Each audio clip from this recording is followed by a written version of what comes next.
Okay, so now I should be able to launch up the YouTube. Or not YouTube, Twitter. I need to update my browsers. Yeah, YouTube's still broken for me, which is weird. But YouTube should be live at the moment. So yeah, we can just talk about it. So yeah, I got that going. Our plan for today.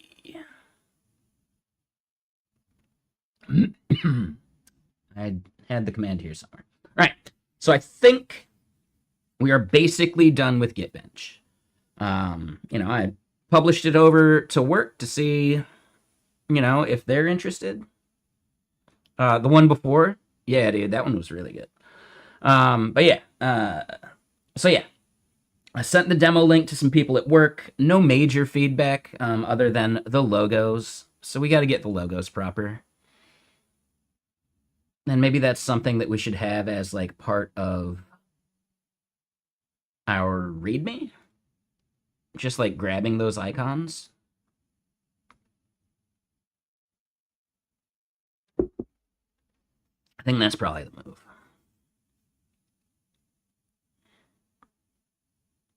Yeah. Okay. So yes, yep, we're gonna fix the icons. No one at work roasted it too hard, right? So yeah, we're gonna maybe kick off a few more of the benchmark runs for some other models, like I don't know, Minimax, Kimi, DeepSeek, etc. You know, the cheap ones. And what am I drinking? It's just tea. So it's an Earl Grey. Uh, it's actually Earl Grey, I think. No, Earl Grey Supreme. I guess that's hard to read. From Harney and Sons. But yeah, it's a decent tea. I don't do it with any sugar or anything, so it's basically just vegetable soup. But here we are. We're live. Let's kick into it. Let's get going. Now, wouldn't you like Oh, to be hold on. a That's the wrong thing. I'm showing the wrong screen here. That's on me. I was worried I was doxing something.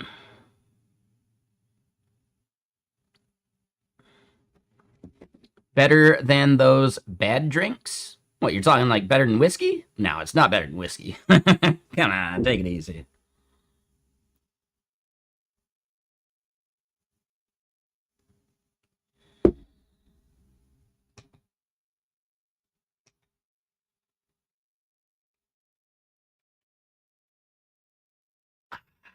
Let me get some shit out of my pockets, actually. Just went to Costco.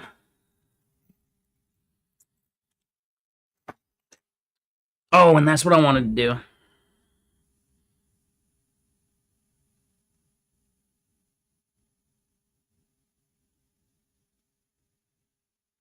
Hold on, I'll post it.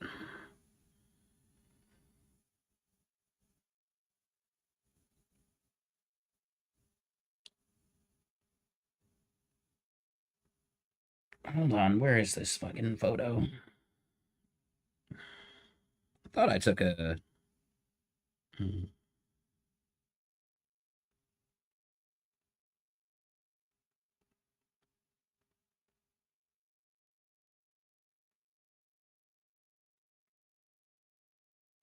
Here it is.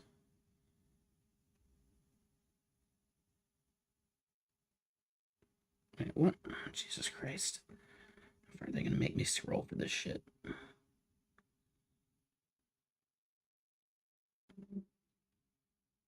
I don't know. Maybe I could just show y'all.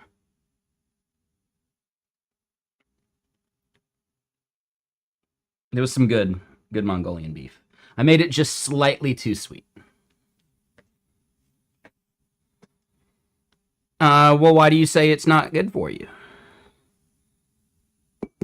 Like, drinking too much water will kill you, man.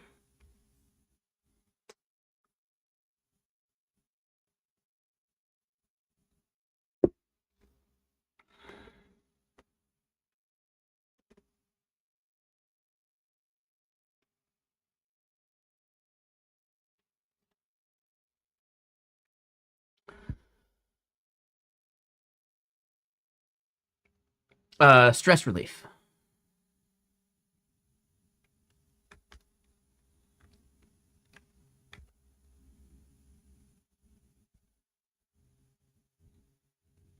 stress is actually a bigger killer than many things.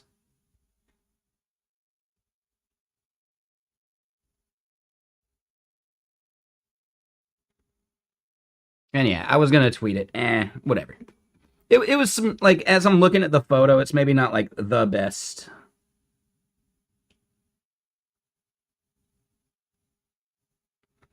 Like, it's just there's too much like green onion on it and some of that.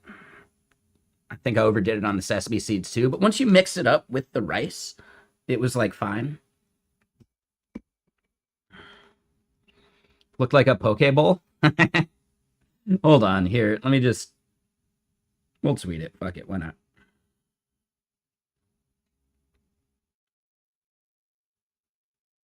not? Maybe.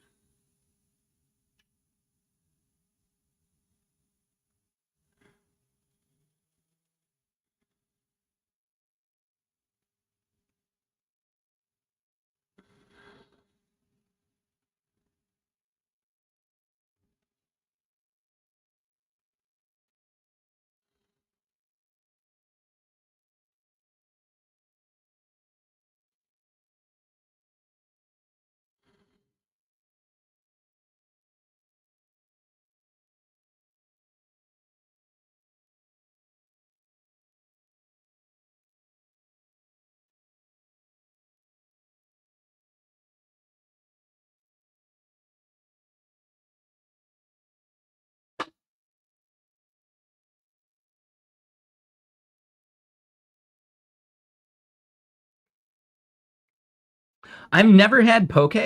It's just like sushi fish in a bowl instead of like on a roll, right?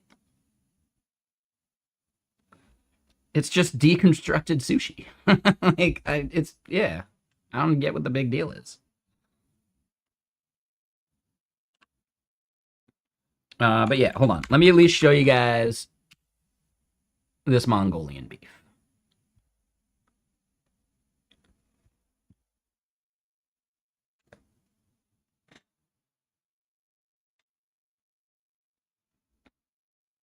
It was pretty good. It was definitely the best time I've ever done it, right? But next time it'll be just that much better, just a little bit better, because I just made it a little too sweet, and I could have added more of these little like mini red peppers.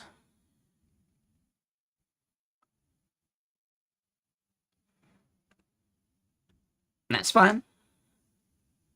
More beef for me.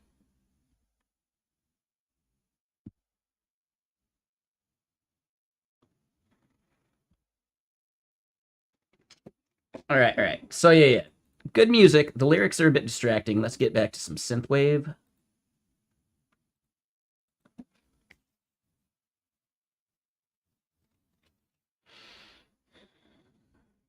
And let's look at. Oh yeah, yeah. So you know the issues we were having with open code? I think we've guaranteed that it's happening somewhere on their server,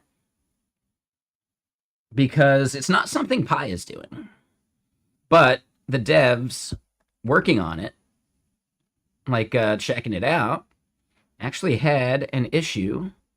They closed this one and then just like, migrated to this one. But yeah, basically, I'm able to consistently reproduce open code Go or Zen, just blowing it. Right? So yeah, it's something open code's doing. It's an upstream issue, I'm pretty sure.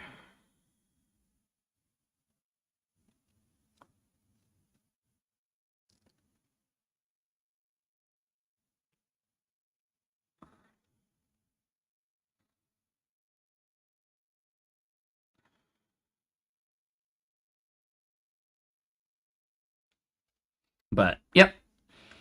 At least they looked into it. That was cool of them. And dude, this guy right here, he's the creator of Flask. That's crazy, man. So that's cool. I basically interacted with a rock star today.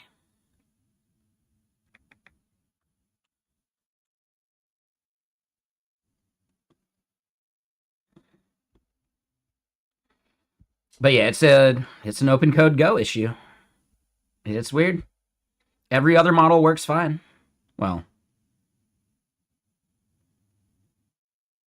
I say that.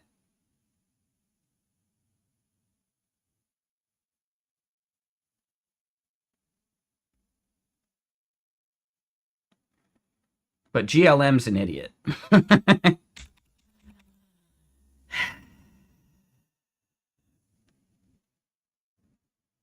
Here's the thing. I'm not sure I blame GLM. This could also be an open code Zen issue.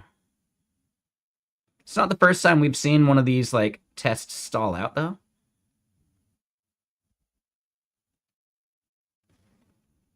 But that is interesting, to say the least. But, real quick.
Okay.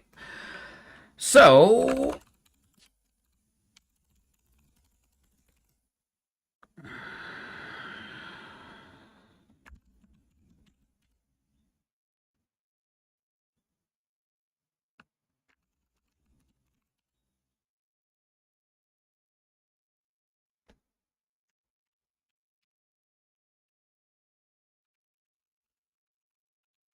All right, so we'll get that pushed up. Is it my go-to coding agent? Yeah, it's good enough. I mean, I was using OpenCode for a long time, but they started breaking some of the services I use, or not services, but like the frameworks I use.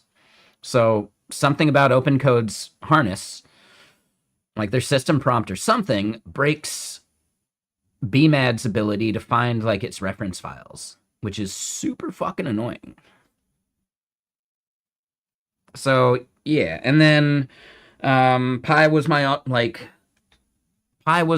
go-to for auto research stuff because I only knew about Pi-auto research, but now there's other versions that work in all sorts of places. And if I'm doing OpenAI stuff, I'll probably just use Codex.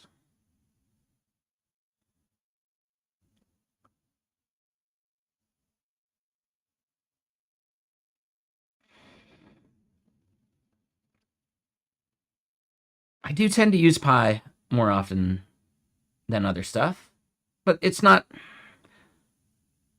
for any major reasons. It's just there and available.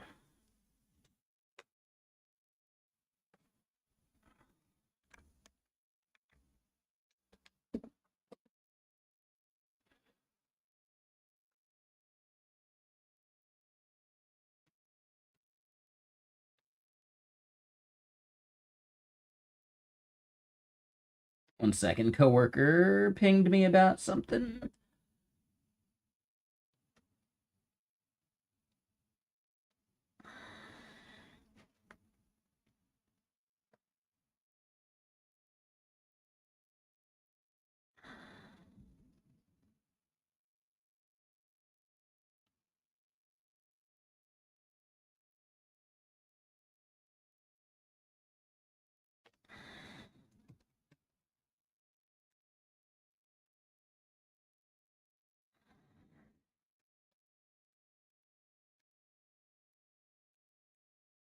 Sorry, 1 second. 2 bits of...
Okay, cool. So I think we're good. And hey, what's up, talented Mr. Sir? So, talented, you're using a bunch of AI right now, right? Would you be willing to hop on a call for Get Kraken? Because we have this AI dashboard, right? That like kind of shows like leadership and like managers like their team's usage. But what would you find as value of like a solo dev's dashboard, right? Like, do you have any opinions about that? Like, and they would have questions to ask you about some of that too, right? You are using some? Okay. Right. So like I don't know. I don't want to lead the questions too much, but that is like the main thing. And if you'd be willing to hop on a call, that'd be great. You could send me a message over on Discord and I can get you the link. But if not, no stress. And I don't even know if I would be in on the call. So, not a big deal. But we do need to talk to some people about like a solo focused kind of like AI dashboard so that you could like understand your usage of AI more so than when you're in it, Like a little bit of like retrospect is useful.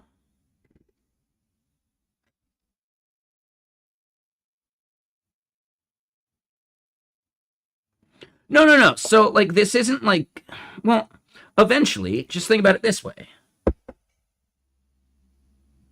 You're probably going to use AI more and more eventually. Right now, all these things are subsidized, but eventually you might need to make sure that you're optimizing for your spend better, right? Like, oh, could I have used a simpler model or whatever? I don't know. I'm just throwing it out there. Totally up to you. And the offer goes for anyone.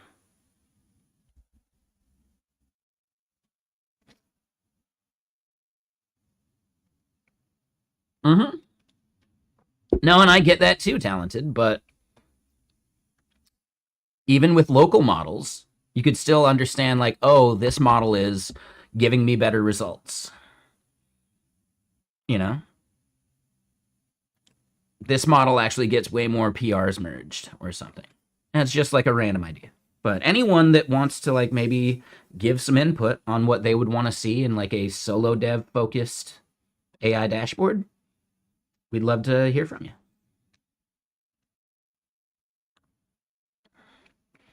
But okay, so let's just keep this going. I think I gotta cancel open code go, man. It just doesn't work.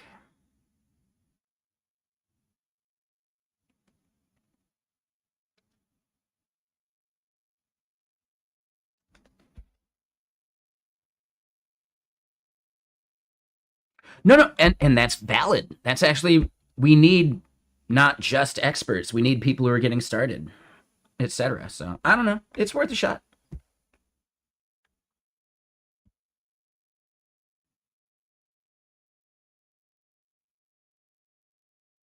And what up, Josilla? How you doing? And hold on, I might have missed something in chat.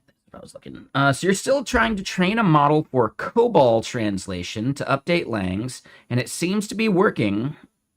Crazy, but still time needed. Yeah, and like Artem, I don't know if you need like a fully custom trained model.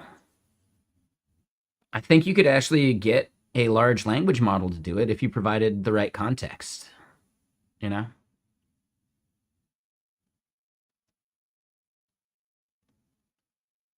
Right? And especially if you provided like a good set of guardrails of like tests that it has to run before it considers itself complete.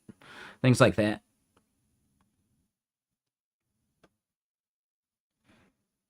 I do think it's probably a fun experiment though, training up a model. So yeah, keep doing it if you just doing it for fun. But I bet you could get a working result pretty quick just using like good prompting and like planning with just the LLMs that are out there.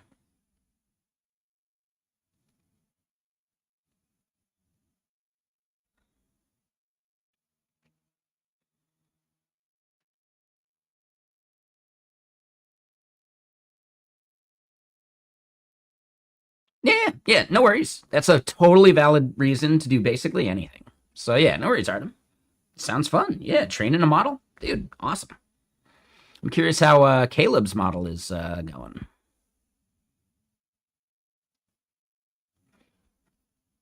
But okay, so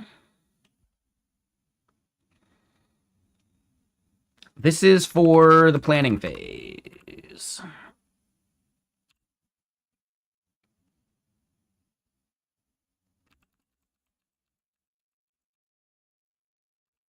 Oh, and they do have Quen 3.6 Plus. Ooh.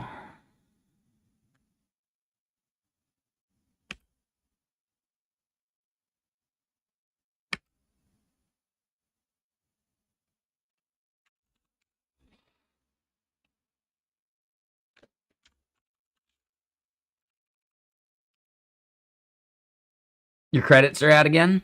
Yeah, what provider?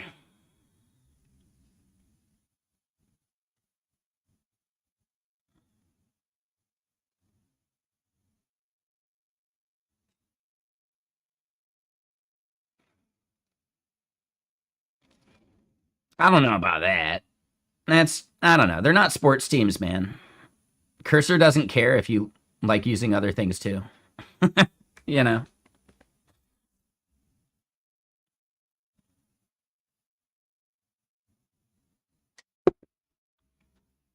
Cursor's not going to be upset if you cheat a little bit. Right? Is heavy petting even cheating? I don't think so. No, it is. I'm kidding. I'm kidding. Take it easy.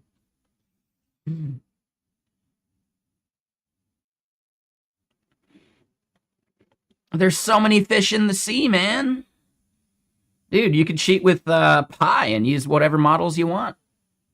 You could try some of the cheap ones and turn them loose on some like random shit.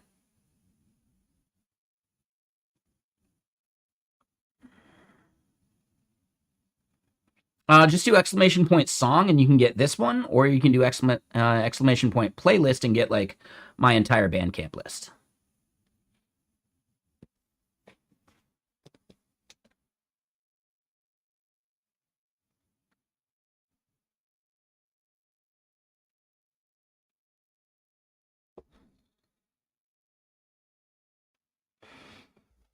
Yeah, that makes sense, Artem. Yeah, you probably learned a bunch about COBOL, which is awesome, man.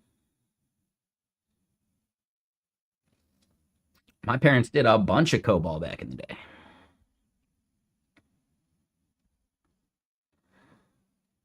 Hell, my dad basically built an operating system called Data Basic, which I believe was pure COBOL code.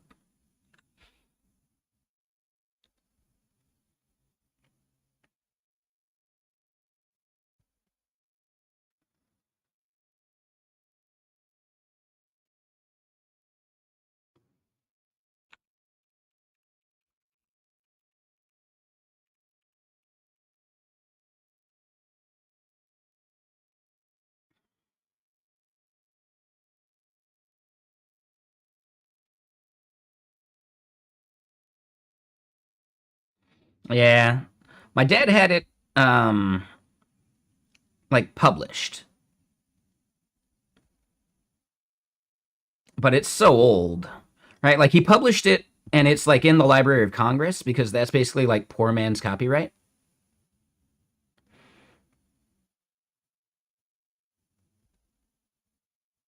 Actually, poor man's copyright is you send the thing to yourself in a package or a parcel or whatever, and you don't open it until issues. But yeah. Yeah, I can't seem to find it though.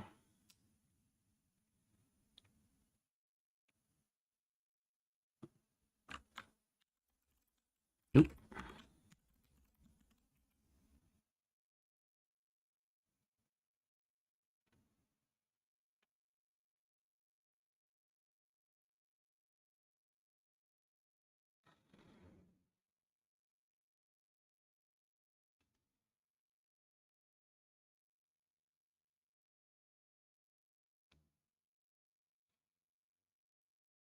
And I think my dad also did a bad job of naming it because it looks like there was some other data basic implementation or something.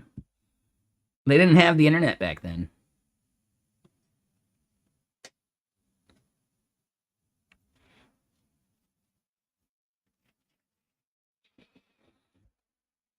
But yeah, programming runs in the family. Yeah, I mean, kind of. My brother's getting into it. He took him a while, but yeah, he's getting there. Older brother, older sisters, they don't do any of it. Just yeah, for the longest time, it's just me, my mom, and my dad.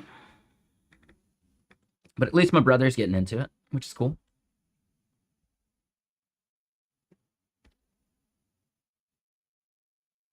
It's very rare. You mean parents coding? I guess. I don't know. I would say it's probably not that rare here in Washington. Like, like Redmond type area.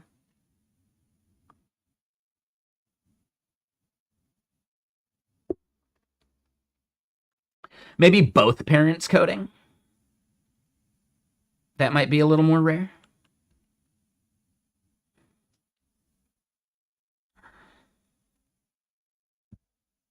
I don't know. I have no idea. But anyway, let's keep going. So this thing. All right. So we're going to call that good.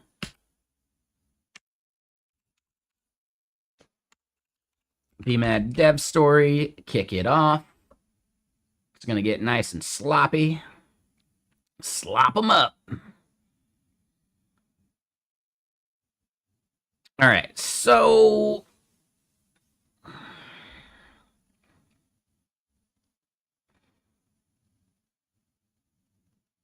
yeah. No, that makes sense. Yeah, in Europe, I bet it's really rare to have like coding parents. That would make a lot of sense to me for sure.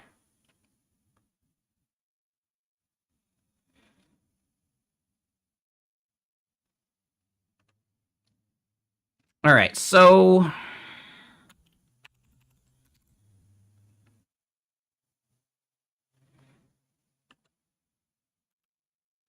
just like the volume of dev jobs 40 years ago was not really that high, right? Like when you really think about like European like programming, late 80s, early 90s, there was what, Ericsson?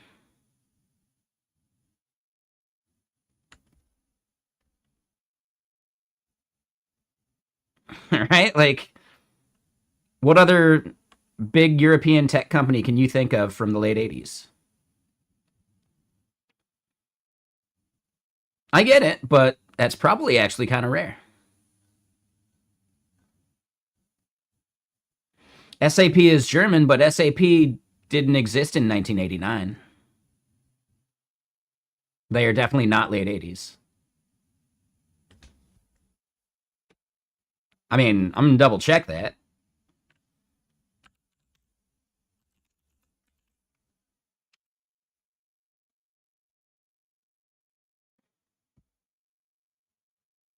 Oh, really? They existed all the way back then? This says right here 1993. Are you looking at the right SAP? Oh, wait. So hold on. SAP Concur is different from SAP. Oh. I thought they were the same company. Yeah, Concur is a separate thing? Oh. Oh, it's a subsidiary. Got it. Okay, that makes more sense. So then this is the SAP, and they were around in 1972. Yeah, shit. Never mind then.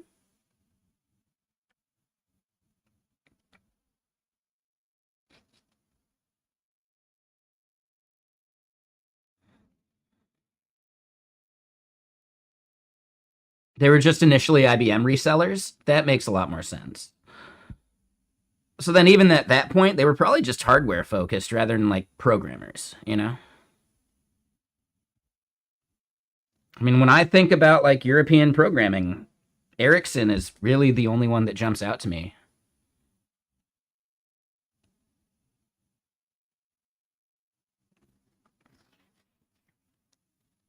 I'm not talking electricity, man. I'm talking programming.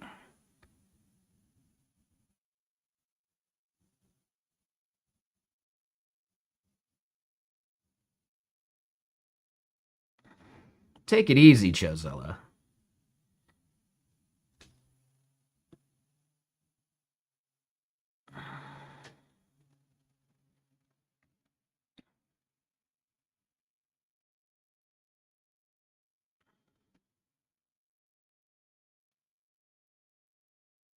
And I still think, yeah, SAP, that's one company.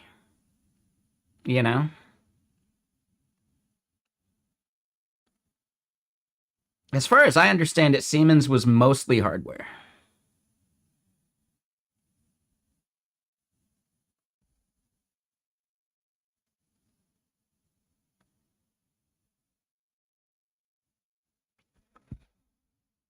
Like, let me put it this way, Chozilla. Yeah, Linus is from Europe too, but like, per capita, how many programmers are there? This is just very simple demographics. Per capita, how many programmers are there in Europe compared to the US in the late 80s? I'm willing to bet per capita in the late 80s was way higher in the US.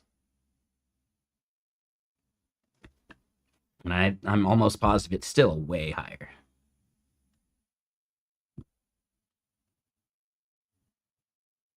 That's what we're talking about. We're not talking about like there not being any programming. We're talking about the likelihood of both your parents being programmers. The likelihood of that happening is probably way lower in 80s and 90s Europe.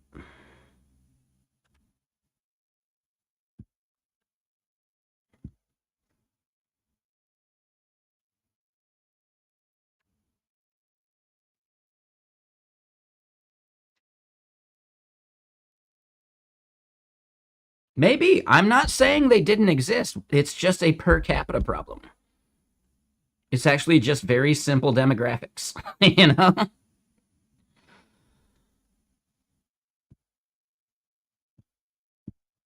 Now, where are we going to find that data? Well, it might not exist, but I'm just saying, man. There were massively more software companies in the US. However, the US is a big country too, so I don't know.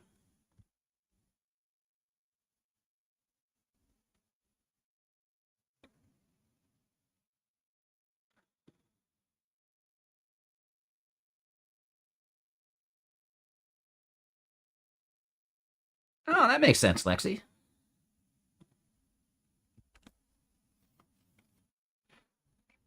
Okay, so the thing we want to get going here, we're going to switch back to DeepSeek.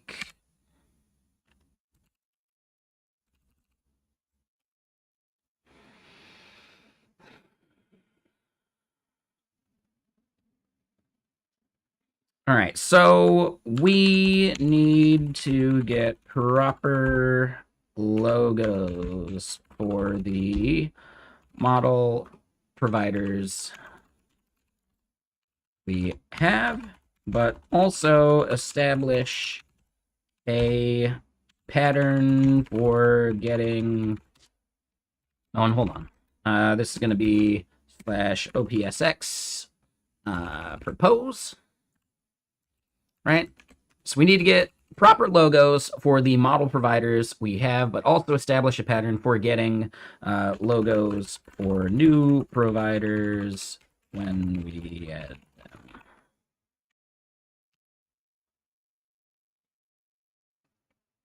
Oh, that's right. Yeah, yeah. I forgot about like the Berlin Wall was still up. Yeah, we kind of just started with OpenSpec within the past week or so because GSD2 just shat the bed. Like it got into a state that it couldn't recover from. Even as we like cleared stuff out and changed a bunch of stuff. I bet I could delete the GSD folder, but then I don't know, then it loses all that context. So yeah, we're doing OpenSpec just for like we get to at least try it and see how we actually like it. And so far, it's pretty nice. I wish it would ask me like more questions during the proposed steps, but yeah.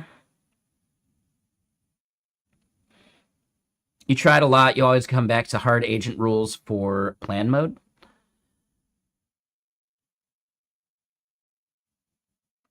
Yeah.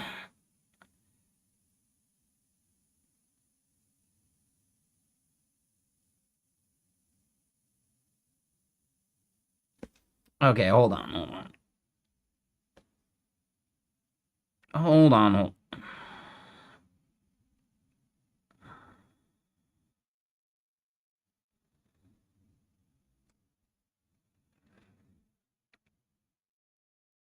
So yeah. Okay. So it's gonna create the proposal, it's gonna write the proposal, and then I gotta like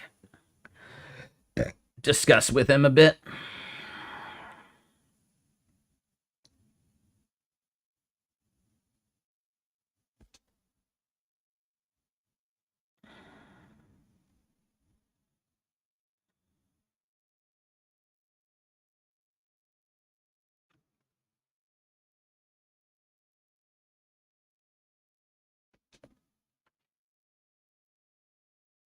Okay, so it's actually wrong here. And yeah, Artem, I mean, we'd still maybe want to just look country by country. So West Germany would have been a fine country to look at. I would doubt there was as much in East Germany. But even then, like the per capita thing would still be kind of per capita, right?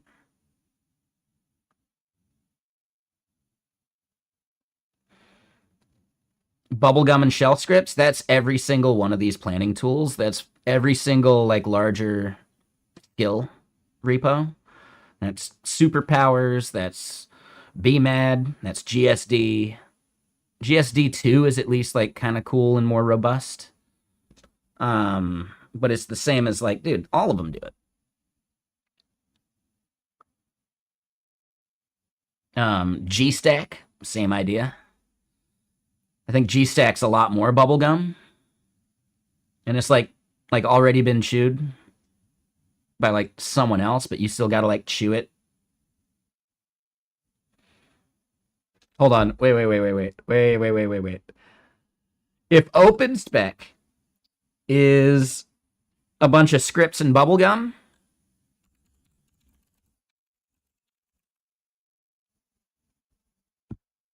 this is the GStack.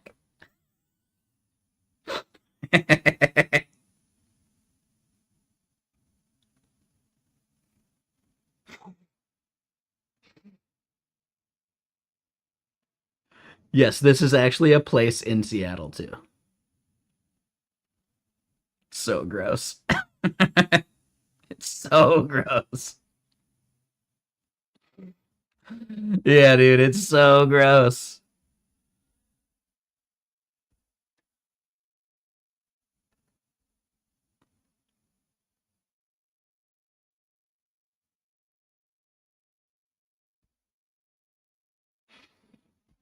But yeah, what up, Caleb? How you doing? Concern. Exactly. Yeah, the snozberries would taste like snozberries. Um, I think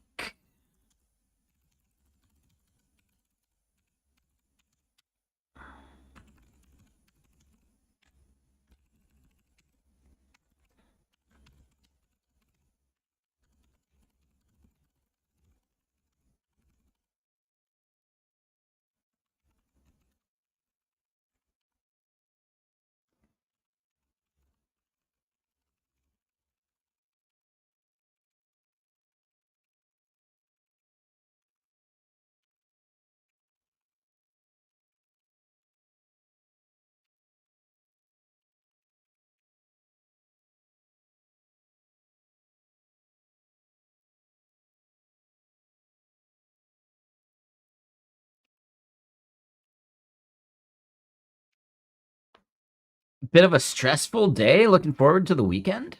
Ooh, is that because of the whole Claude bullshit? Right, like you guys still like figuring that out?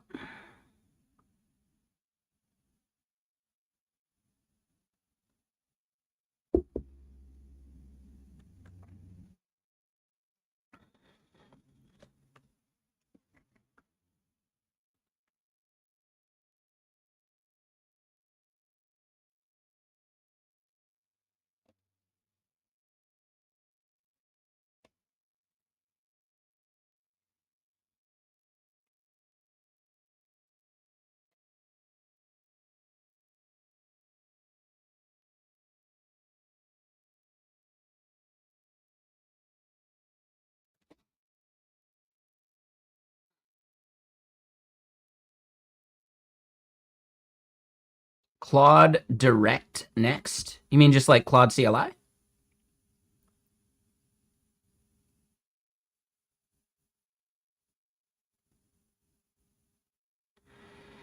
Oh, from automated reviews, colleagues who are vibing their ass off, and people submitting slop for you to comment on. Oh, candle painting stuff is crazy. Hold on. That is cool, and probably way more sanitary.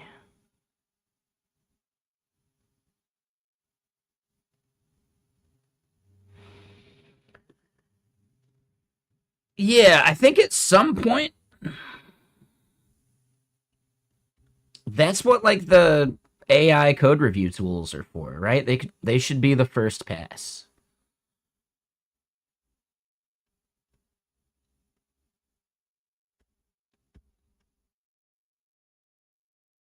But yeah, they're super expensive too.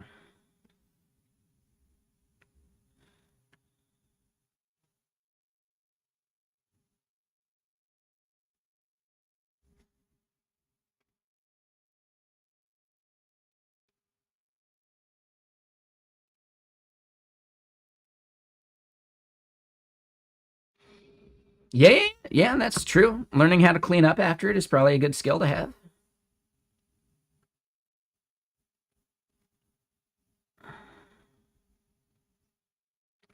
Oh, and what'd you say?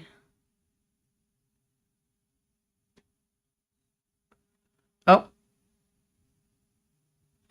let's say you're a backend dev, Java Spring Boot, and they mess up deployment 11 hours later. If your team lead insists that you take a look at front end, would you do that? Uh, Typical burnout, you're a software dev. Front end, back end, these terms don't actually matter.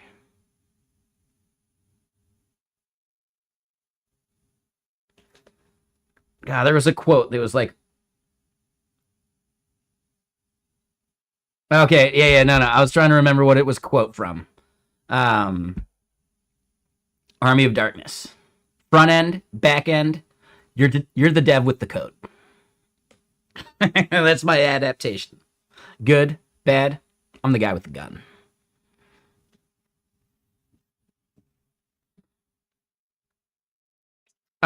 Typical burnout, that's a skill issue, dude. You've got some weird biases, dude.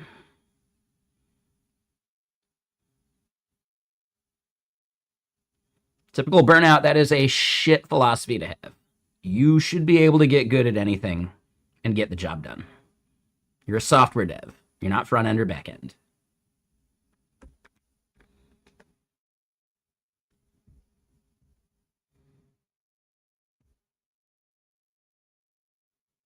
All right, sounds like you just don't want to learn anything new. It's okay not to like it, I guess, but the moment that not liking it impacts your actual performance, that's a fucking problem.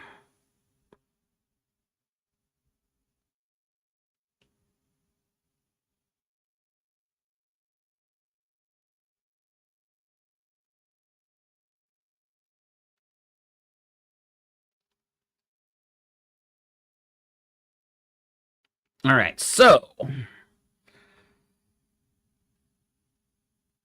Anthropic, OpenAI, Google, Meta, Mistral, DeepSeek, Minimax, Olama, OpenRouter, XAI. We can remove Olama. Nope.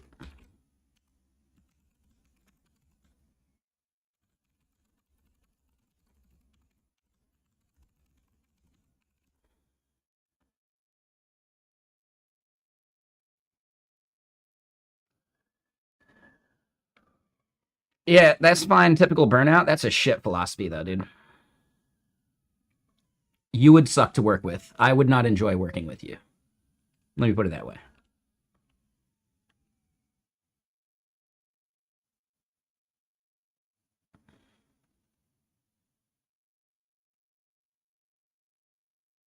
As if centering a div is actually hard. It isn't. As if that's the majority of what front-end devs do all day. It isn't.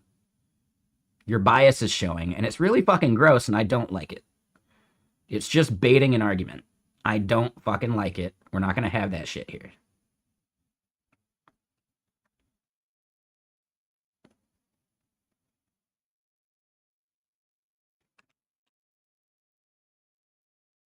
If you just want to say you're a bad software dev, you can just say that. That's fine.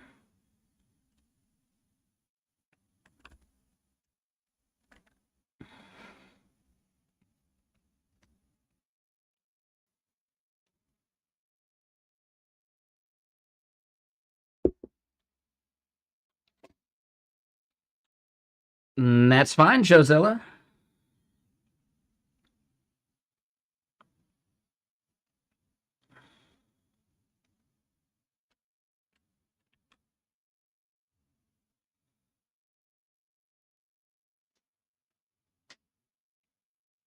It's incredibly rude to think that that's all devs do on the front end. There is so much more to actual state and logic. As a back-end dev, you don't have to deal with state.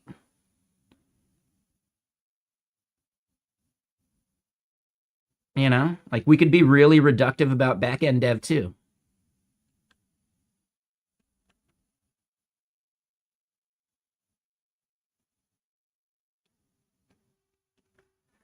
The best, most scalable backends are stateless, right?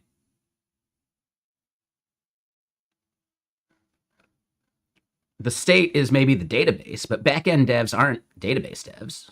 Like specifically, if you want to have this dichotomy. Yeah, you can be reductive about all that shit.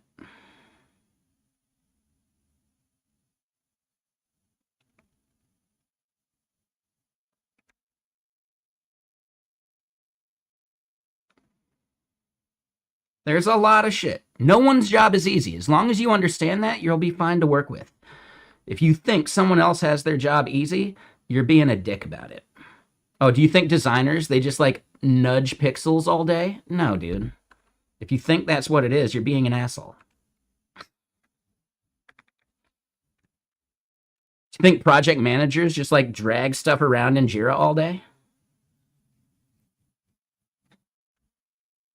No. If you think that, you're just being an asshole.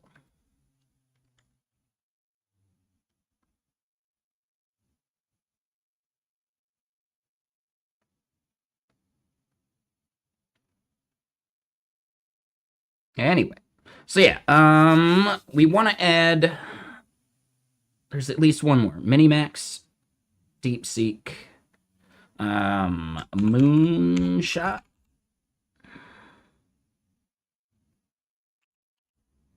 Z.ai, and a few more of the more popular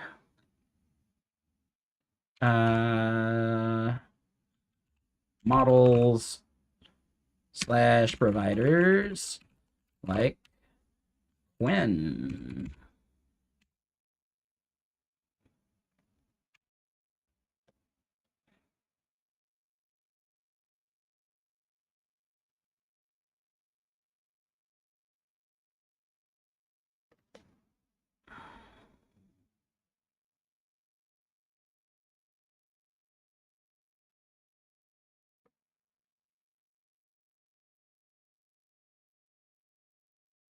That's a different thing. Someone being bad at their job doesn't mean that the job itself is easy.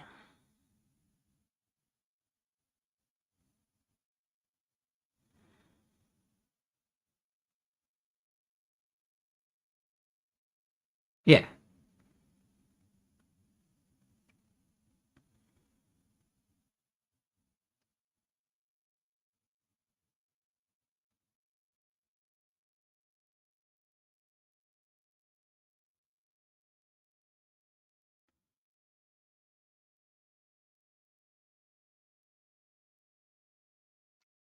All right, so we should be able to kick this off. I am a little curious of this.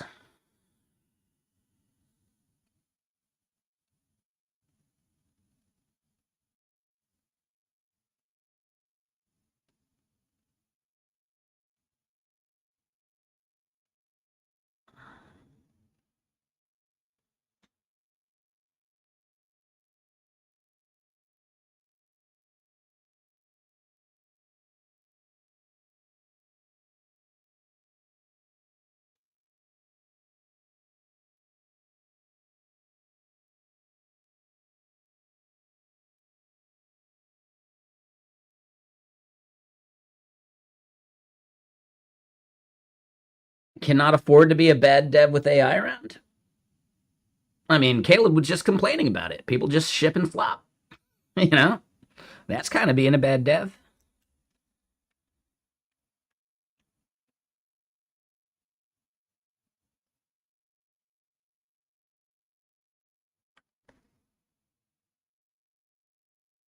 I feel like this is a good comprehensive list.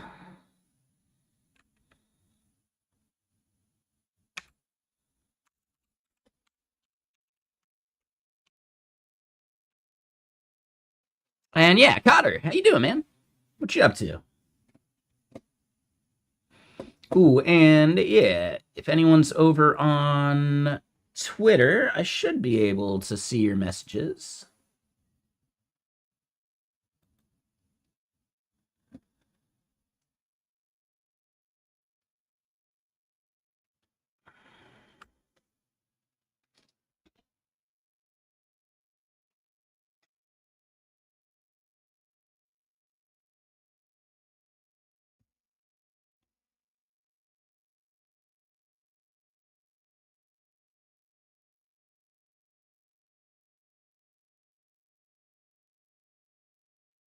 Okay with half-cooked solutions?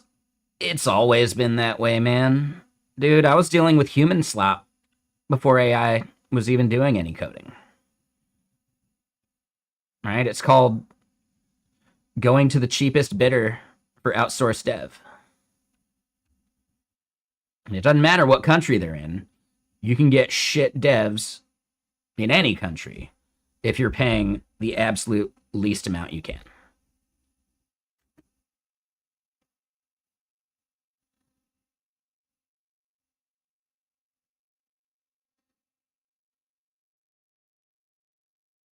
Ah, my mom saw. Oh, and hold on, we didn't update our command. Yeah. So technically,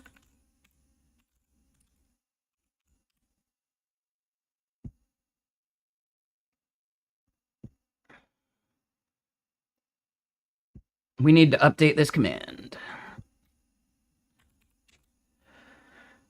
All right. So yeah. Commands. Edit.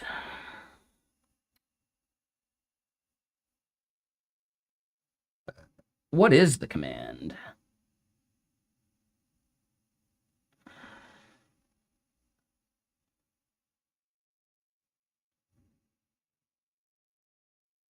Well, hold on. Let me at least give you all the link.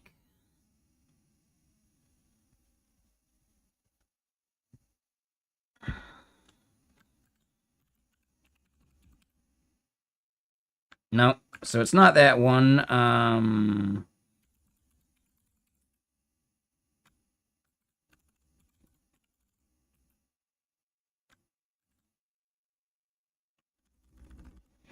Their surname is actually person. Yeah. Yeah, I actually checked with them before the interview. Like, how do I pronounce your last name? Is it Pearson? She's like, no, it's Person. So yeah, straight from the person's mouth. But okay, so hold on. Let me try this. Yeah, if you're an alien. Yeah, exactly. All right, so hold on.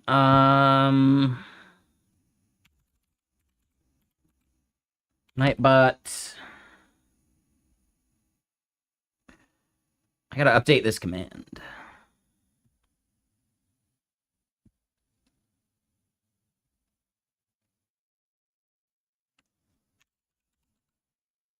Get Nation podcast.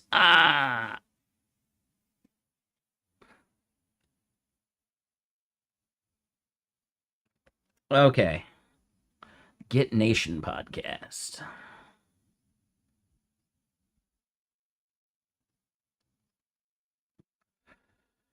So, all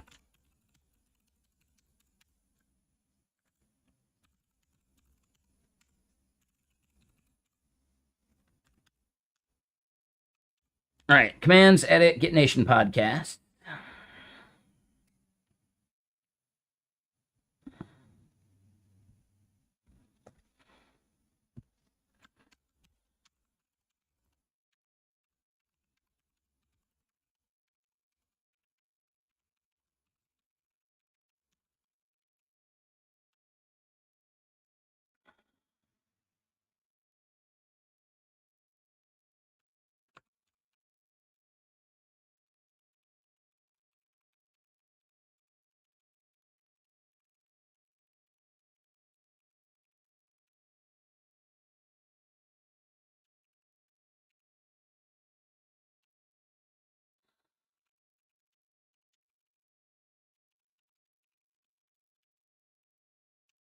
Okay.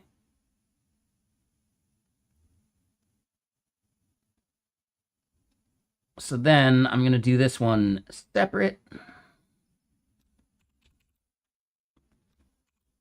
And we're going to pin that one.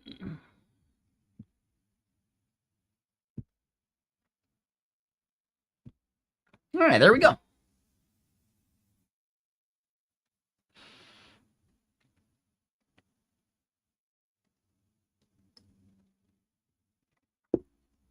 Okay, so back to what we're doing. How is this thing going?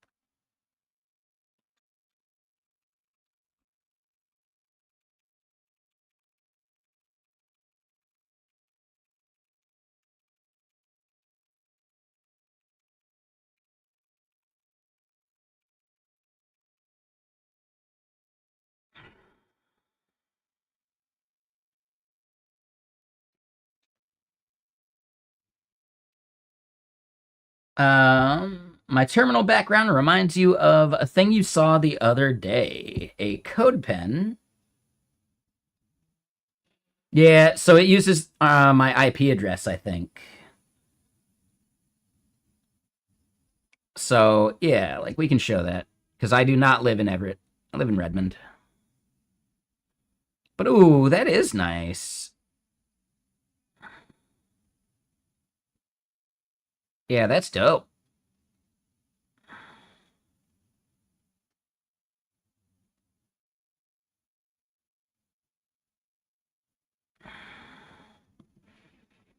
Yeah, oops, all placeholders is what we saw. Settings, top right does stuff.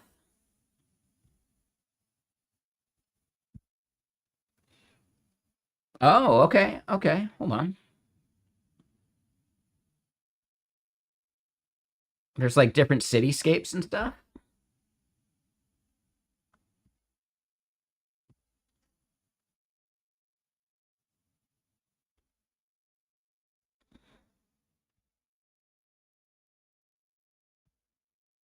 Okay.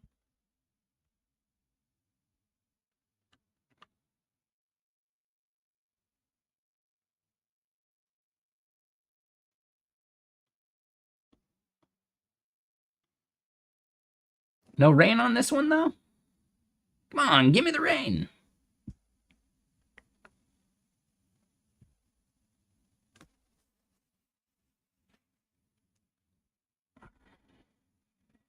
Is it? I would have expected it to be a shader.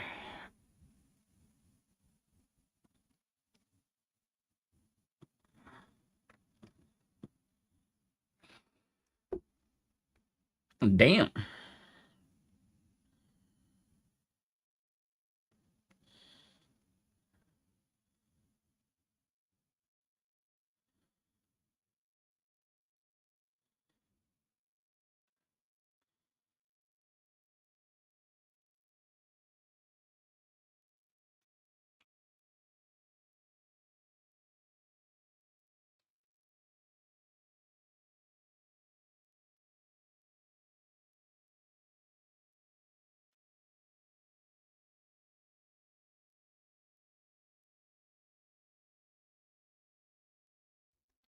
And what up, TV Twitch? What are we improving on GitBench today? Right now, we are just trying to get these icons working, because I think we're done, and then we're going to run some other stuff. And it's something that you can check out right now.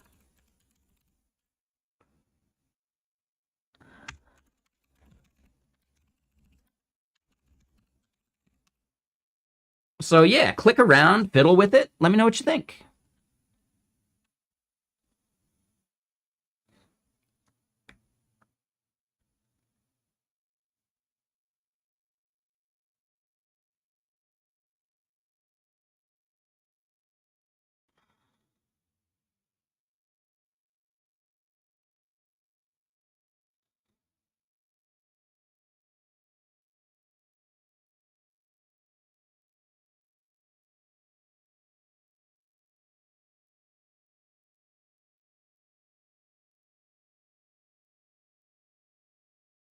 And yeah, my mom saw the interview, and she was stoked.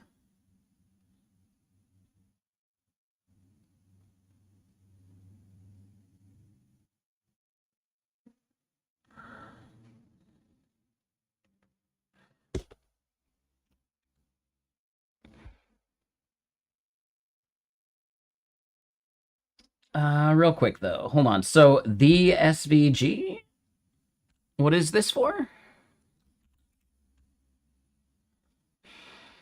Oh, brand SVG icons. Oh.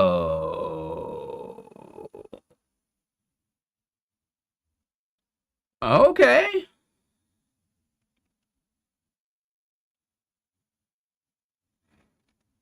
Do they have a... Yeah, let's double check this. So let's just see. Will it blend? Moonshot is there. Nice.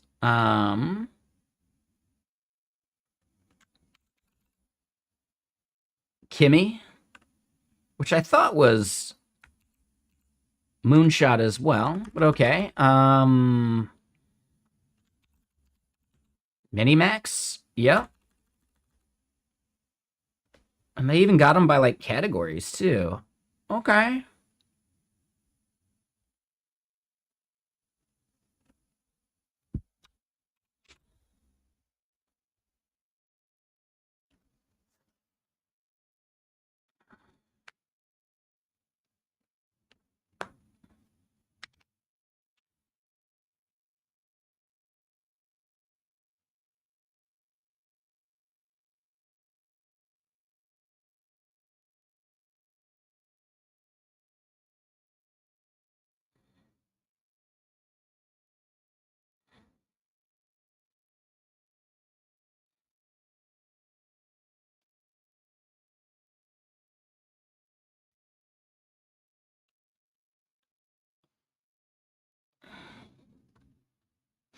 You son of a bitch.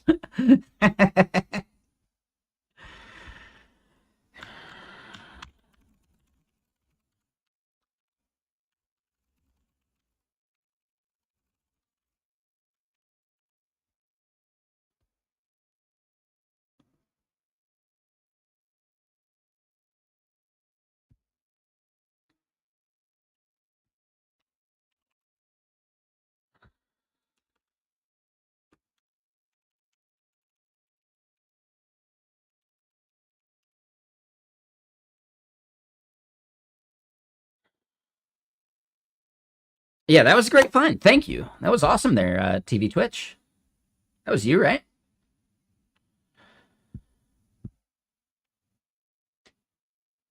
And wait, hold on, Caleb. What's this?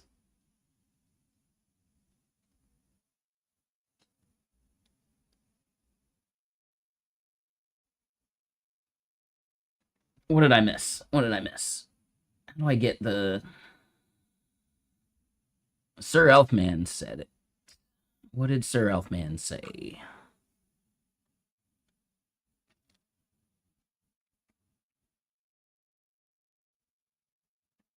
Oh, I must have missed it. Ooh, Resident Alien Kidos. Yeah, dude. I haven't watched Resident Alien yet. It looks really fucking good, though.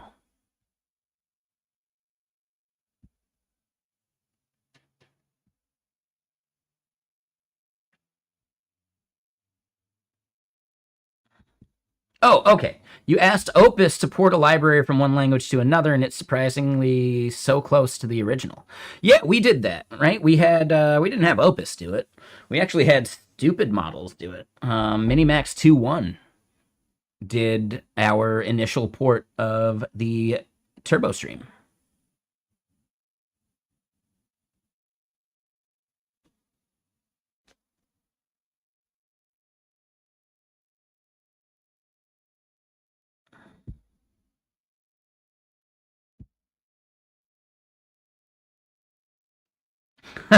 Fun blocks. There you go. Your port was from Go to C. Got it. I'm curious why you would pick C and not Rust. Because I do find like porting to Rust is actually pretty damn reasonable in that like there are just more assurances that you can get out of it. Like after it's done, the things that it checks for you, etc. But I don't know for sure.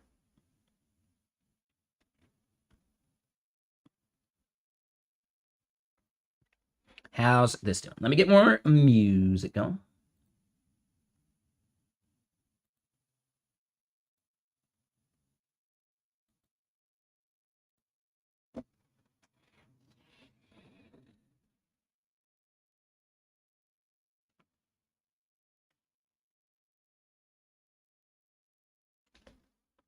Okay, so now, did it blend? Oh, fuck yeah.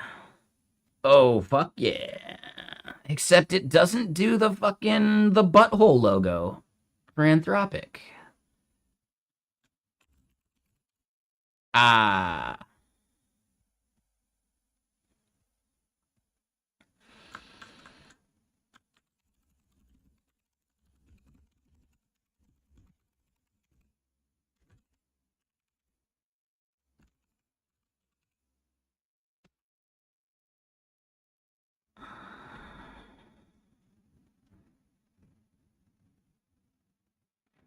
And that could have been an easy enough fix.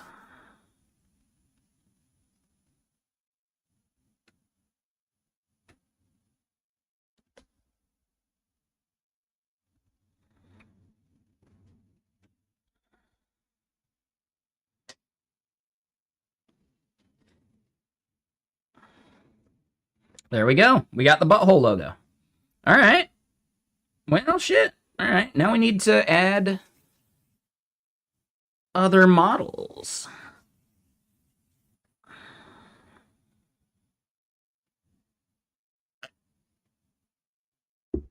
Okay, give me a sec. I do have to pee. And then, yeah, we'll get to adding the other models and, get this stuff kind of like thrown on in there.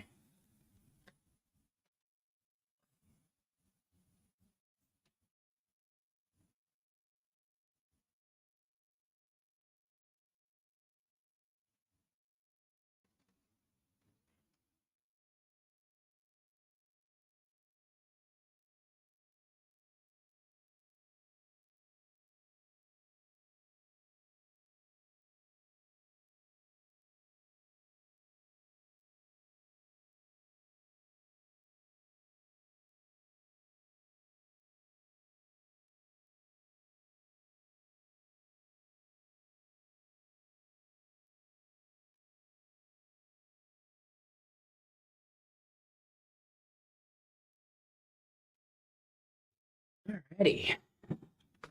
Yeah, I'm pretty pumped. I'm gonna be doing some pork fried rice tonight. And Samit over on YouTube. How you doing? What you up to? And yeah, anyone over on the Twitter? What you up to as well?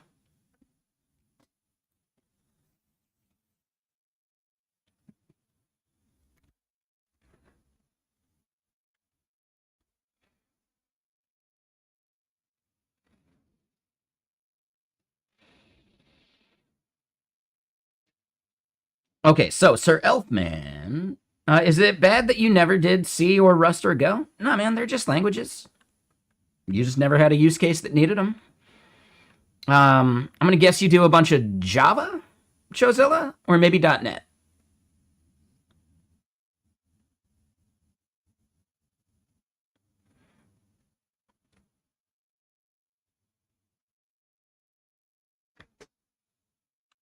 And realistically, like Java and .NET are very capable languages. So yeah, I think that makes sense.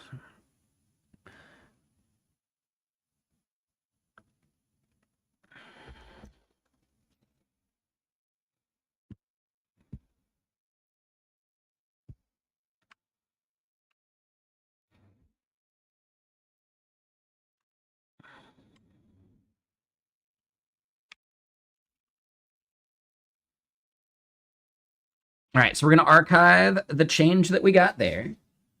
That's nice and fixed.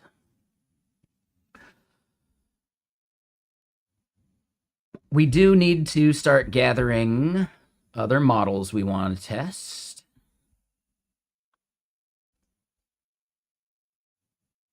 Not that one. In here.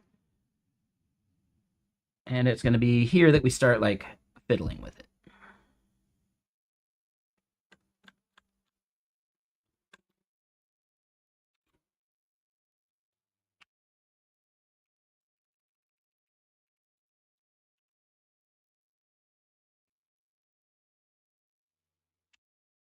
What is this song? Okay, yeah, no, I don't know. Over it. Let's try something else.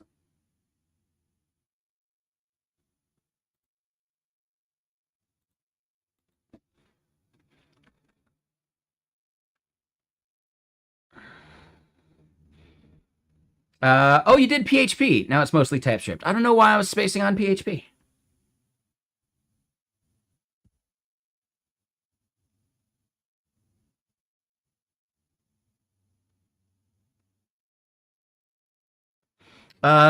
For Go, you use LL Go? Is that like an LLVM harness or whatever? Oh, okay. Because the official compiler is CGO, right? And I think like under the hood that's using GCC.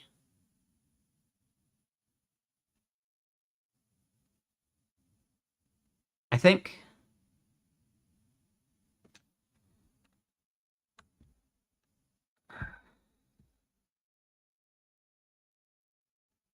Oh, it's completely custom. Oh. I didn't know that.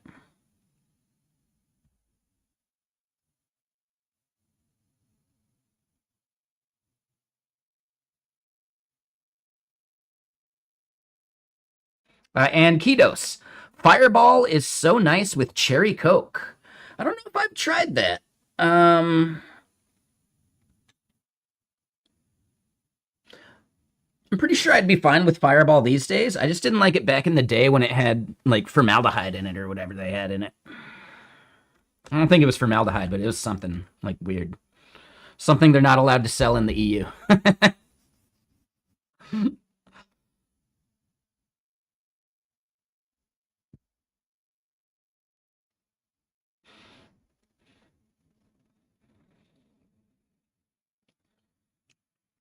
Yeah, I never actually did any MIRC script.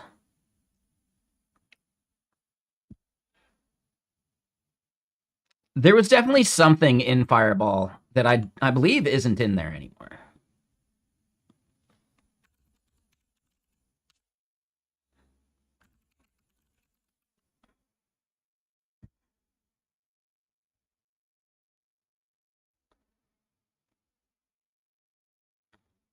Propylene glycol. Yeah, not formaldehyde. Propylene glycol. Yeah, antifreeze. Yeah, that's what it was. And technically, I think it's ethylene glycol that's technically antifreeze, but propylene glycol is also a thing. Theoretically, it's totally safe. I don't trust propylene glycol or ethylene glycol as like a vape substrate. Yeah, no, so I get that ketos. That's the thing, though. I don't think any of this stuff has been tested at the level of like burning, right? Because most of the time it's like an additive for food rather than something that you would like burn. And I don't trust that it's been studied enough as far as like if you start burning the substrate, you know?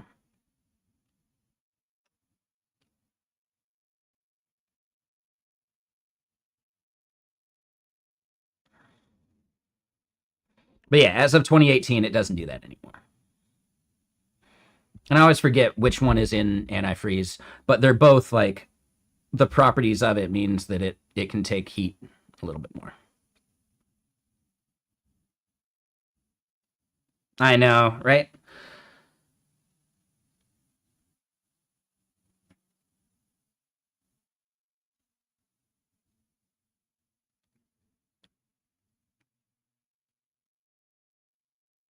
And hold on.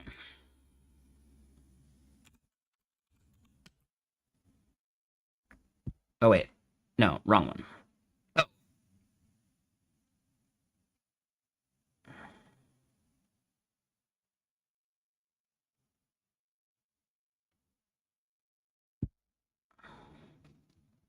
all right, cool. They're resolving that, but no, it was blue sky.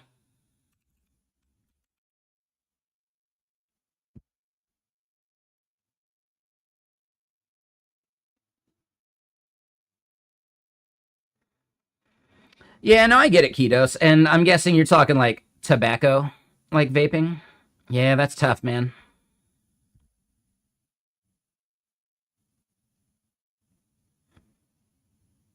Damn talented. Yeah, that shit's fucking gnarly. Yeah, I don't trust it. I do not trust vapes.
But yeah, he makes a good point.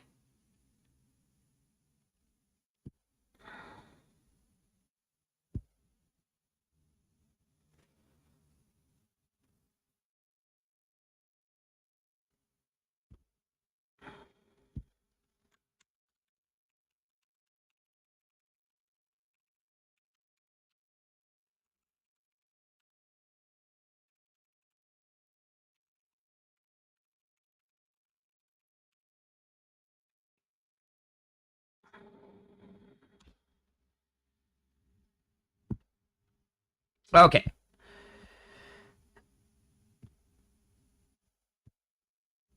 So looking at this, right? We got those.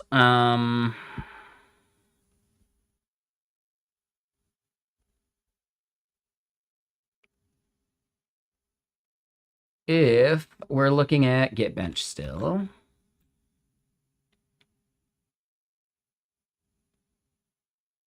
and we did run GPT-OSS with reasoning levels. Yep.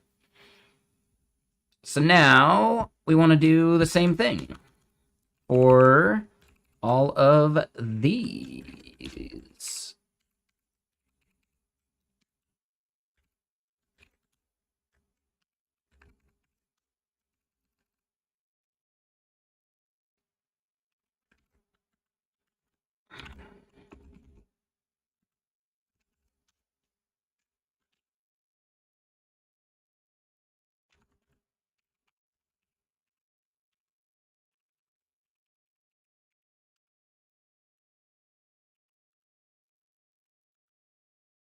There we go. Now you're getting it. Now we're thinking with portals.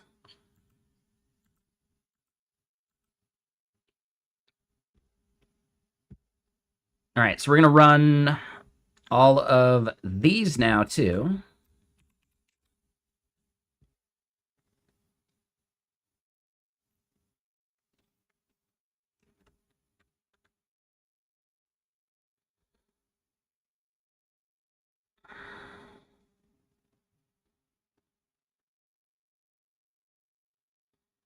I do need to do this, so I don't dox myself.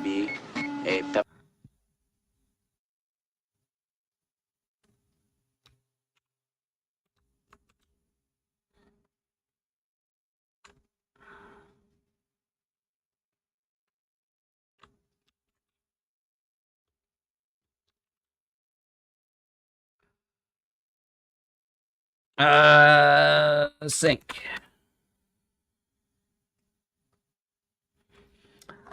Yeah. I leak my keys fairly regularly. I'm hoping to not do it today, but whatever.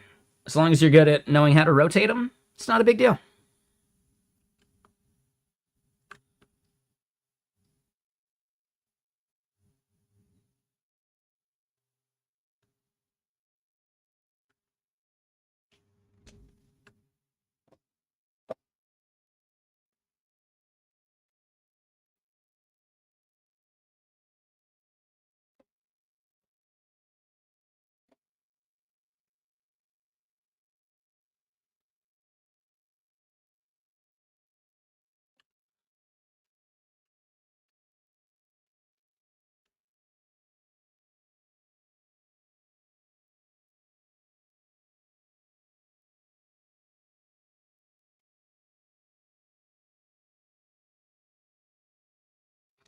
Okay, so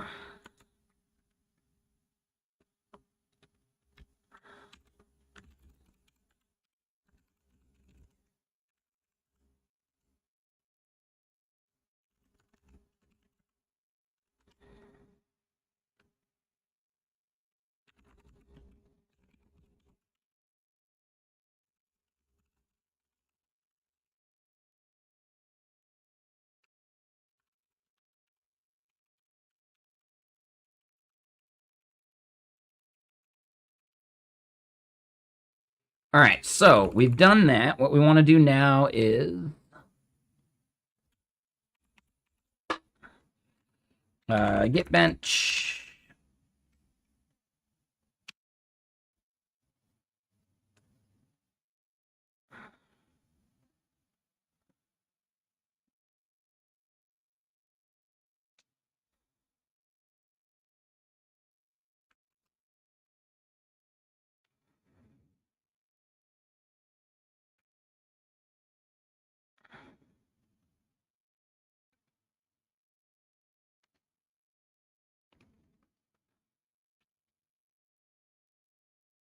All right, so we got Minimax burning right now. It's just doing, I think, just Minimax 2.5 with reasoning levels.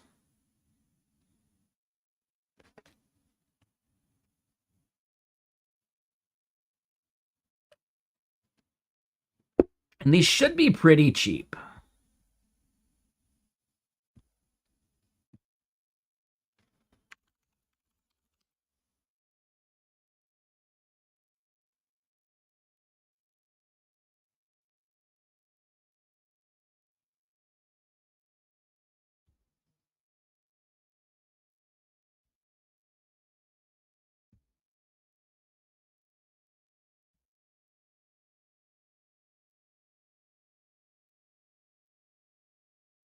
All right, I wanted to bring this over.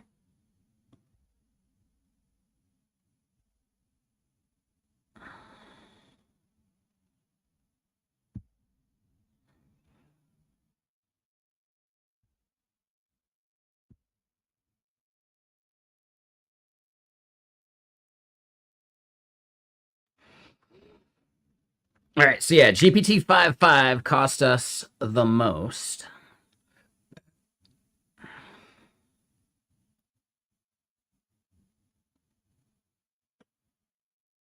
And do the tests always succeed?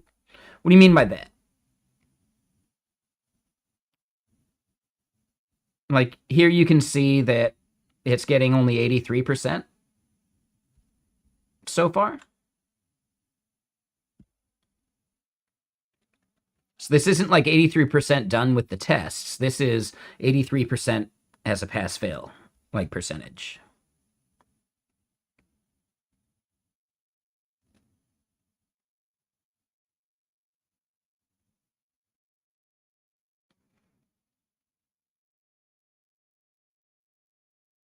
We can try to validate the output, and if it fails validation, then it's a failed test, right? So 10 of these 60 have failed because they did not match what we were expecting. Is that what you're asking? It then runs again? No, it doesn't run again. Why would we want to run again? The whole point is to see if these things are actually capable. That's it. Failure is expected. They wouldn't be valuable benchmarks if every model got 100%. That wouldn't have any value.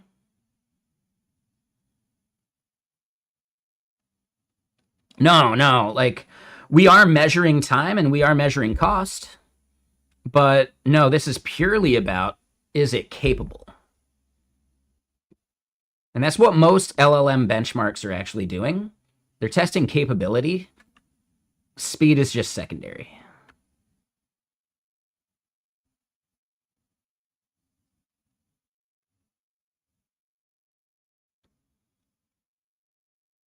Does that make sense? And I probably need to, like, explain that if it's not obvious, you know? Yeah, so when you see benchmark, you're mainly thinking performance benchmarks, right? But performance has many actual values. Most models just run in loops and get better from just that. This is with zero context, right? We don't want to poison the thing with extra context. We want to see how good it does just the bare model. Now, we do have reasoning and we do have effort turned on. Those are loops that do run inside of the model before we get a result back. Is that the loop you're talking about? Because we are absolutely doing reasoning loops.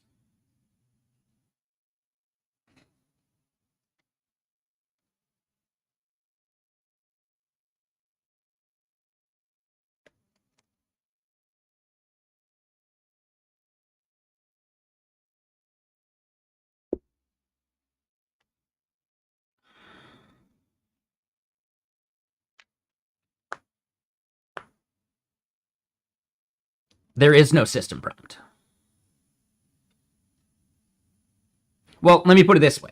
The models may have their own, like, internal system prompt, but it's not the same as, like, the Claude Code system prompt.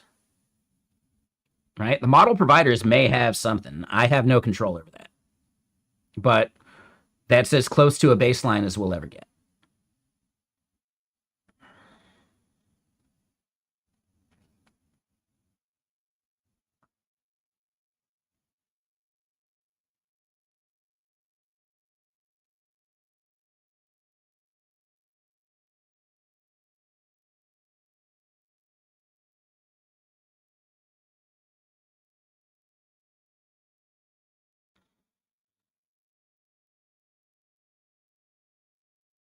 Now, I do think, yeah, there is value in maybe seeing, like, we'll do certain harnesses, improve the ability of these tools and all that stuff. I just think it's outside the scope. and it's a totally different style of test. All right, this is just a quick request response from OpenRouter, you know?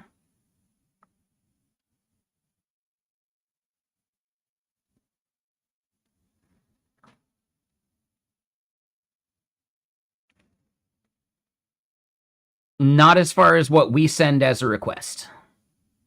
Turning reasoning on does not change the prompt that we are sending. It may change something internally at the provider level.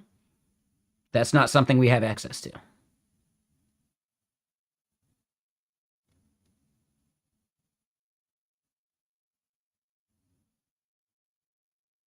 Now, could we turn off reasoning and make that a valid test? Maybe.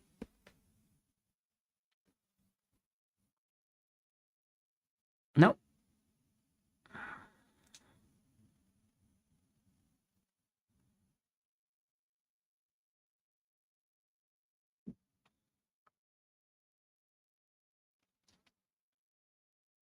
So yeah, these are going to take a little while.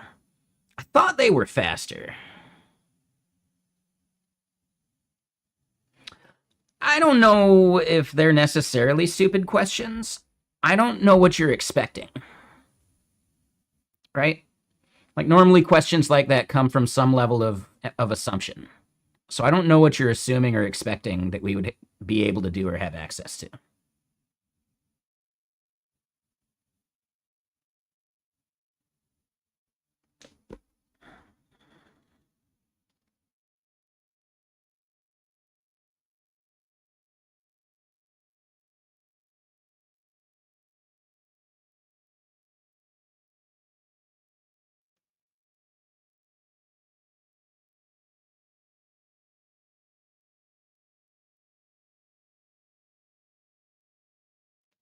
I mean, if we just look at the results right now, your takeaway should be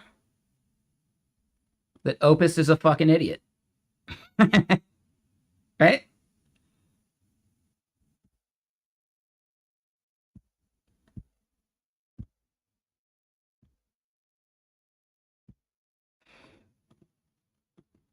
Wait.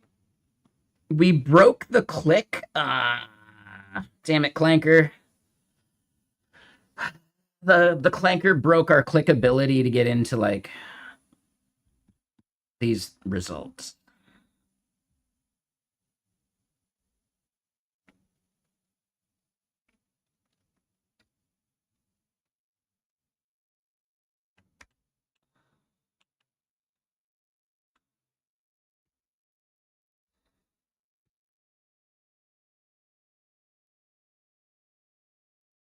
Oh, that's a weird one. This is totally vibe coded. Yeah, difficulties aren't in there, man. All right, so we're gonna have to fix a bunch of this stuff still.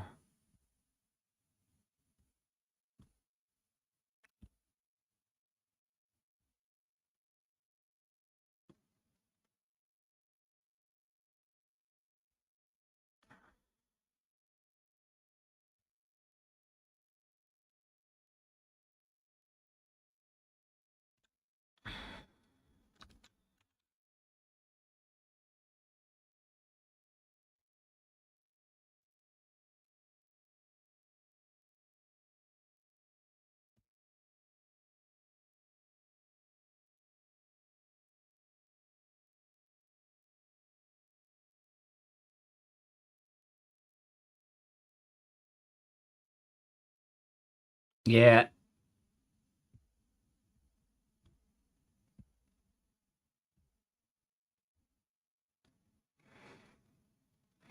This is still pretty useful, though. Oh, and we did 120B. We didn't do 20B, though. Well, shit, we're gonna have to add that one later.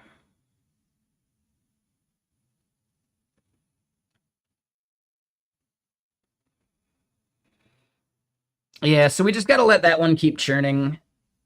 We don't want to mess with any of this stuff. Opus 4.7 is absolutely the worst we've tested. It is doing worse than GPTOSS 120B. Which is fucking crazy, dude. It doesn't get a single score above 73%. The worst version of OSS 120B gets 79%.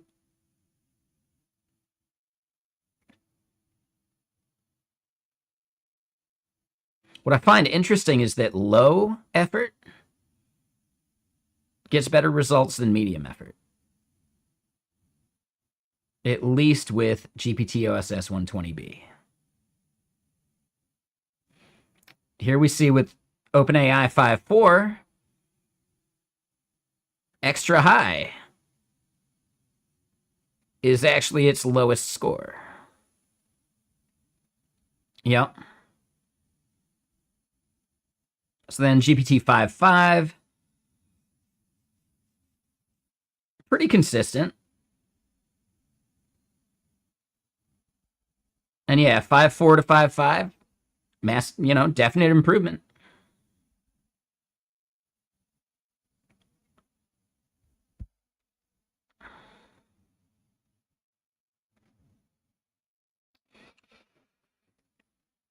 Yep, we're seeing Minimax 2.5 massively outscoring Opus.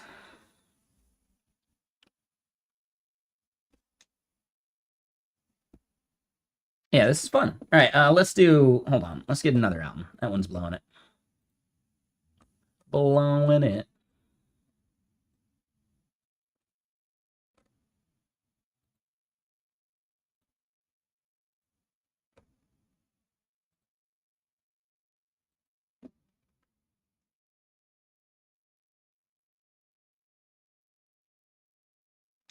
We can look at every failure, man. We can look at every single one. So you're saying we should investigate, I don't know, extra high from GPT 5.4?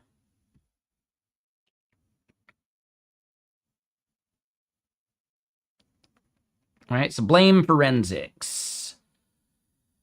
There's an off by one error in source loop pi that skips both the first and last items. Look at git log and git blame. Which commit introduced this bug? Output only the commit message of that commit. Right? So you can actually explore and see. So yeah, Opus 4.7 for this specific benchmark found the wrong commit. I cannot determine. Max effort. Fail. GPT 5.4 mini. Yep, finds the same wrong one. So, right, are these perfect tests? No, but it's something you would at least kind of expect the clanker to get. This isn't rocket science, you know?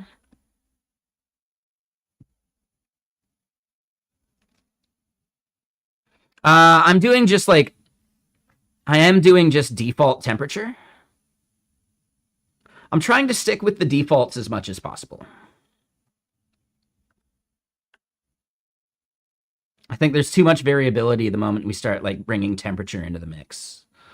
The amount of testing that we'd have to do for that. And just consider all of the other benchmarks on artificial analysis. None of them fiddle with temperature either.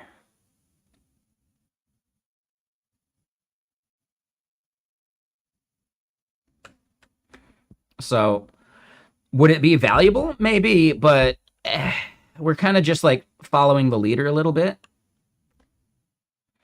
If other benchmarks really start to test temperature, then we can think about it and whatever. But not trying to go broke running all these benchmarks.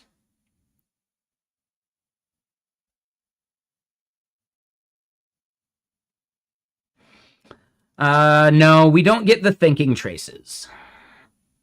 Nah, it's just purely input output. We're not doing the full logging. Showzilla, I assume you're joking. You could have put a kappa on it, but I know you're joking. But you're aware that that's been proven to have absolutely no effect, right?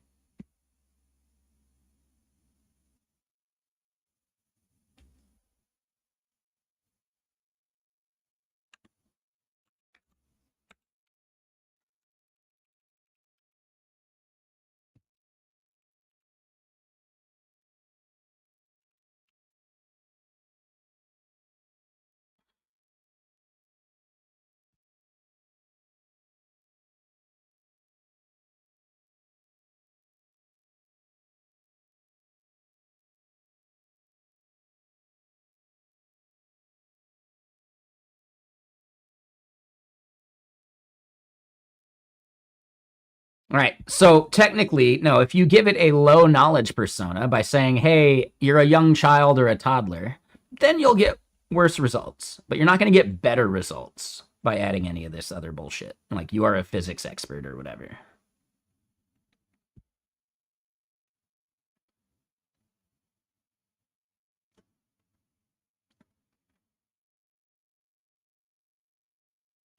You think it has an impact on code style?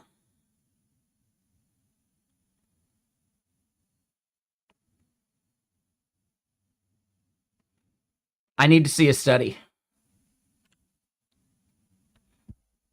Right? You could run a study. You could run the benchmark yourself, man. Let us know. Sounds like a valid benchmark.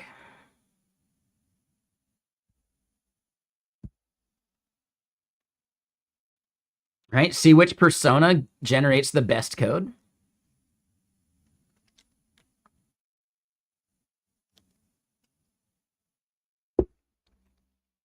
That could be a thing, man. I don't know.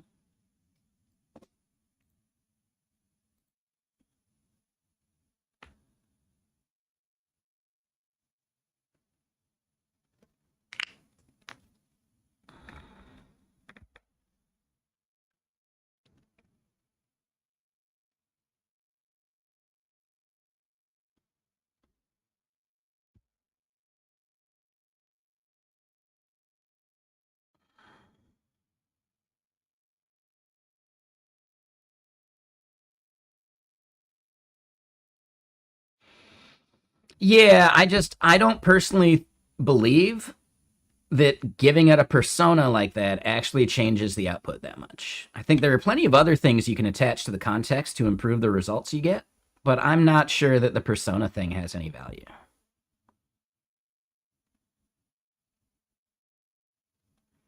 Right? Like if all you're doing, the only thing you're doing is adding the persona, I don't think it changes the results.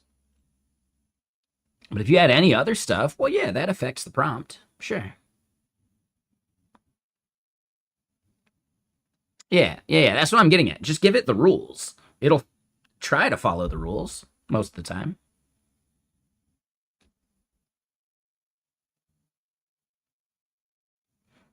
I could try it with my test runner. No, I couldn't because we're testing for totally different things. If you want to fork it and generate your own tests, go for it. But they would be completely separate fixtures.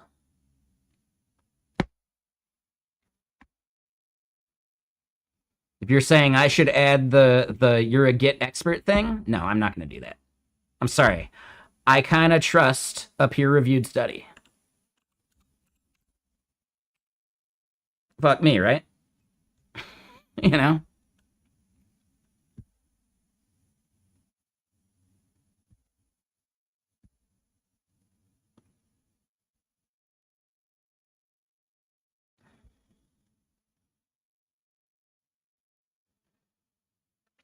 I mean, it takes time, it takes money.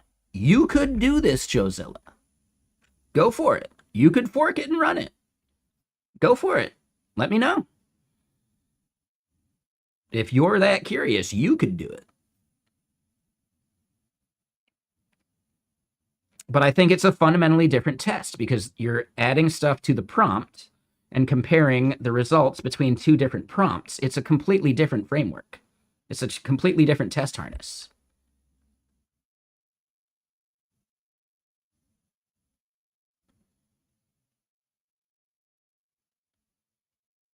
I understand that, Showzilla, but there's a study that found that.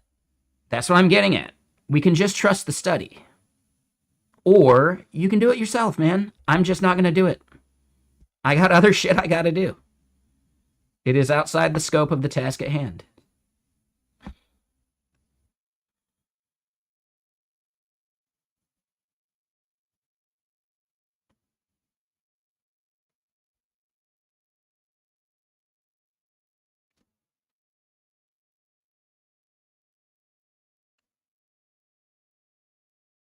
All right. Are you aware of scope creep? That is absolutely scope creep.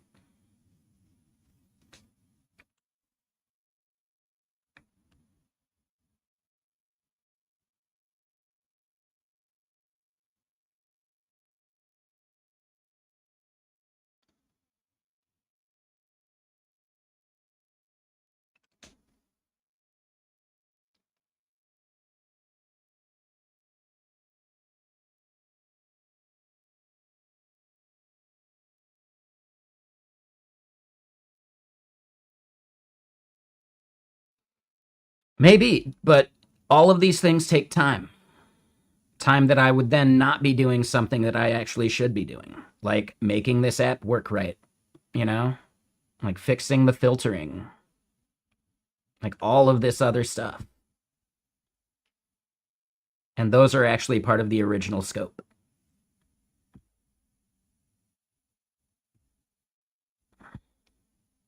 Right? This, I need to fix this first.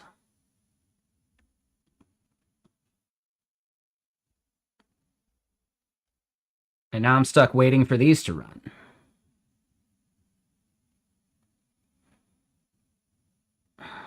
Mm-hmm.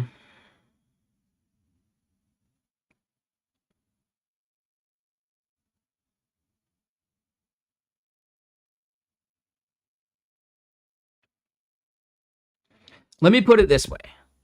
Why would I care about doing it if you don't even care enough to try it? The source code's available. You could do it.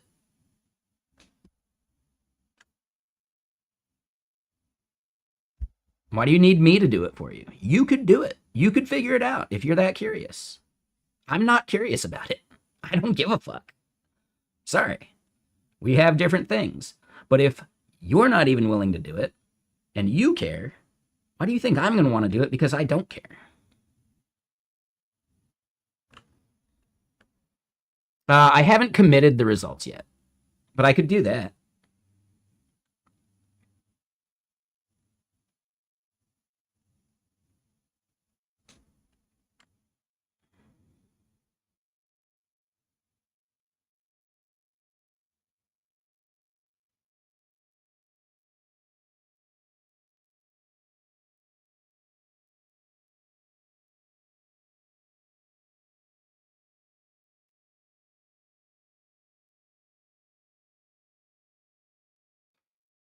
Yeah, I kicked off way too many of these. Like, dude, I want to fix these bugs.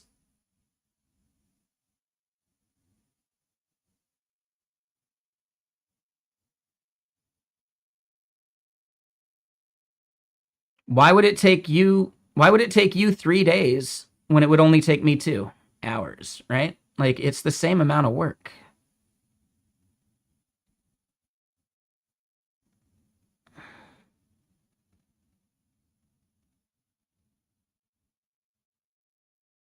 How would it take you 3 days? It's just prompting. It's a vibe coded project, man.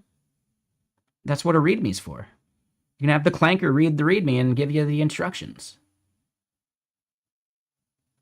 You haven't even tried though. That's my point. Like you haven't even looked at the code base yet. You know, like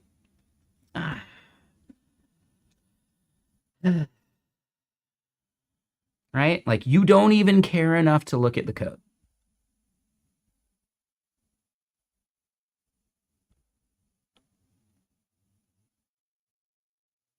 How are you expecting me to care more than that?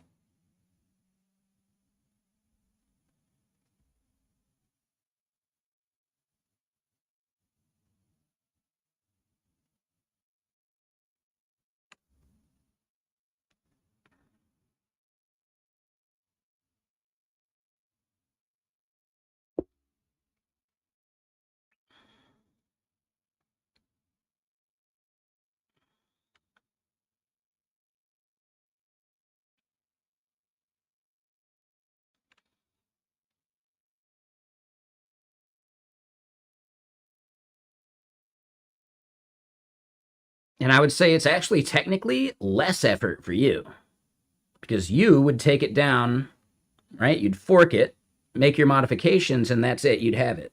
Meanwhile, I would be blowing away all of my results. I would be changing the fundamental pattern of what we're testing, and it would invalidate the thing that we're actually trying to publish. So I would then have to go and undo the thing that you're talking about. It's just not worth it. I know I could do it in branches. You could do it too.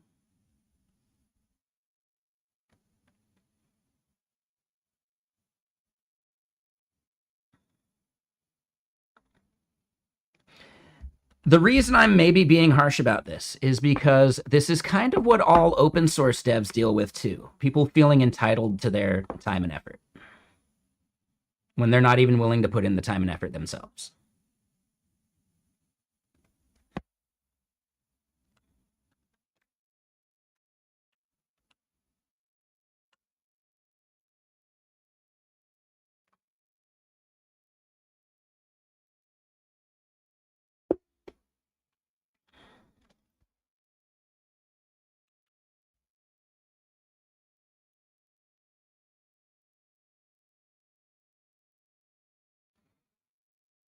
That part's fun, sure.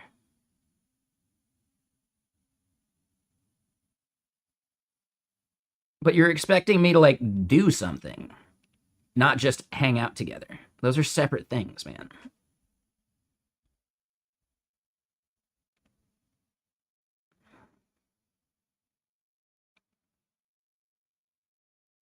Like, think about it Twitch-wise, right? You're playing some game as a streamer. Someone just jumps into chat like, oh, hey, play this other game. It's similar. No, I'm playing this game. Right? Like, you can play that other game while listening along. That's fine.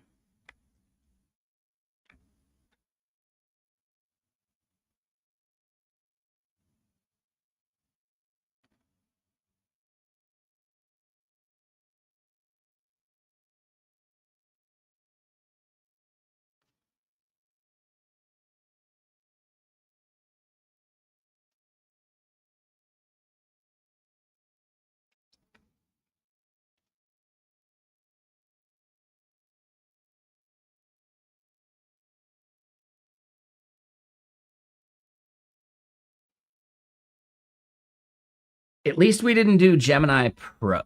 Gemini Pro would take us way longer.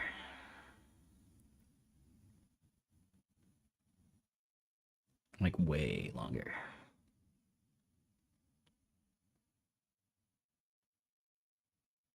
And yeah, another thing we're kind of noticing, yeah, none of these models are getting up as high as the OpenAI spec.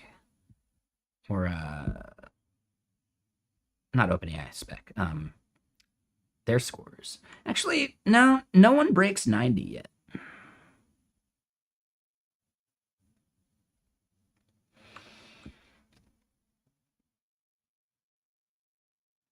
Well, I mean, Gemini Pro is just slow. Like, super slow. It reasons for way longer. It burns way more tokens. So even though you're paying a lower token cost with Gemini, I've found it to be the most expensive model. Just like on what it does, rather than just like the per token cost.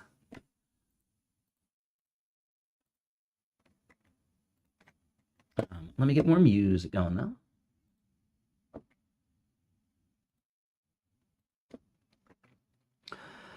I mean, no, it was getting a good score.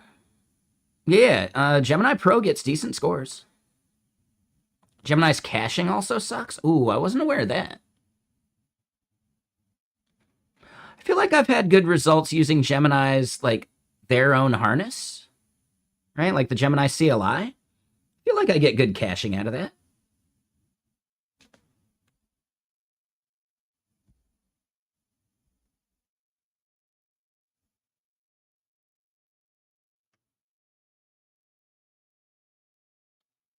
God, I always forget how crunchy this song is.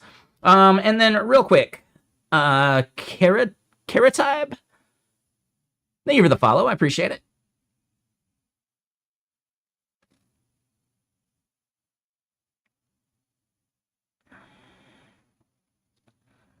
Ooh, it is about 5 o'clock.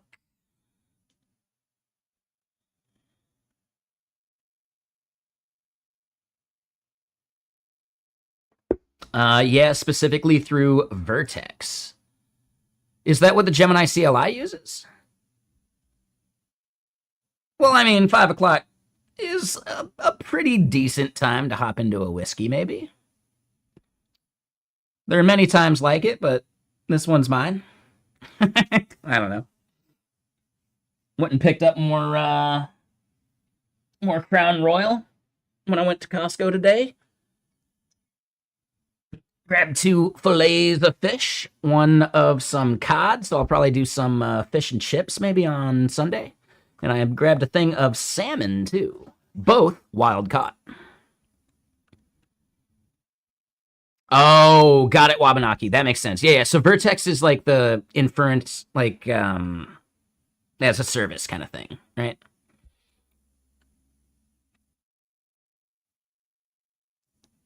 Formerly known as Vertex AI. Got it. Yeah, I've only used Gemini. Well, I mean, I've done a little bit of Gemini through this testing here, but I've only used Gemini for coding, like using the CLI.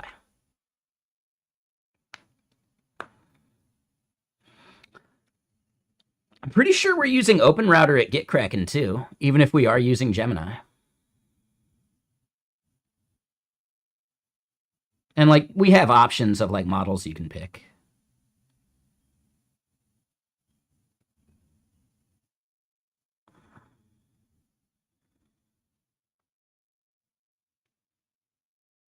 Dude, Flash is fast.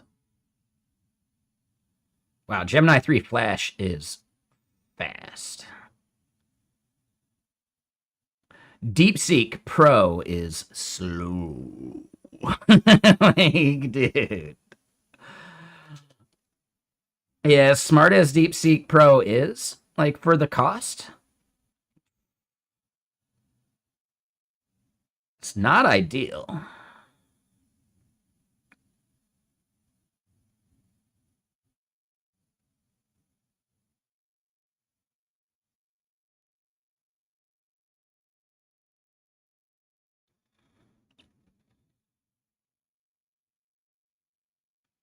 Come on, DeepSeek, I believe in you. Just finish up. Because I want to see what the tables and everything look like with all of these other things.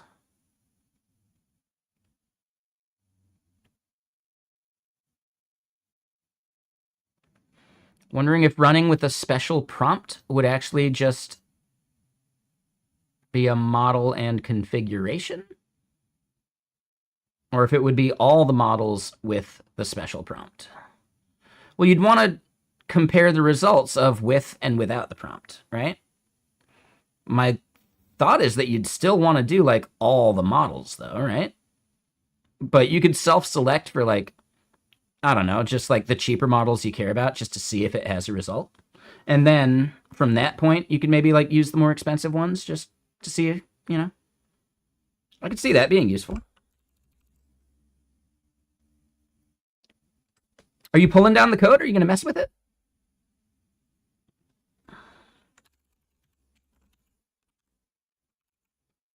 Because honestly, I'm at least curious about your curiosity. And if you do test it out, cool, man. I'd be interested in the result, but I'm not interested enough to do it myself. Right?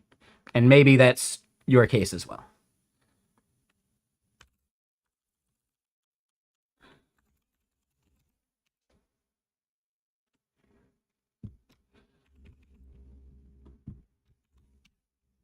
And if you do end up pulling this down, yeah, let me know if I gotta fix the README or anything. I feel like it's looking pretty good.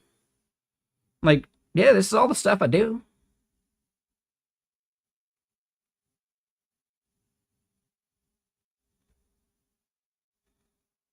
Yeah, I feel like it's been doing a good job of updating these the README.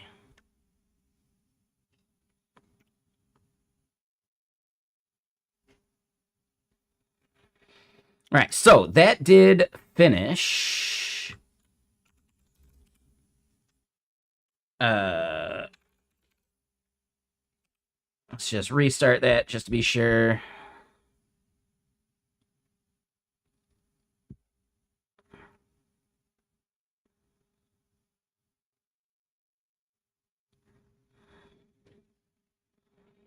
That is way more models.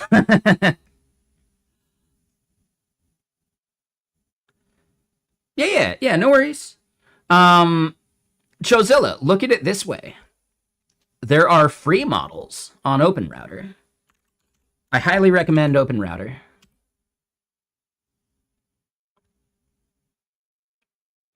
How Claude is dead last? Yeah, dude, it's bad. But yeah, so you can go check out on OpenRouter like some of the free models. Try out Flash. Try out, I don't know, Trinity Large or Nematron or like, you know, there's plenty of free stuff that you could give a try just while you're messing with it.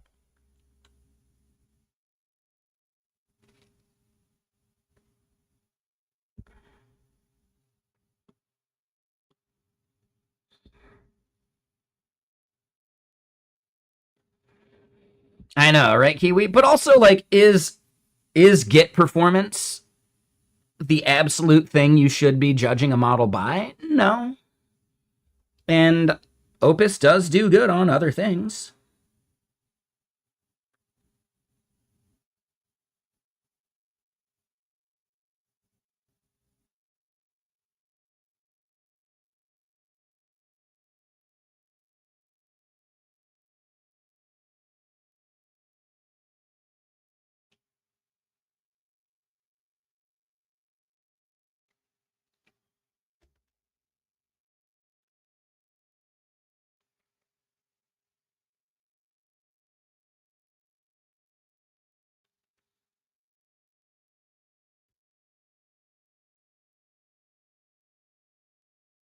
I think so.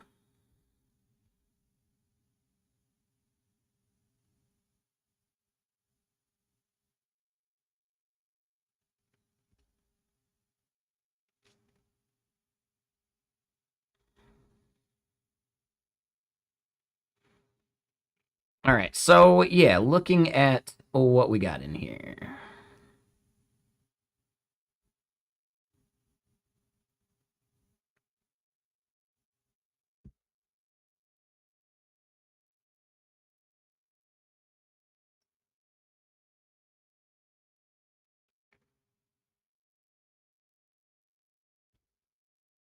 Yeah, but we don't know what general tool calling even is by that definition.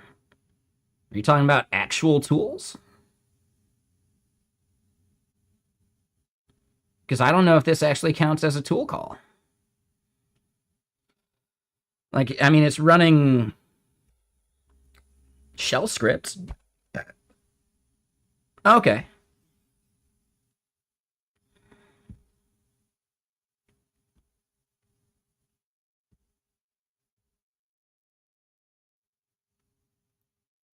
Oh, that is hard to read.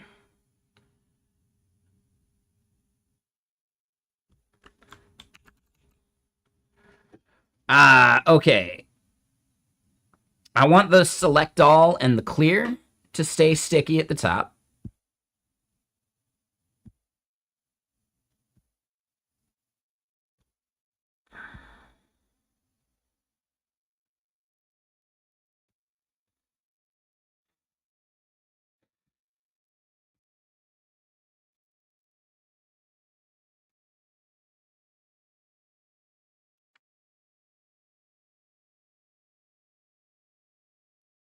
All right, so let's start taking some notes about what we actually want to do.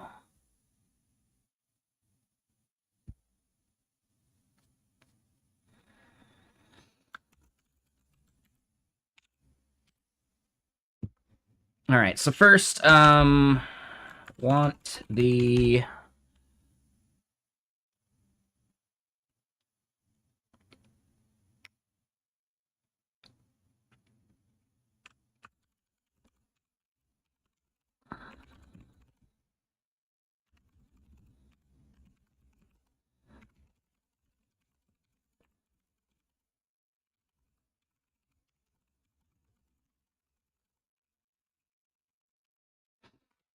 model selector cover and selection color makes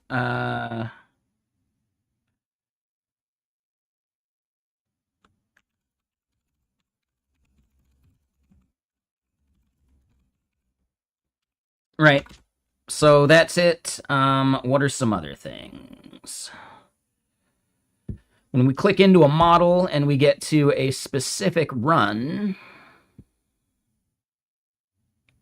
Okay. Yeah, yeah.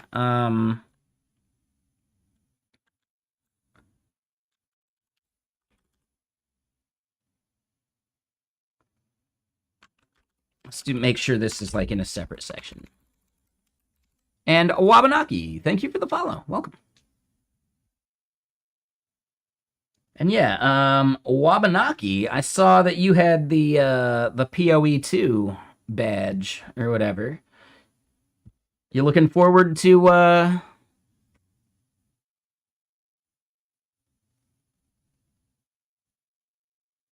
looking forward to the next patch?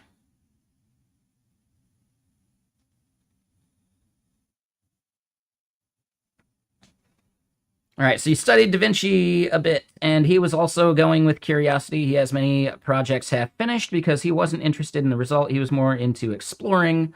He also worked very slowly. Sure. Yeah, you're looking forward to the new league too, Kiwi? Yeah, exactly.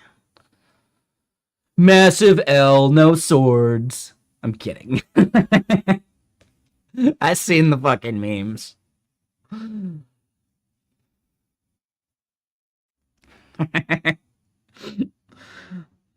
It's a hard community to please. I'm enjoying Diablo 4 right now, like the new expansion for that while we're waiting. It's not bad. I think there's definitely some like quality of life improvements that each game kind of has compared to each other. How's D4 Endgame? I'm only at Torment 6 or 7 right now. There's a lot of stuff to do. Like the war plans thing is a pretty good idea. I like Helltides. I think some of like the crafting stuff is quite nice. And like the boss layers thing is a fun thing because like, oh, only certain like items drop from certain like dungeon boss layers and blah blah blah. Like that's kind of nice. Instead of like, I know there's at least a little bit of like loot tables per boss in PoE2. I feel like it's pretty limited though, right? Like most of the time you're just going off pure randomness. I know that's not like 100% true, but it feels like that.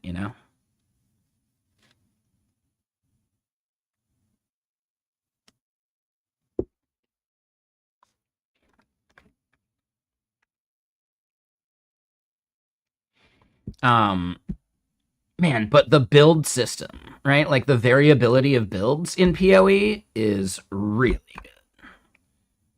When I get that Wabanaki, I think Diablo 4 actually did a bunch of like really good like crafting stuff too. But it's more like there's still some randomness to it, but it's way easier to get a result that you're looking for.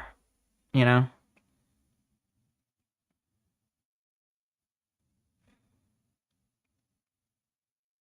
I think my other big thing is like, man, just all the voice acting and cutscenes in Diablo 4 really blows the like the lack of voice acting in PoE2 out of the water.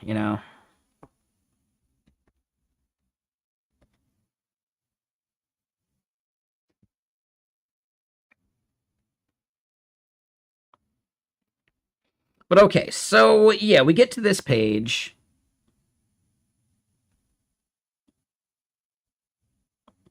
So the filters. Yeah, exactly. And just like the voice acting, right? Like just Ralph Ineson doing Lorath's voice is just it's just like butter on the brain. I liked his voice acting in High on Life too as well.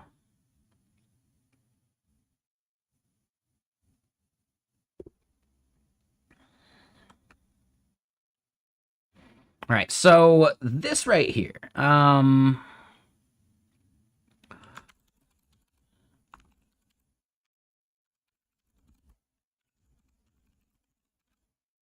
On the model effort details page, none of the filters do anything. And the difficulty values should be sorted by difficulty, not alphabetically. All right, so that's another thing. What else do we want to fix here? So then, yes, if we go compare... Oh.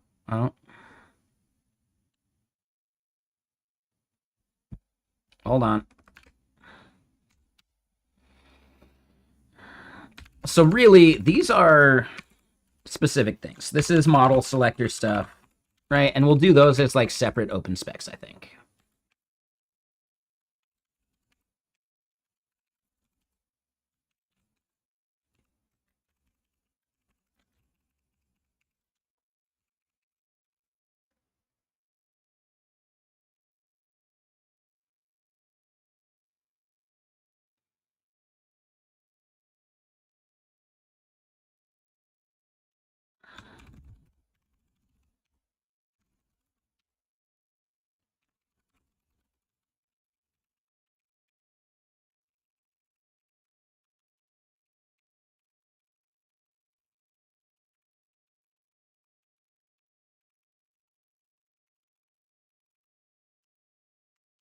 All right.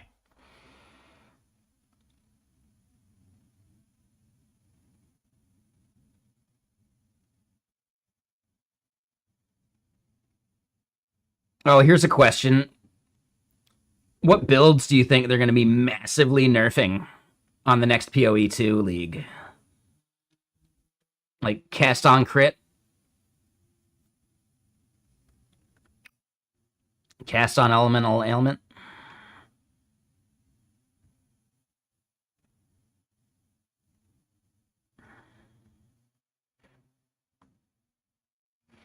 I will say I really like PoE2's current league because the temple made it to where it was so easy to get currency to get your characters like like a 95%, and then getting that last 5% was insane because of the inflation of it. But I was able to get 2 characters like basically fully endgame.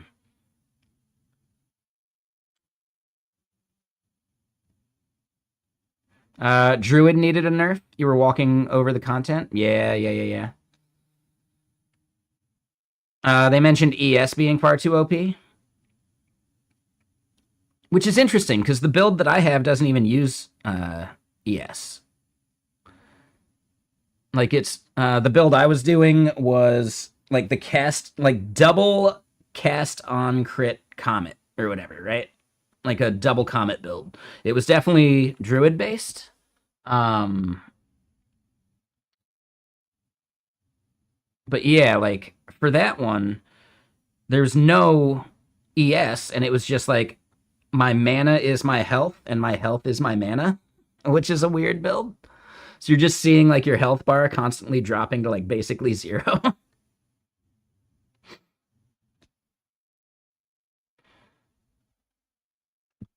That was fun.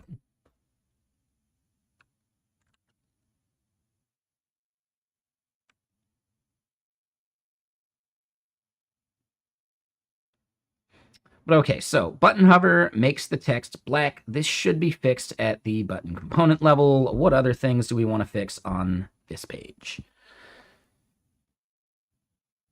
And what's up, Trona?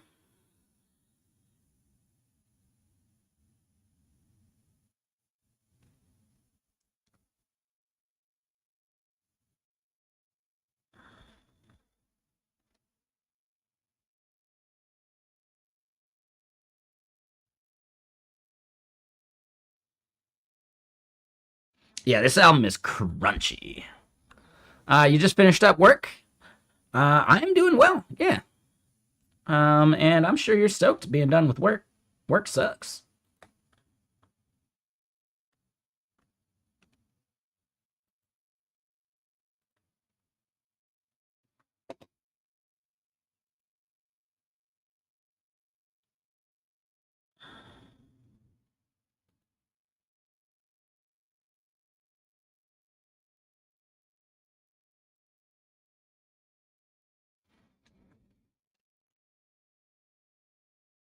At least it's your work and you can drink.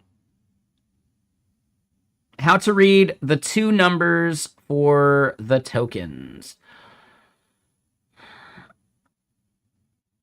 So, I mean, input tokens would probably stay the same, but output tokens would grow. So I think just total tokens makes sense, but that's not a bad idea.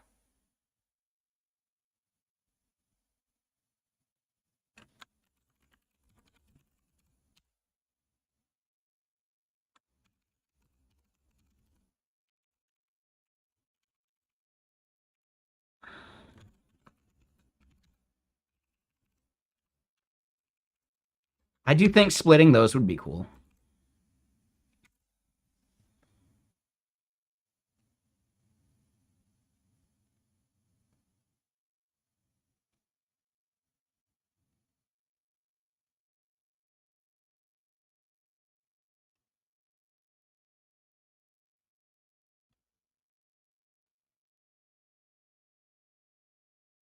I mean, it's hard to read.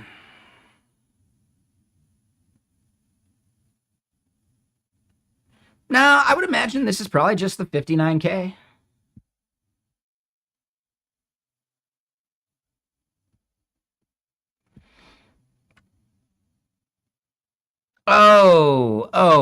Okay. No. So on the card, that would be input tokens, and then the other is output tokens. But we don't see reasoning tokens. I'm wondering how that's working. Yeah, sorry, my bad.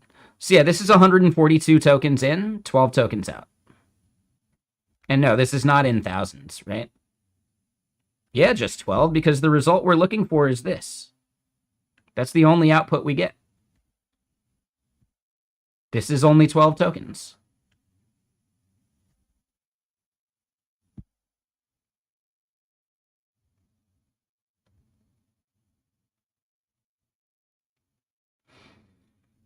I may have reasoning turned off. I thought we had reasoning turned on, though.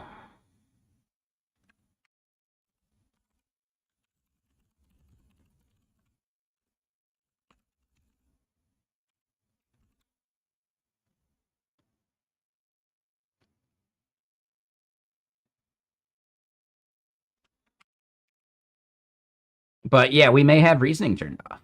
I could have sworn we had it on, but I don't know. I might have to rerun all of these benchmarks again.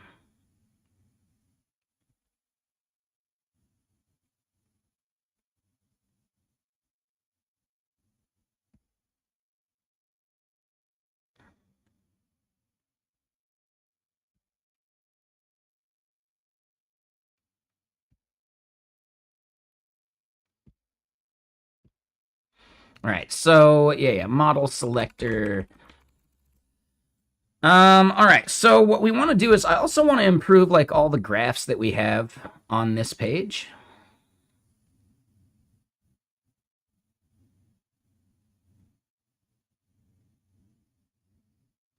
And yeah, I'm almost positive reasoning is turned on.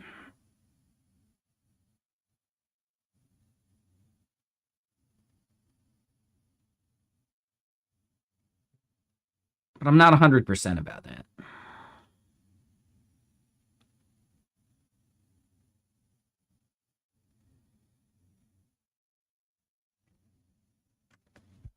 I guess we could ask it.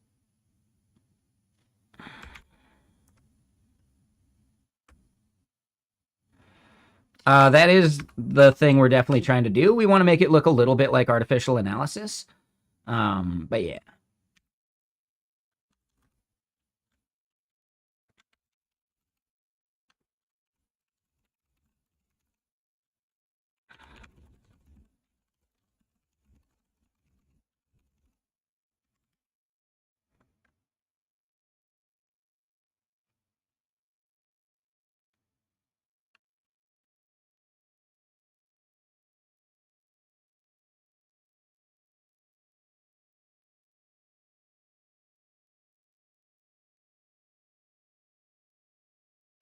Motherfucker!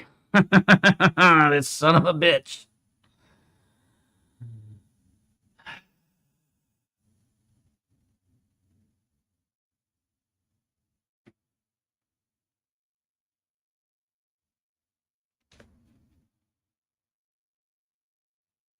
Yeah, okay. So just by even passing any of these values, we do have reasoning on, right? I guess I'm a little confused by that.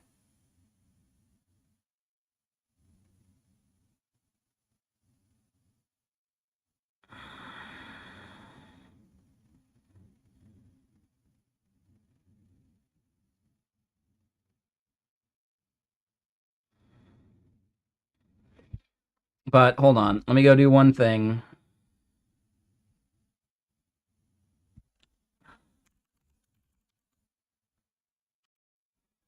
Gotta invalidate a token.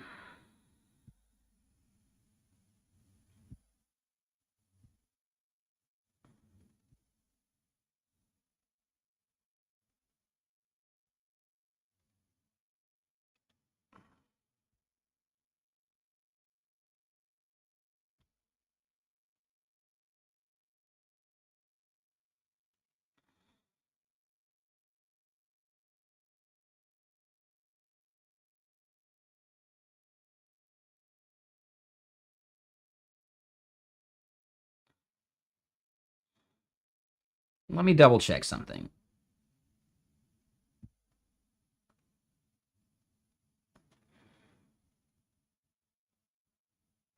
I'm not sure that's actually true, Chozilla. Like, I'll look at the API just to be sure. But if we just look at this list and we go look at, let's just clear Opus, right? We see adaptive reasoning, non-reasoning, but they still pass an effort value when non-reasoning. But they call it reasoning, not thinking. Right? So effort is a separate thing from reasoning. Reasoning is simply the does it reason, I guess. Like, so now I need to double check the Open Router API. And maybe that's what you're saying, like the Open Router API uses the value thinking. I don't know.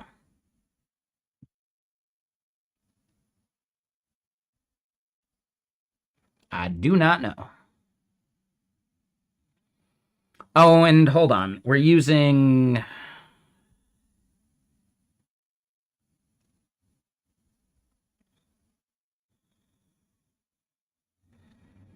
We're technically using OpenAI's SDK.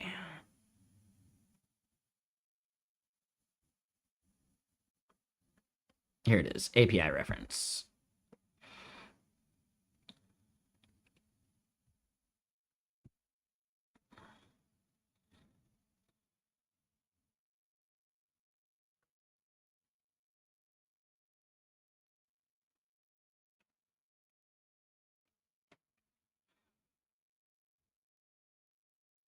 Right, so reasoning is an object, and we pass effort. But then after that, yeah, we don't see anything else about that. So my assumption is that if we pass those values, reasoning is on by default.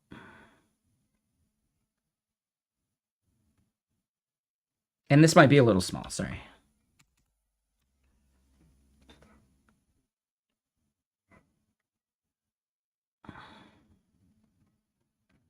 It does. So I find that really confusing. Yeah, that does contradict kind of what we saw, doesn't it? So maybe there was a different thing that I missed here?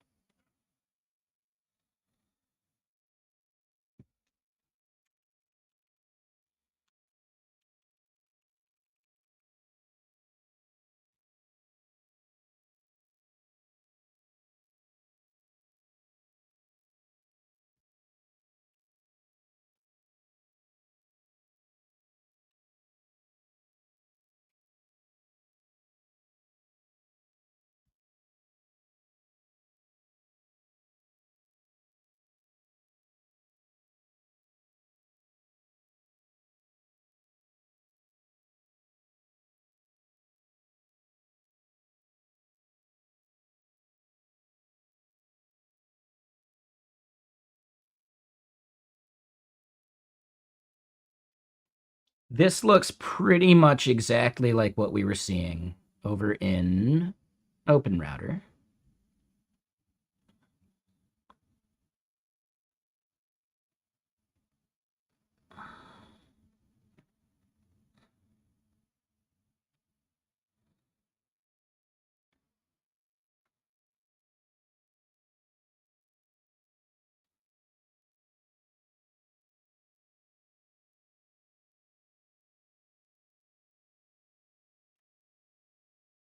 Yeah, so I'm not sure how they were able to do that.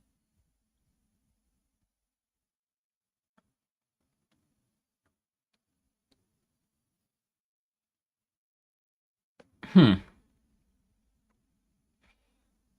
I really have no idea how artificial analysis is even doing this then. Let's just double check the Claude API. Maybe Claude does something differently.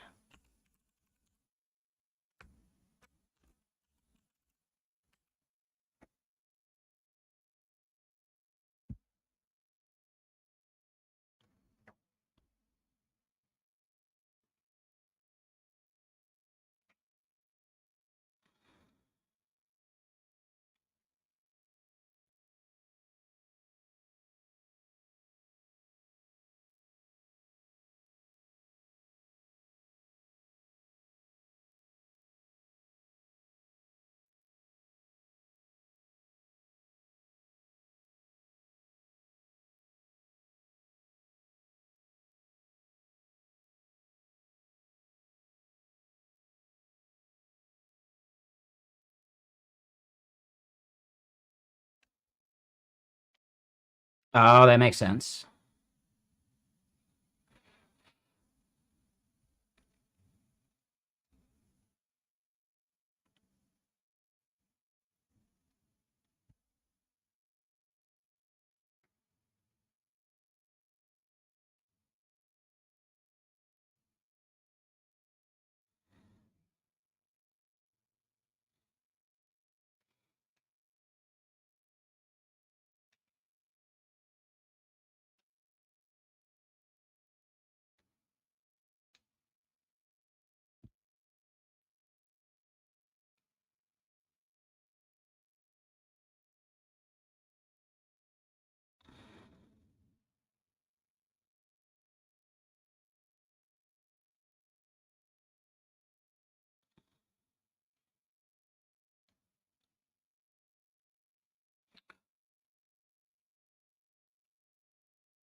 No, verbosity is a totally separate thing. No, effort is like how much it thinks, you know? So at high and max, Claude will almost always think. At lower effort levels, it may skip thinking.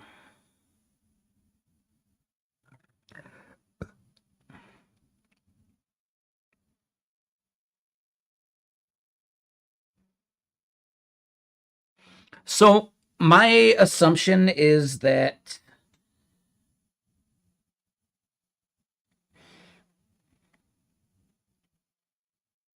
thinking requires reasoning tokens. Yes. Yep.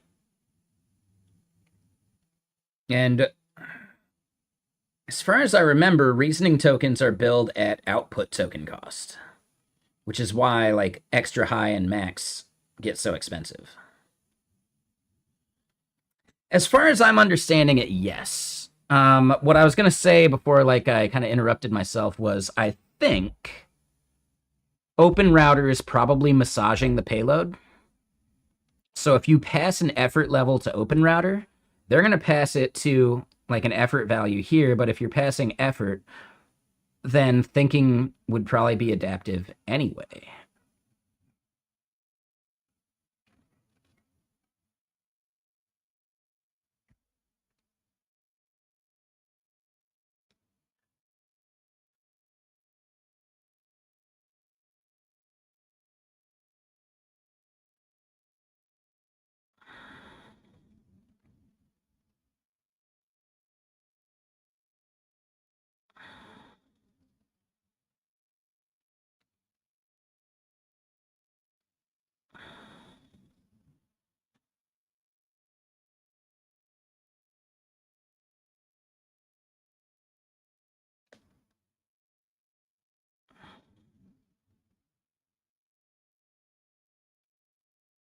Yes, Chozilla. Yep. I mean, typically if you just go to like Open Router, they show you the prices.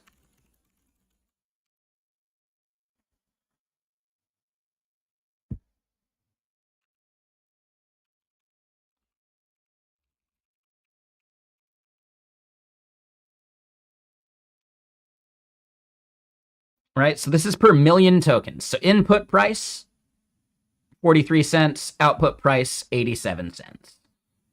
So pretty reasonable. And then you go and look at something like Opus, and it's $5 and $25.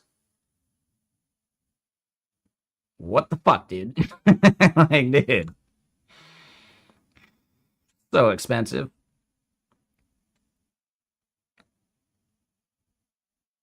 Now, this is the part that blows my mind, because if we add Gemini Pro, 3.1 Pro preview, it says it's cheaper than Opus, but it just spins tokens. Like, it's gnarly. So yeah, I think we got reasonably set.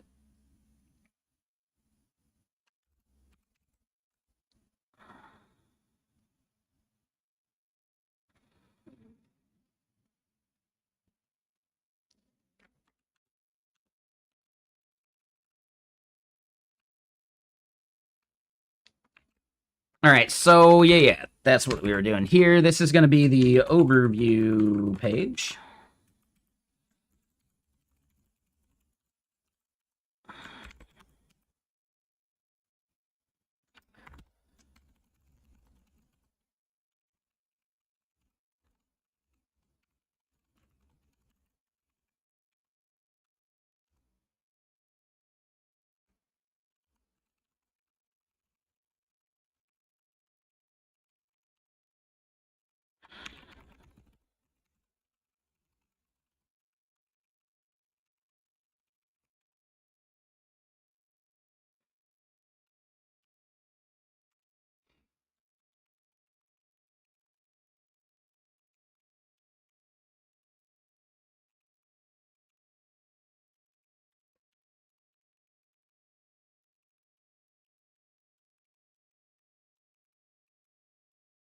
Okay.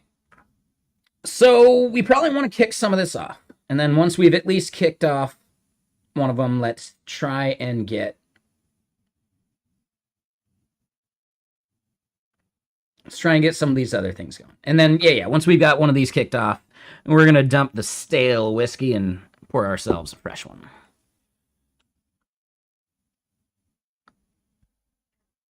Man, it's like legitimately chilly here in Washington right now. I'm fucking loving it. Oh, it's like cold. Oh, it feels good. Like my feet are a little cold. Oh, love it. 18.2 degrees Celsius in this room. Oh, yeah. This is like perfect.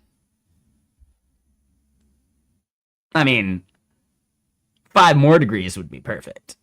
Ew. Right? Fahrenheit wise. But no, yeah, like mid 60s. I love it. This is perfect. Keeps me awake? No, I fucking hate the heat. I just thoroughly hate the heat. And honestly, I can't sleep when it's too hot. At all. Like, heat keeps me awake. When it's cold, ooh, yeah, I got blankets, man. I got blankets. I got an electric blanket that I might even turn on tonight. Just on the feet.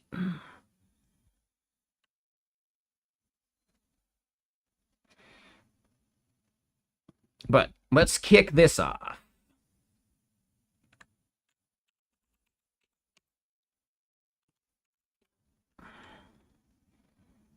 Yeah.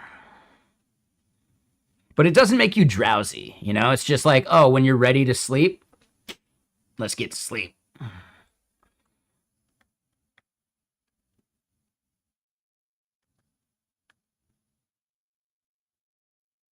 So I guess maybe that's the big thing. The heat makes me drowsy, but it doesn't actually make me sleepy. And the cold lets me sleep really well, but it doesn't necessarily make me drowsy.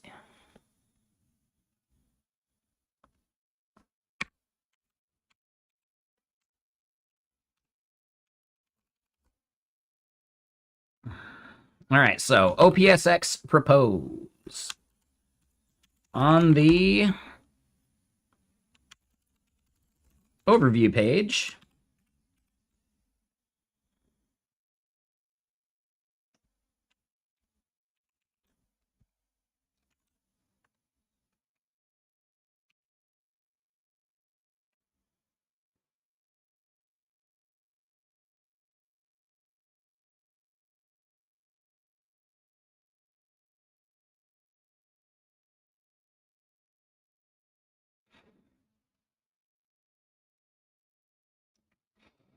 all right, and yeah, after this, I may want to go in and just like find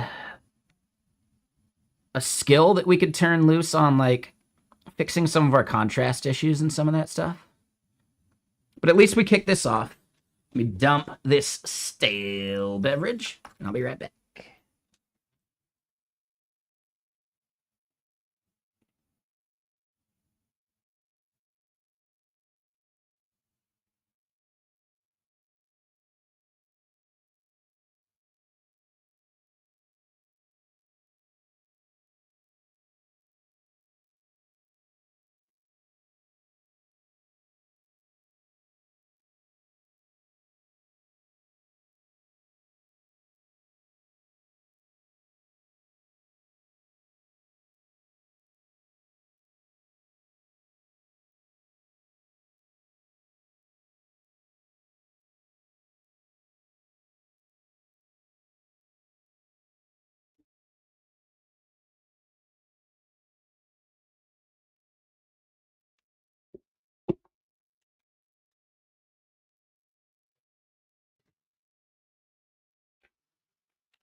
All right, and then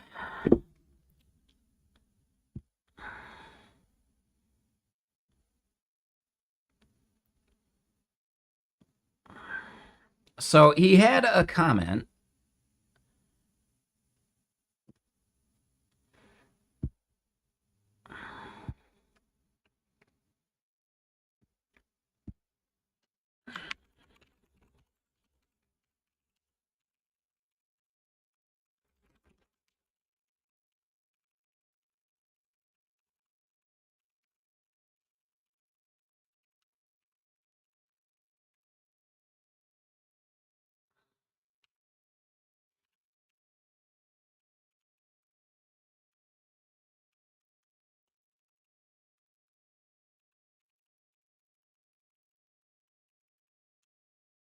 I think the tooling will gravitate towards subagents for most use cases.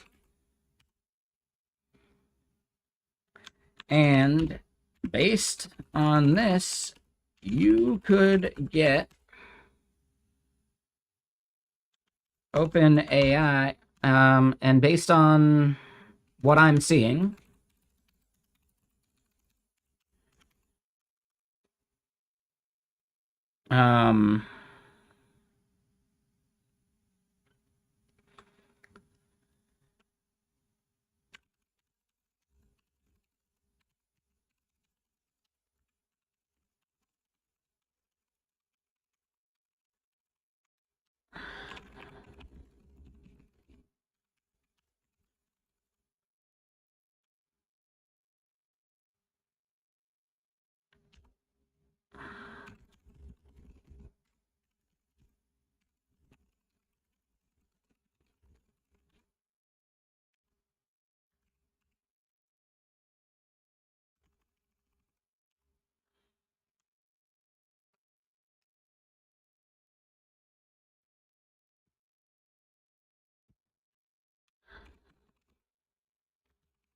right? So I think the tooling will gravitate towards subagents for most tasks, And the frontier model is just the orchestrator and planner.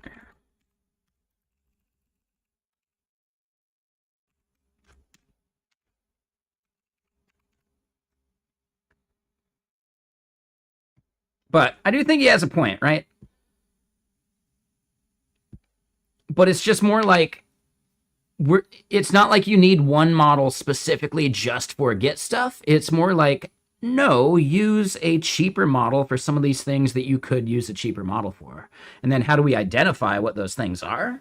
Well, yeah, that's maybe where benchmarking suites like this end up being really valuable. But I 100% think someone needs to own that like handoff system, right? Like the tooling is going to need to do that. Doesn't Claude Code swap between Sonnet, Haiku, and Opus? It does. Yeah. Claude Code will absolutely use Sonnet for generating things like commit messages, like, and just like other random things. Hold on, can I edit this? No. Yeah, but that's a great point. Like, Claude Code already does something like that. I believe Gemini CLI also does something like that. So yeah, like some of the tools are already doing this stuff. Mm-hmm. Yeah. So I don't know, man. We see all these like tools, and GitKraken's building one too. None of them are trying to solve the cost optimization problem yet. Whoever does that, I think, is going to massively win out once these things are subsidized or not being subsidized anymore, right? But it's hard to convince people. You hate reasoning, by the way?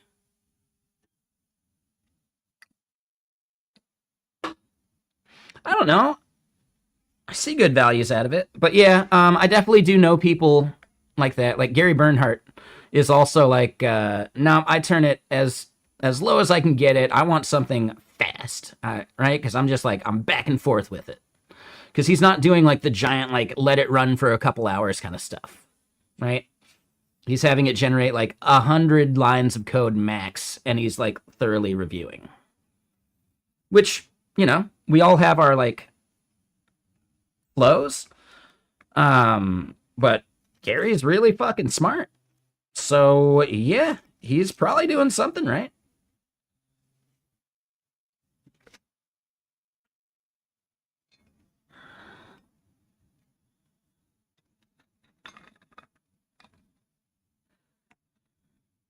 That's what I love about Seattle JS. People as fucking brilliant as Gary Bernhardt go and hang out and just chat and shoot the shit. It's really cool.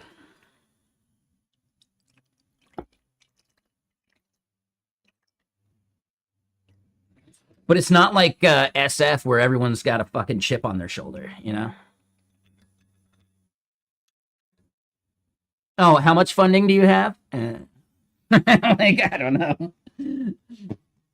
Know if I've ever met anyone who actually does stuff like that, but I haven't been to that many meetups in SF. The ones I did go to were fine. There was definitely a lot of like, oh, are you funded yet? Yeah, there is definitely some of that. And you can almost tell like the moment you say like, oh no, I'm pre-money, you're not even worth talking to anymore.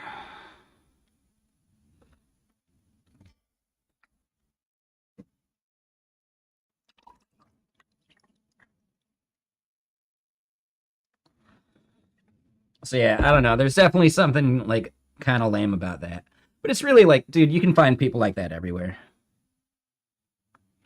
And I will say, like, the meetup I went to was like a data scientist meetup. Maybe not the best place to find like actual devs.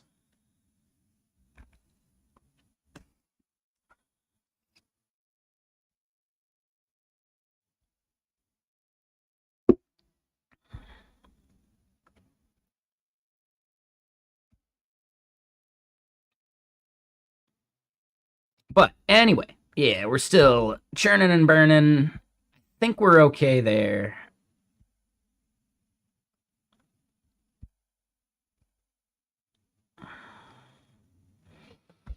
Yeah, Shozilla, if you have any questions about the code base, feel free to ask. I actually really appreciate you like being willing to put in the effort. That's cool, man. Thank you.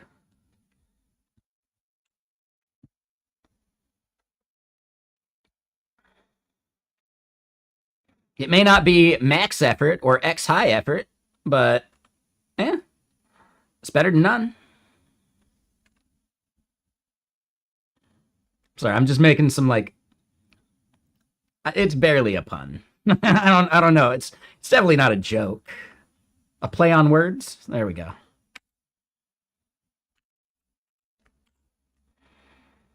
All right, so we got the server running.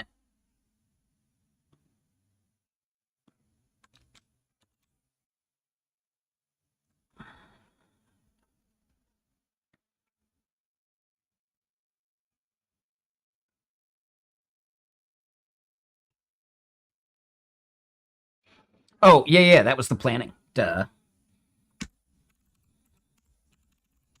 I was like, wait, I don't see any changes. Yeah, that's not the step.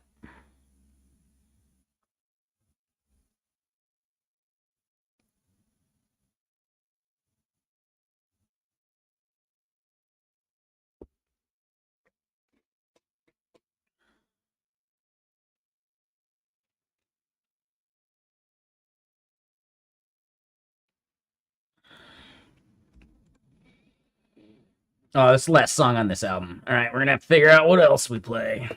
All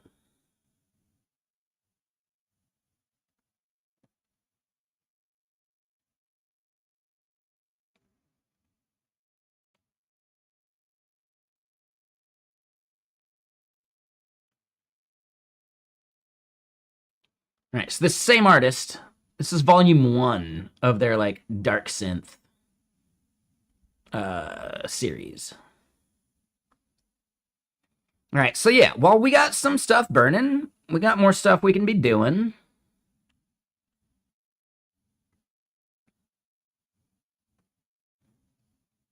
Wait, does he sing on this album? I don't think so. Okay, so Quen 3.6 Plus. Not bad. That completed.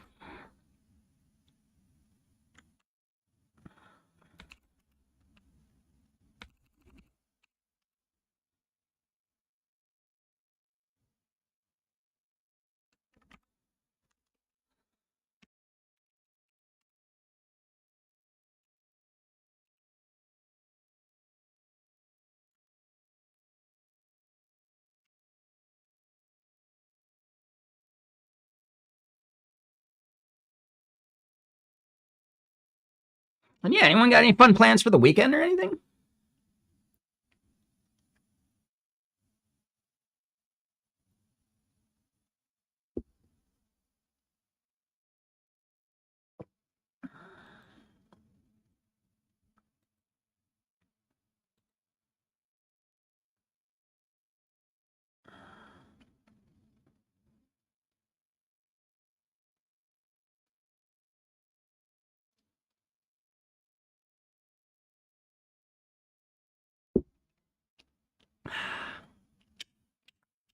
Fire.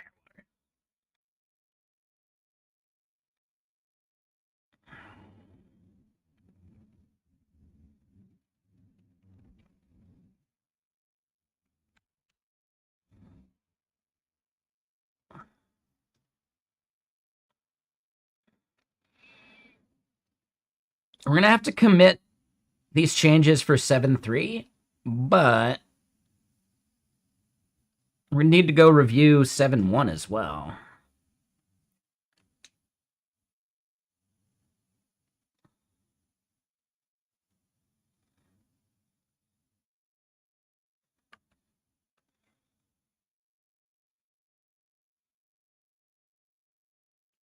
All right, so that's burning. That burnt. Let's see. Did it blend?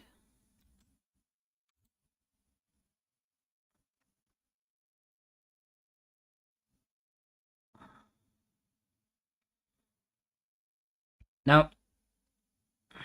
Well, yeah, no, that's Garbo.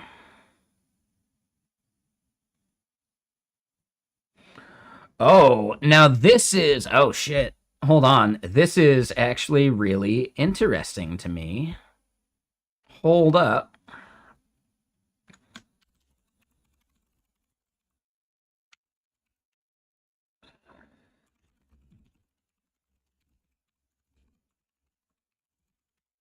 As the what's the first one? Model summary.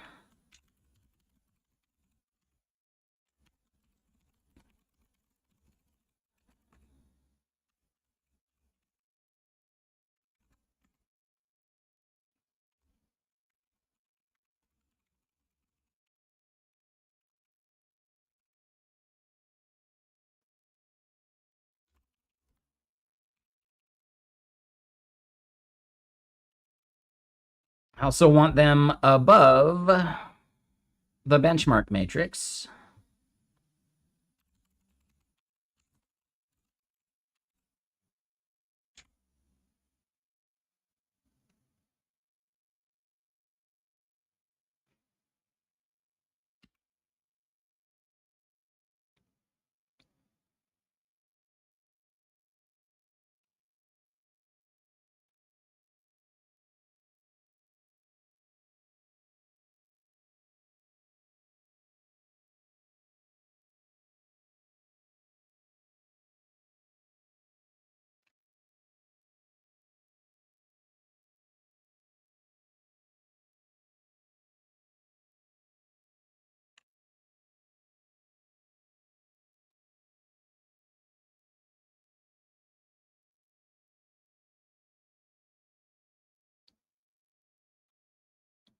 You lose focus, drift away, and end up doing something else. Yeah, I mean, that's why you have like 5 of these things burning, don't you? I think the most I've ever been able to handle was 4, and it was overwhelming. But I do like the moments of just like thought in between, and I like reading its reasoning and some of this stuff too. Right? Like, I like this reasoning.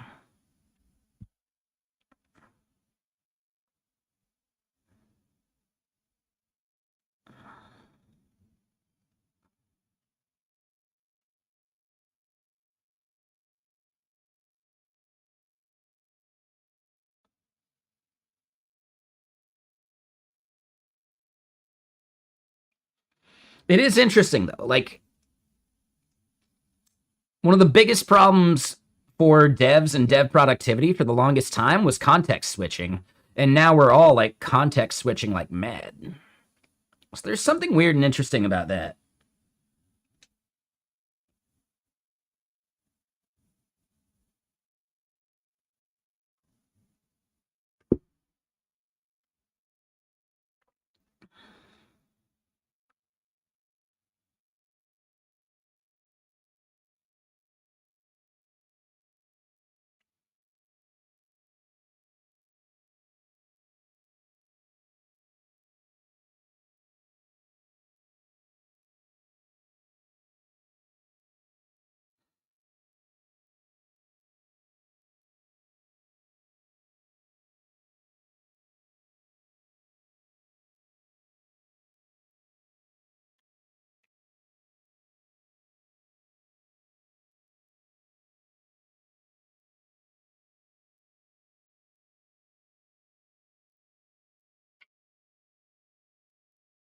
Hold on. How do I copy this link?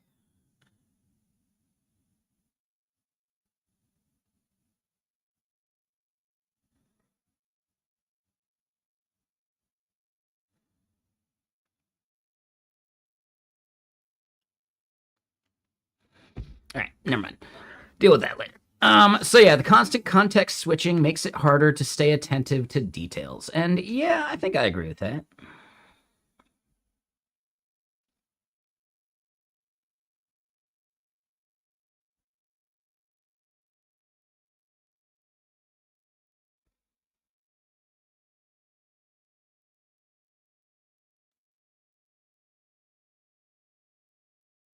And how's it going, Lily, over on YouTube?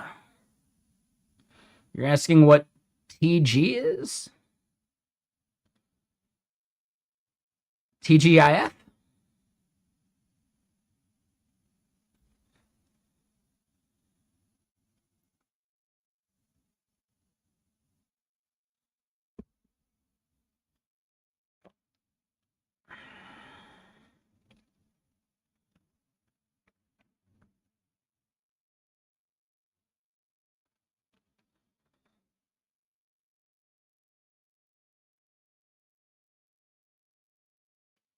What's the token generation?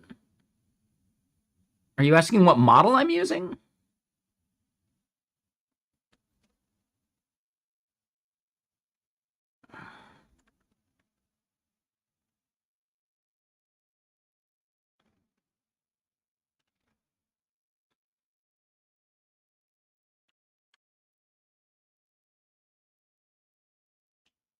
Yes, and the speed? So I'm typically using DeepSeek Pro, and like for some of these things, like I'm juggling between an implementation model and like a code review model.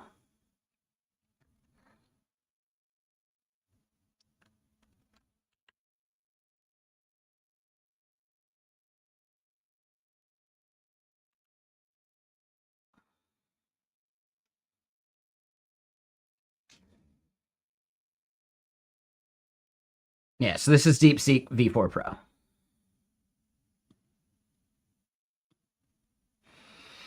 All right.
Hold on.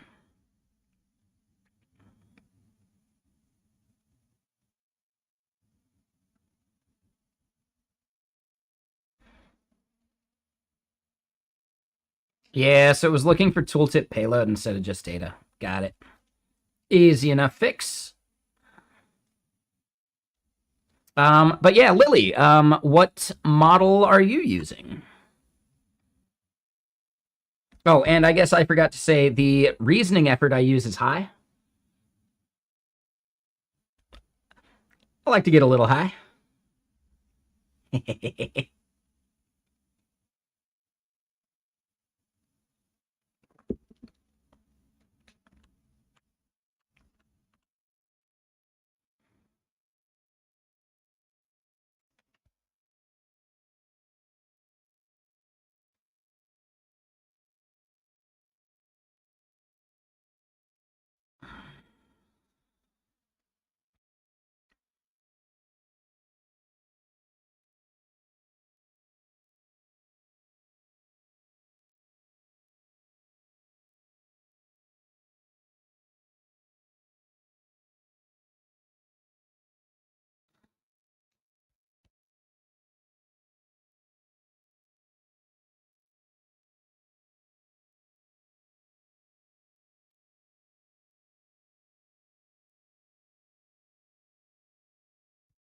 All right, so did it actually blend?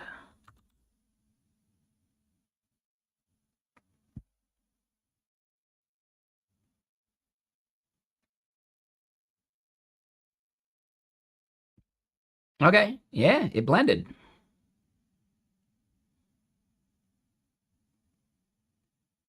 Let's double check these work. Yep.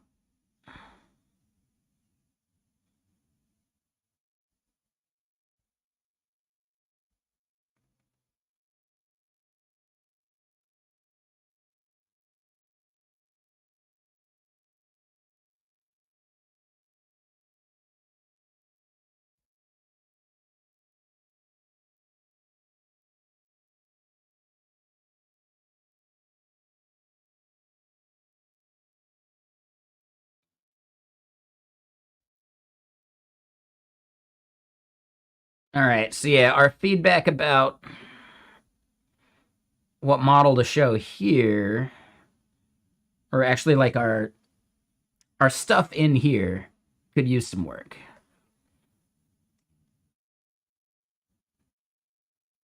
But I think we cooked just fine. Here's my question though. Should we invert the order? Right? So like higher score here, higher cost on the left as well?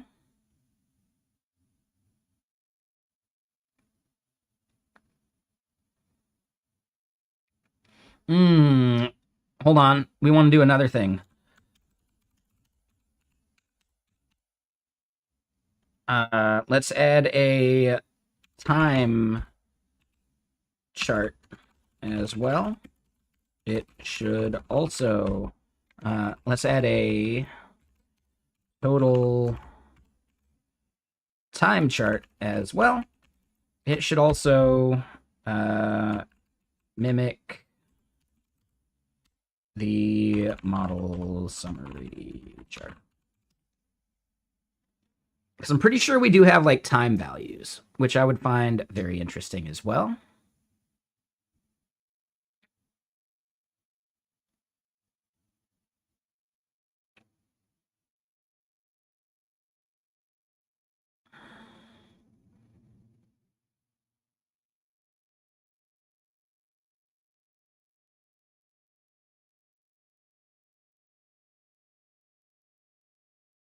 Shit.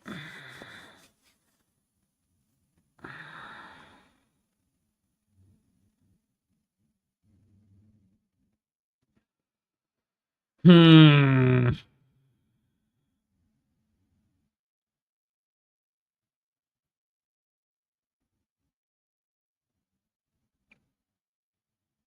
All right. So we're going to have to churn and rerun all the models again.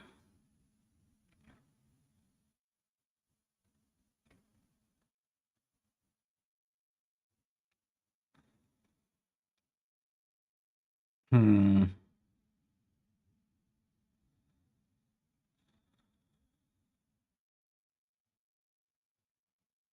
We'll wait on that. I do think duration and speed has value, though.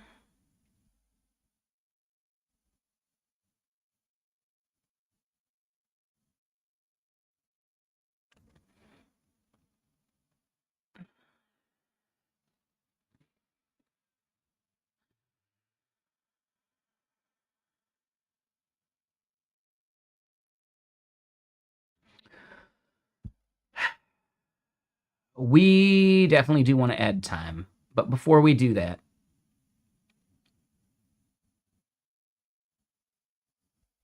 let me double check something. Can we turn off the reasoning by passing none, and would that have value too?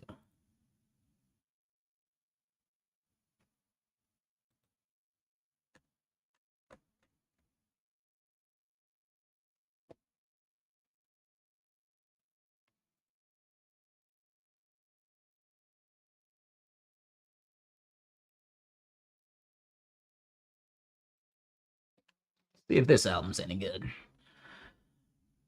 Okay, so I don't necessarily want to rerun all of this yet. It's starting to feel like more results, though. It's starting to feel useful.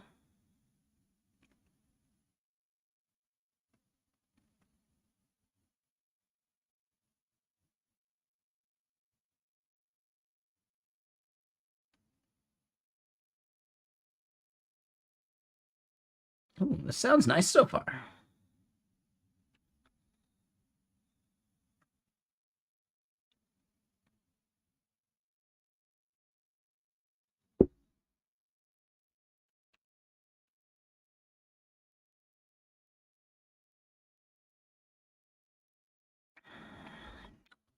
Trying to think, like, what could we do concurrently versus what do we need to do separately?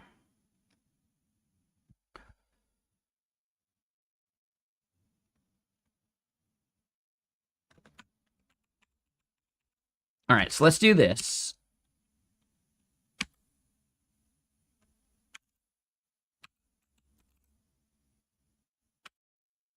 Let's archive what we got there.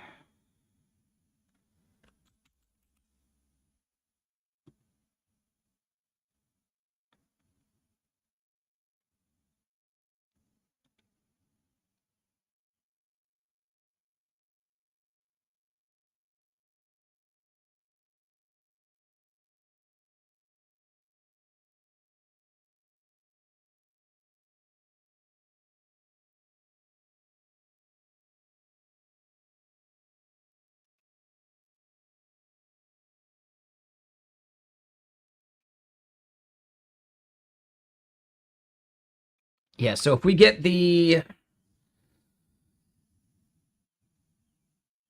time usage bullshit, we should be good.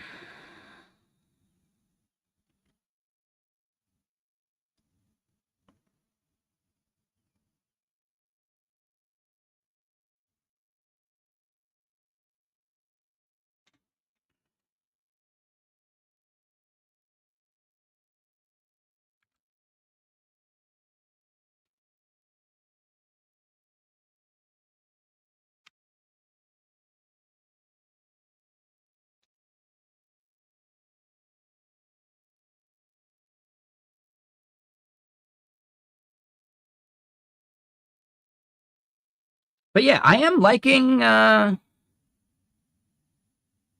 OpenSpec so far. Does anyone else have any like planning tools that they prefer?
Okay, yeah. So removed that requirement. Good. Yeah, that one sucks. But yeah, what we want to do is we want to improve the pipeline and the measurement data.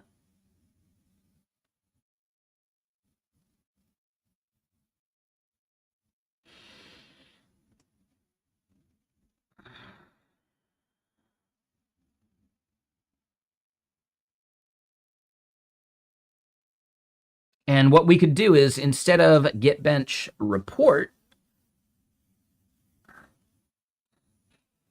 we could do GitBench, or it would be GitBench report, but it would be open instead of dev. And then I think the data would be static, and anyone like trying to use the website would just be fine. Because I posted a link to the ngrok app at like in the work Slack and also like over on Blue Sky.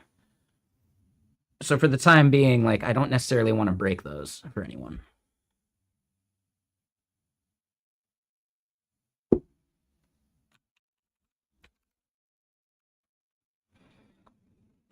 All right, so OPSX propose.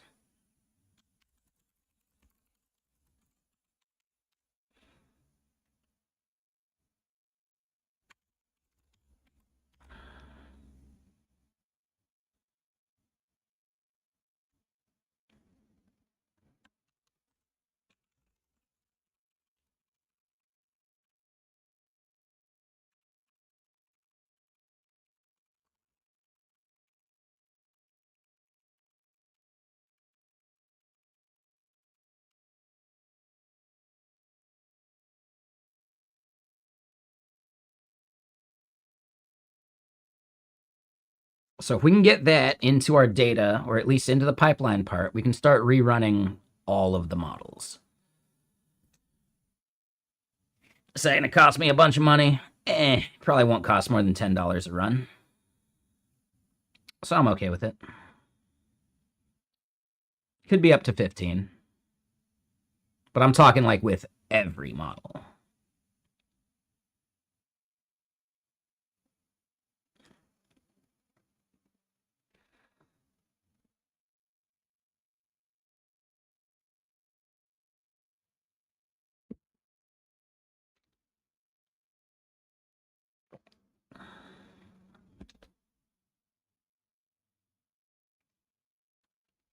I got a quick question. What time is it in Spain right now?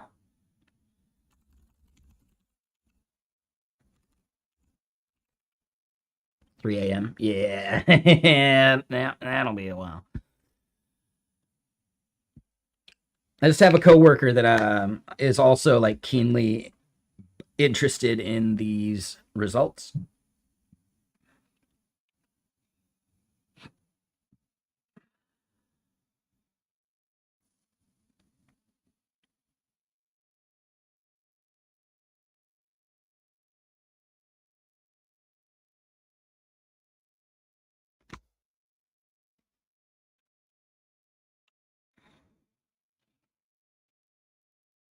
Dude, this is nice. I like this artist. This is like just chill enough, you know?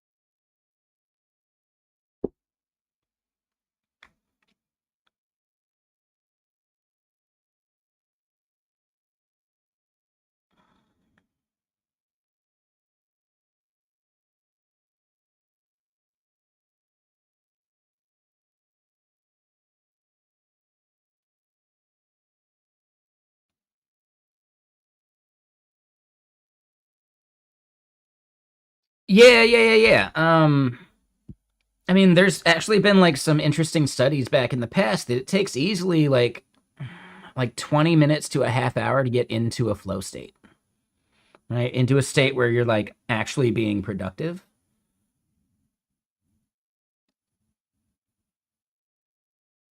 Which is why it's ridiculous when it's like, oh, I have meetings all day and I only have a half hour between any of them. When do you expect me to get work done? You know, like at least now with LLMs, we could like be churning it while the meetings are happening.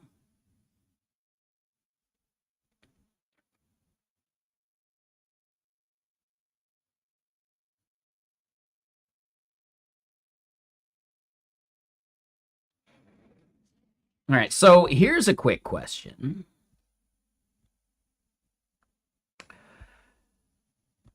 Is there any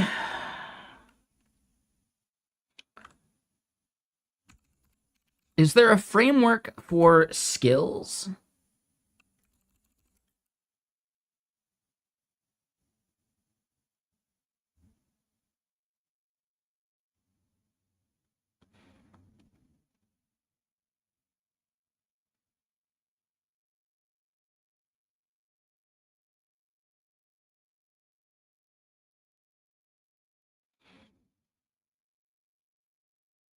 Okay, so I think this is the actual tool then. So this CLI tool should be the thing, right?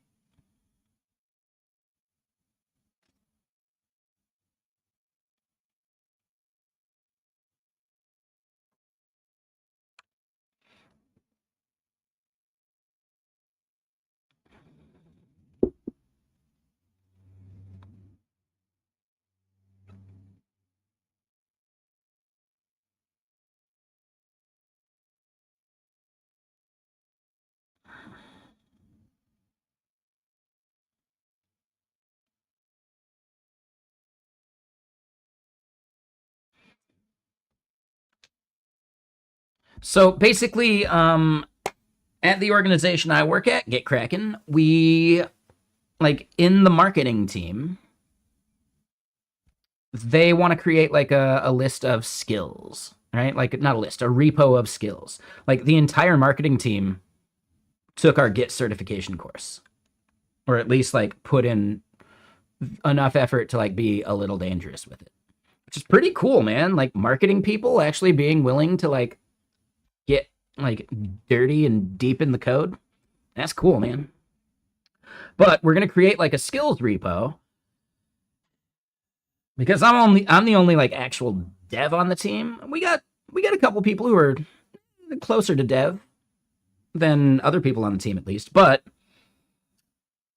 I'm the one tasked with, okay, let's set up the infrastructure of like how do we install the skills that we set up. And there's some other stuff like downloading some of our like product data so that we can feed that into skills and like into LLMs and do some bullshit, right? I'm thinking npx skills add and then like owner/skill name should totally fucking work. But now I'm curious, like, what's the structure we need within a skill, right?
Okay, so yeah, I'd want to use references. Okay.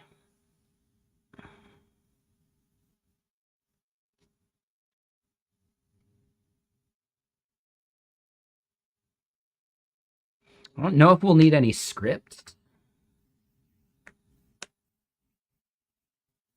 Oh, so you can use npx skills in it. Oh. Okay. Okay. Okay. Yeah, yeah, yeah. All right. So yeah, the skills CLI tool I think is what we'll end up wanting to use. Okay. Yeah, cool. Let's double check how this is doing. Runner captures duration ms per fixture via time.perf counter. Score gets duration ms field with backward compatible serialization.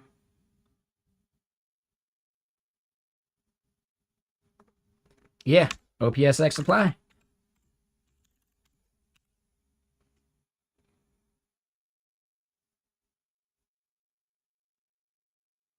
All right, how's cuneiform?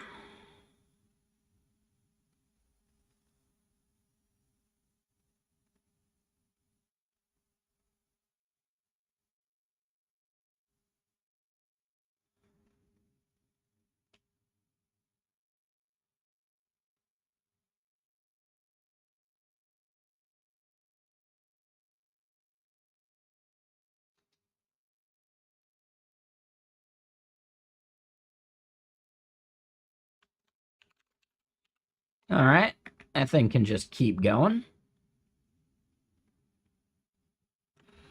And let's do another one of these.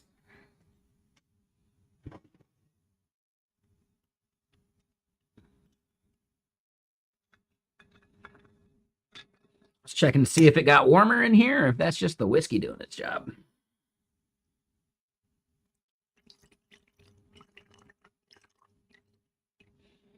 It is just the whiskey doing its job.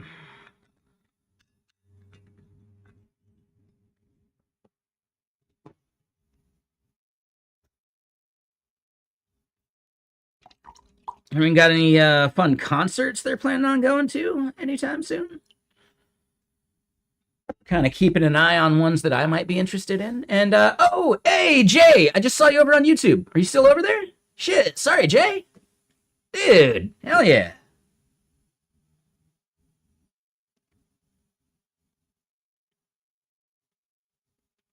Yeah, sorry, Jay. I just saw the message over on the Twitter chat. I'm pretty bad at watching it. I'm getting better. I just need to, like, fiddle with my teleprompter a bit, and then I can get the Twitter in the same, like, split screen BS I got going.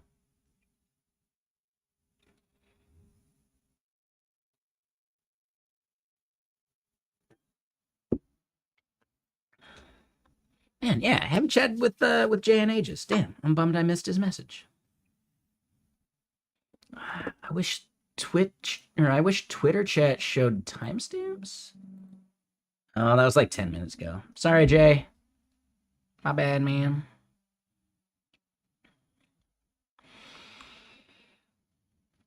All right, so loading step 4.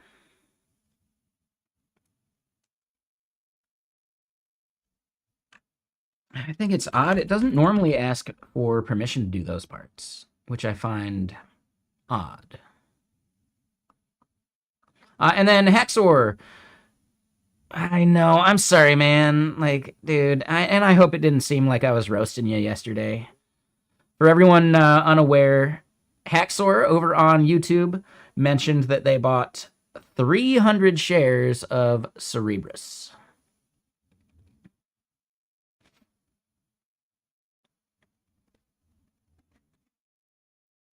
I dislike the company so much, I was tempted to short it. And I would have made fucking bank.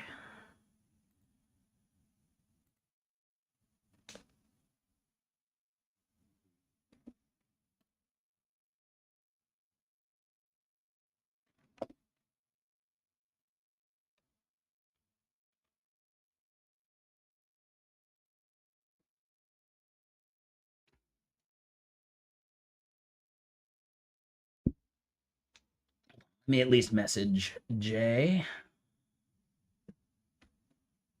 I'll just text him.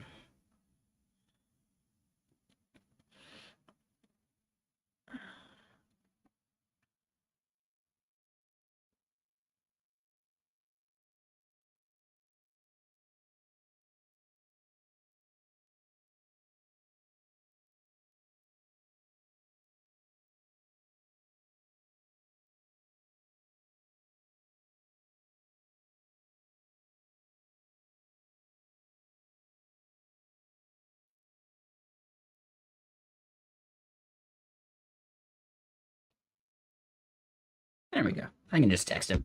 It's easier that way. All right. So yeah, fix that shit automatically.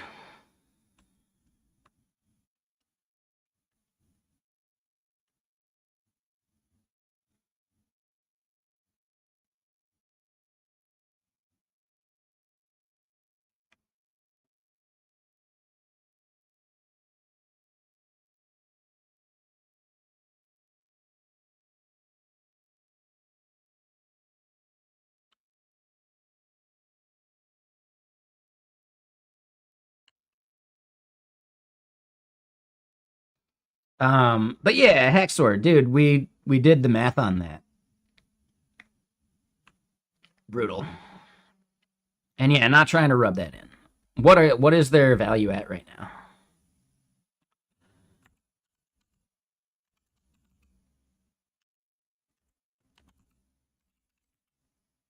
Ooh, okay. So it's not like it went down to 0. I'm gonna guess you got in at like 320, which is still not good.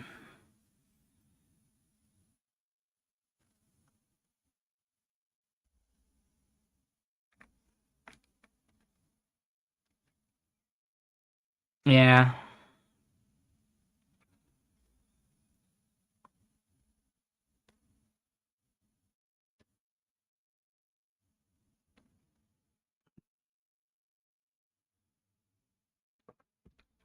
Yeah.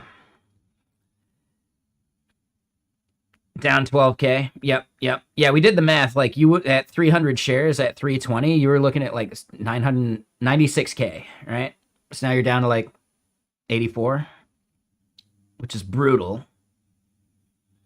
But also it's gambling, right? If you'd gone to Vegas, it would have been 96K to 0. So, just saying, could be worse.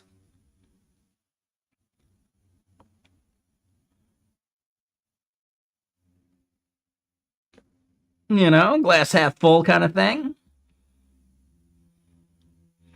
Could pop next week. Yeah. And I don't remember if you were around when I was saying it. Like, I burned myself. I'm never buying another IPO. This is not financial advice, but I bought into the Coinbase IPO, and it took like 3 years. It took at least 2 years. I think it was 3 years before I actually was able to sell at like, I think like a $300 loss or something. But I bought like 5K worth of stock. But if I had sold before that, it would have been like I lost 2 grand instead. So, But yeah, like I don't know. I got burned by it. I still believe like it's kind of a decent stock, but like, I don't know. There are very few companies I want to hold directly. GME, because I don't know, damn the man. There's very few companies that I trust to not just be like manipulated to hell.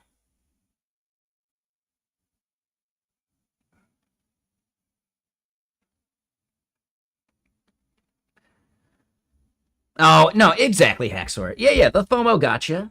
You know, and the key is like you should still be like fairly liquid with other stuff, so you don't need to take that 12K loss immediately, right? If you had other stuff to use that money on, well, that's a huge bummer. But you know, I'm sure you've diversified well enough that like, you'll be fine. Maybe, maybe not. I don't know.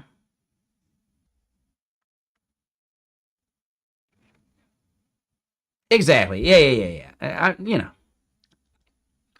it's easy to be like, you got burnt, but you know, because I hate the fucking company. But also, like, I don't know. I don't want anyone to like to get burnt. So yeah, that's all. I'm feeling vindicated, knowing that that shit was gonna be a fucking rug pull. That's all. That's all. I'd rather not be vindicated and you make a shitload of money. That would be better. Because you'd gift a bunch of subs, right? And no, dude, if this is your first IPO, like I think everyone gets burned on an IPO from time to time. That's totally fine. Like you gotta do it. You gotta try. Otherwise, you'll never know.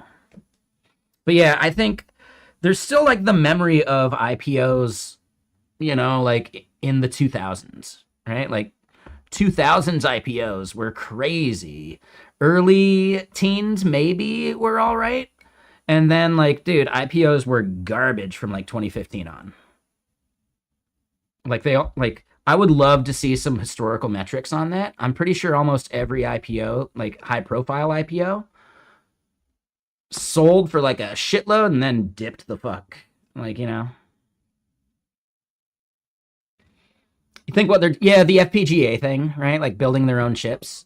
I think it's interesting. I think it's smart. I think I'd still rather own like TSMC. To me, that seems like I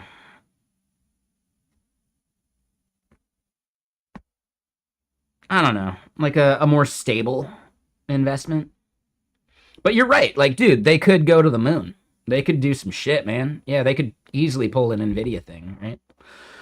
So yeah, if it's something that you can hold on to, you're probably right. I just hate the fucking company. I've had a long day and I just hate fucking Cerebrus.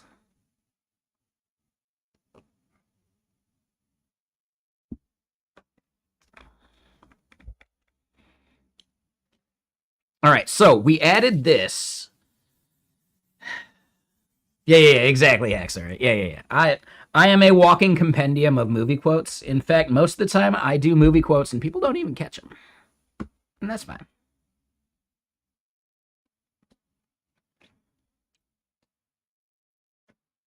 It just makes me feel even cooler, like more hipster.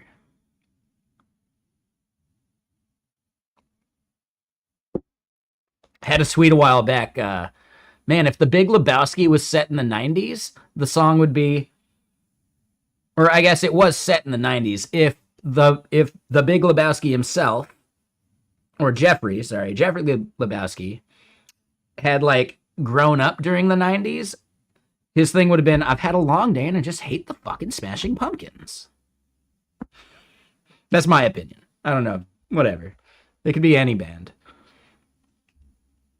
I guess if you want to do like an equivalent to the Eagles for the 90s, it probably would have been like Nirvana or something.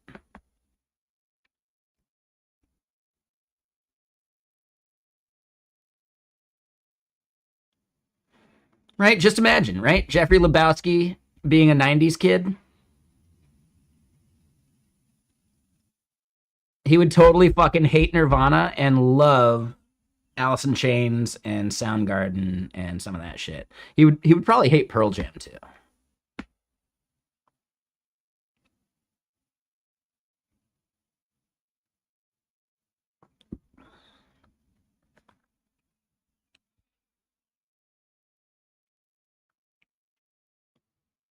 I've had a long day and I just hate fucking Eddie Vedder. Like, like that works for me. I totally get it, dude. Same.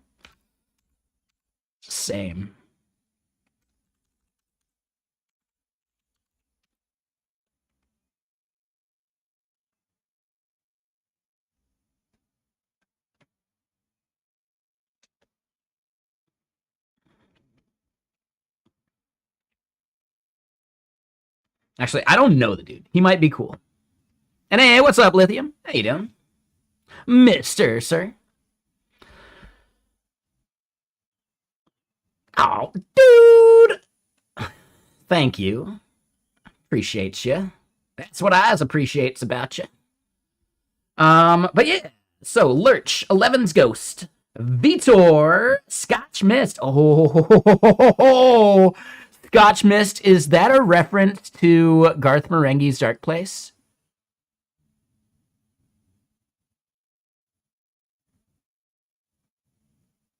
Is that a full-on Garth Marenghi's Dark Place reference in the wild? You might have just made my day, Scotch Mist.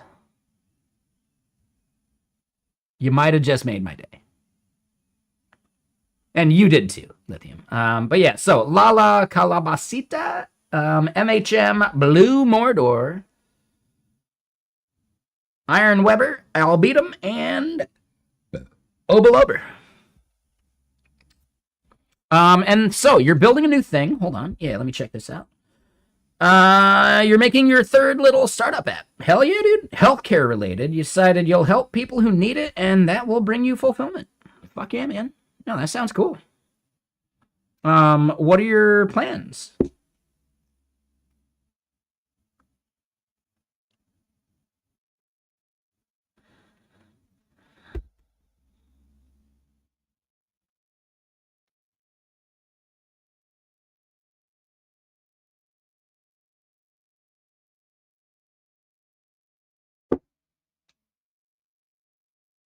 You'll send me a DM with the app description for that one.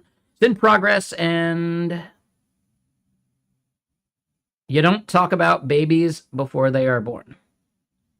Okay. I mean, it's technically not a baby yet.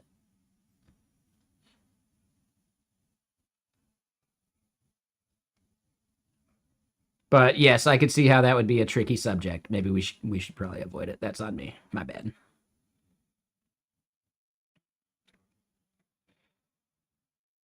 And then your other app, the Data AI one. It's a healthcare billing app. Helps you get your money back. Interesting.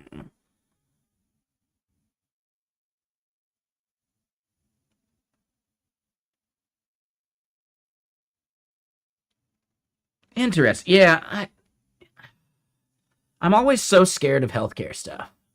Like, HIPAA frightens the fuck out of me. If I could go my entire life never having to make a single app that has to deal with HIPAA, I'd be way better off. Now, technically, I've already worked at a life insurance company, but that was the back end team's job at the time.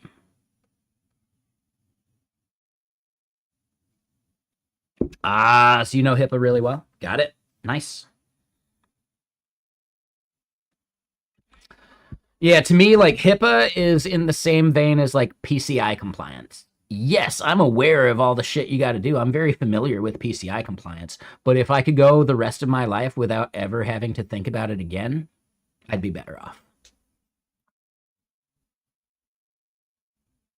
That's why Stripe is so valuable, you know?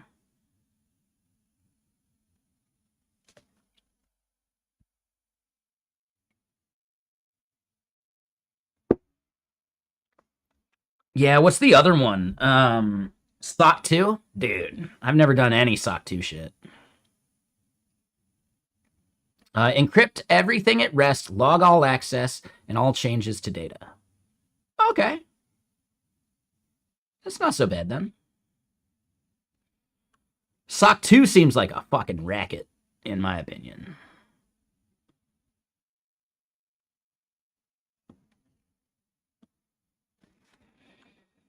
All right, so we'll do an OPSX archive on this one. Yeah, it's made by accountants. Yeah, exactly. Yeah, that's actually what I've heard too. I didn't realize that it was like true. It's like, was this made by accountants? But it's literally made by accountants. Yeah.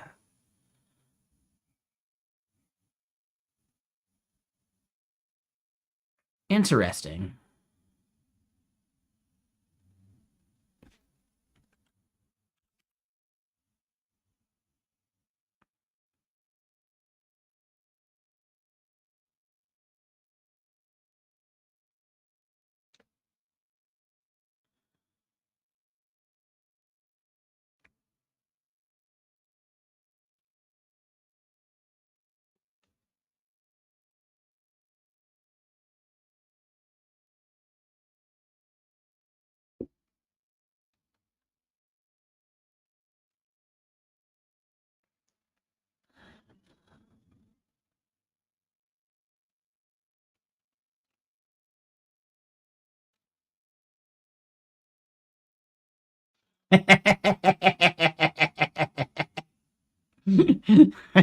Hold on.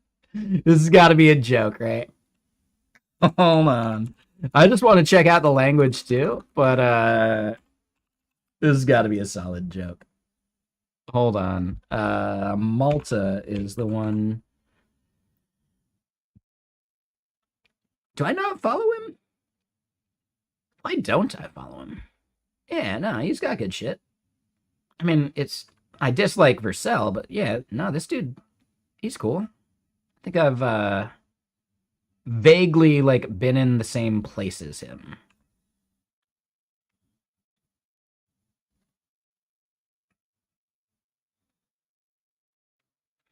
But he's got a fun sense of humor, at least. So yeah, Zero, the programming language for agents.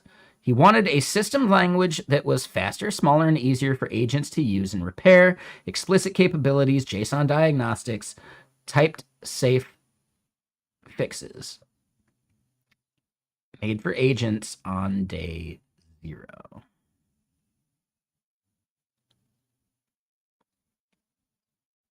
How is this any different from like the stuff that exists?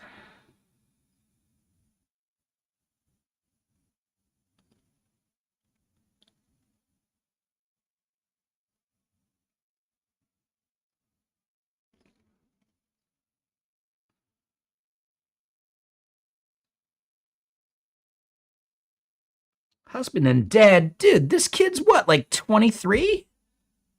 Are you fucking kidding? I mean, maybe it's an old photo or something, but holy shit, dude. Your whole life's ahead of you, man.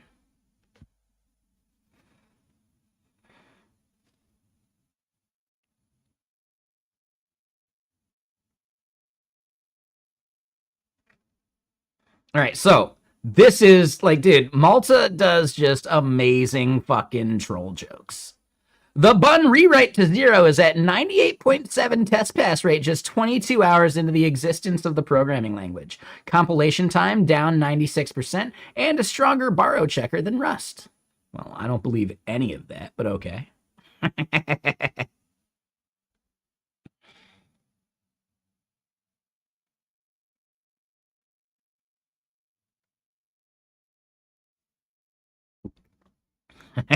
Hold on, hold on.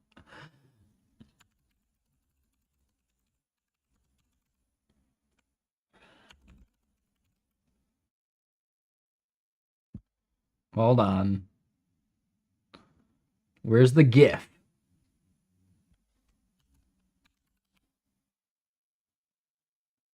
Wait, maybe we could just do it via Giphy. Hold up, hold up.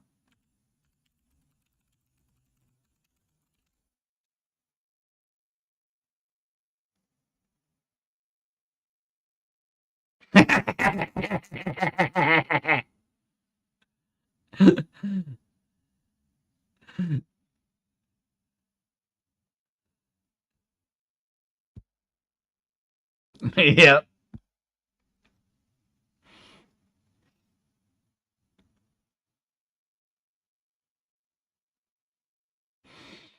I don't know why, like the slop fork. Like, I don't know.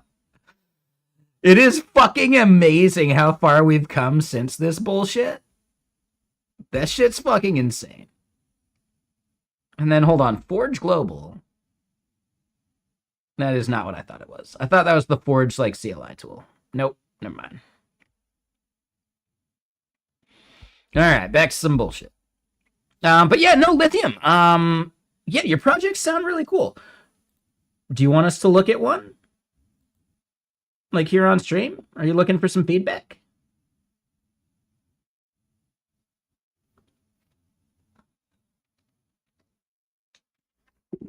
Totally up to you. I do have to use the restroom. Give me a second though, BRB. Saddle up, partner.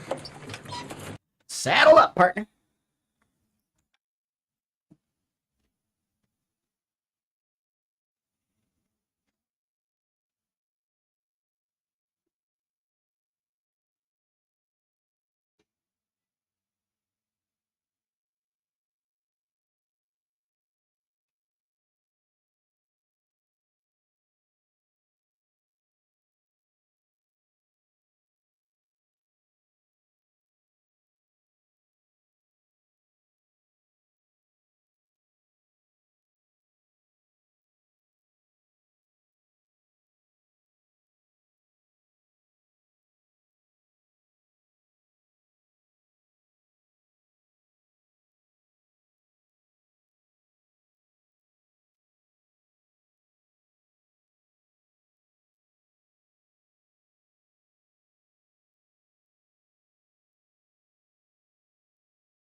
Alrighty.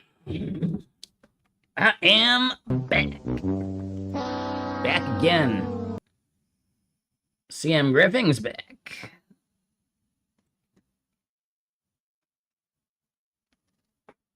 I don't know. So yeah, we got this thing generated. We archived the task.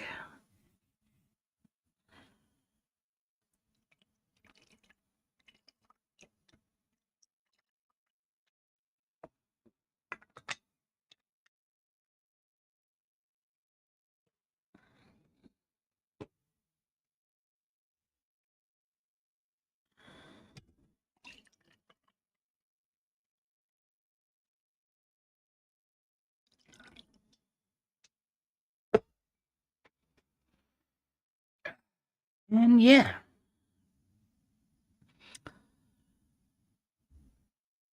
What y'all doing, by the way? Anything fun right now? Any games you're looking forward to? Any, you know, Anything fun for the weekend?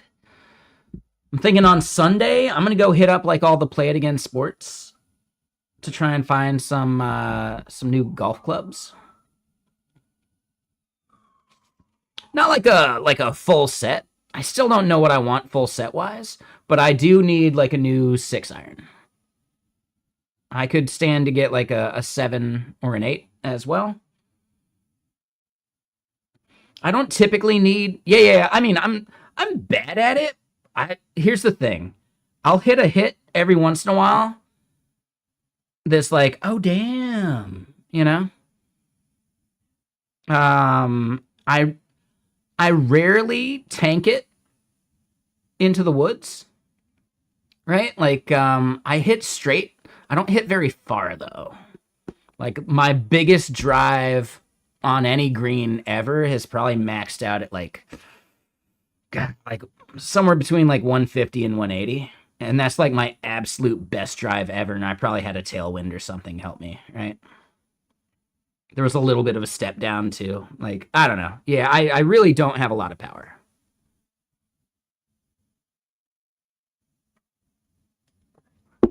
But I can usually hit it pretty damn straight.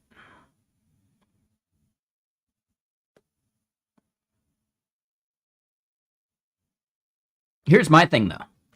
I don't take practice swings. Never. I never take a practice swing. I just walk up and I hit it.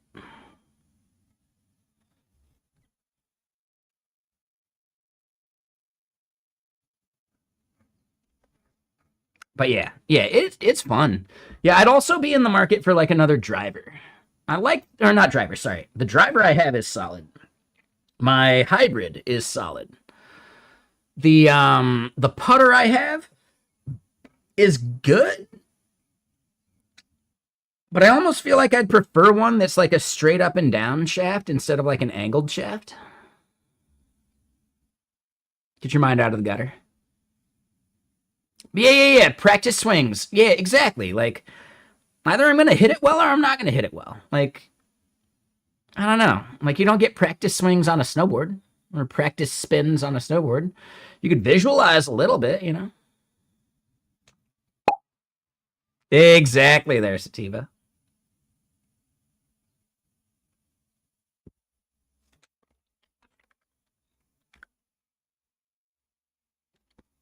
You liked it? Oh.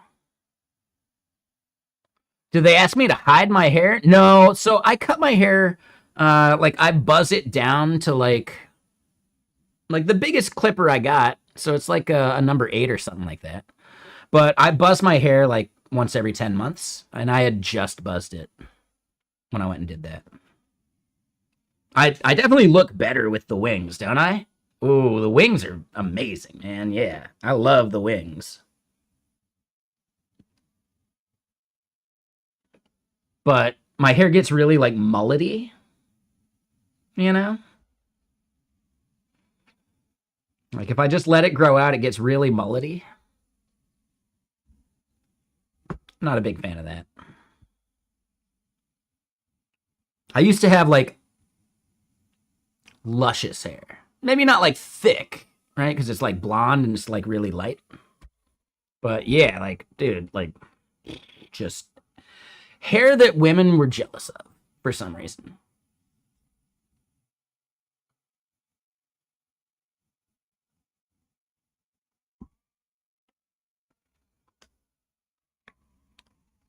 I don't know if I'm big time, like, but yeah, the JS Nation React Summit people are awesome. Like, technically, that was the biggest time I've ever been. The day before that, I did the JS Nation. Like, I was an MC for JS Nation. That shit was awesome. Oh, that was so cool. I got to introduce Adi Osmani and Ryan Carniato and Jared Sumner. And then I got to like interview them after their talks on the big main stage, like just like chatting and hanging out, which was cool. Like not the same as the interviews that you saw recorded. And then the next day, right, because I was already in town, they were like, hey, you want to conduct these interviews? I was like, fuck yeah, I do. I don't know if I said it literally that way. But yeah, so that was part of a 4 interview series. Sean Days was the like most recent one, but the first one they released was with Nicholas Gallagher from Meta, who built some really cool React Native shit. Then the next one they released was the Ken Wheeler interview. That one's just fun because he's a fun dude to chat with, right? Like there's definitely a rapport that he and I have because we've chatted a few times before. And we're both kind of like equally degenerates. Right? We're both degenerates in our slightly different ways. And then the one after the one that hasn't released yet is with Daniel Rowe from like Vue or Nuxt. They were all filmed on the same day, so that was like November 19th or something like that. They were all filmed on the same day, but they're releasing them out like once every month or two. Yeah. We're both degenerates. We just have like slight differences in how we are degenerate.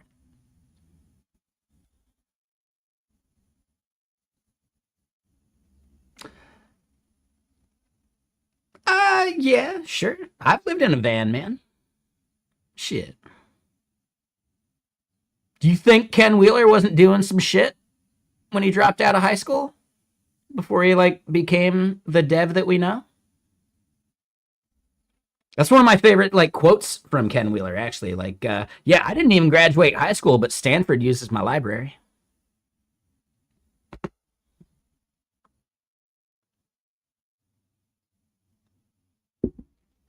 Yeah, damn right, Crispy. Fuck yeah. He was young once. There's a time and a place for everything, and it's called college. But yeah, no, thank you, Cody. I appreciate that. And yeah, I'm hoping that they invite me back to do some more next year, or like in 6 months. Be a whole lot cooler if they did.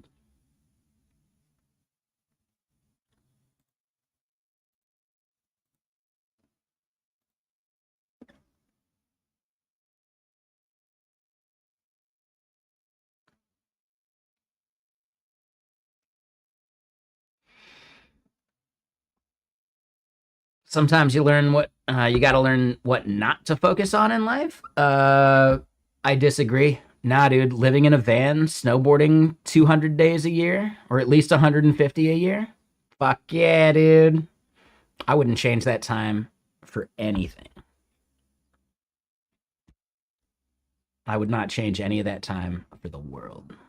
That is what made me who I am.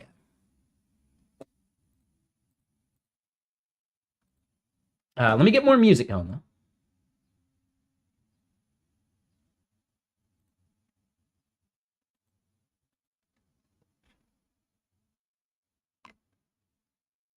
You've been working hard with Python, seeing the interview. I suggest front end because people see things faster. I mean, yeah, and they mean Python. Yeah, they mean Python.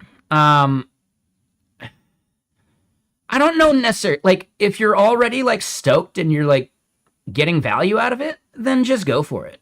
But if you're just trying to, like, get your absolute start, there's something about just, like, seeing results as quick as possible. And the only way you do that is with front end, right?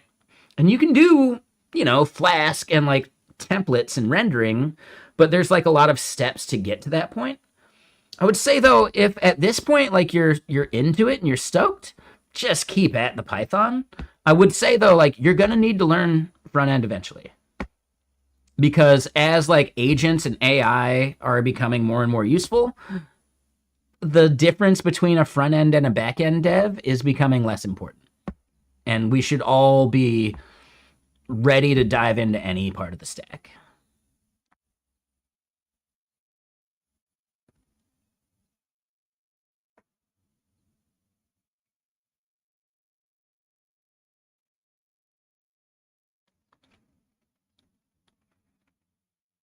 And that's a good point. Like, it depends on what you're trying to do. If you're trying to do, like, data analysis and, like, fucking machine learning bullshit, like, dude, Python's it, you know?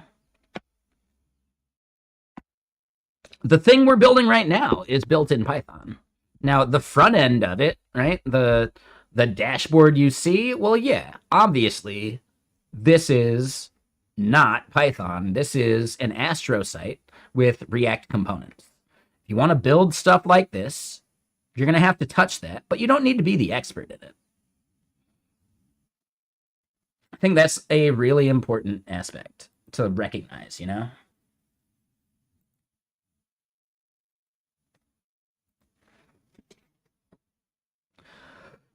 You're deving a Python app to manage your WordPress sites. When you say manage, what does that mean specifically? Like, do like batch updates, right? Like making sure they're all kept up to date with like WordPress core? Because that can be tricky because like not all plugins actually work with updated WordPress core. So you're going to have to make sure you're like validating that the plugins don't die and shit. Pulling the theme or plugins via the WP application. You mean like the WP CLI?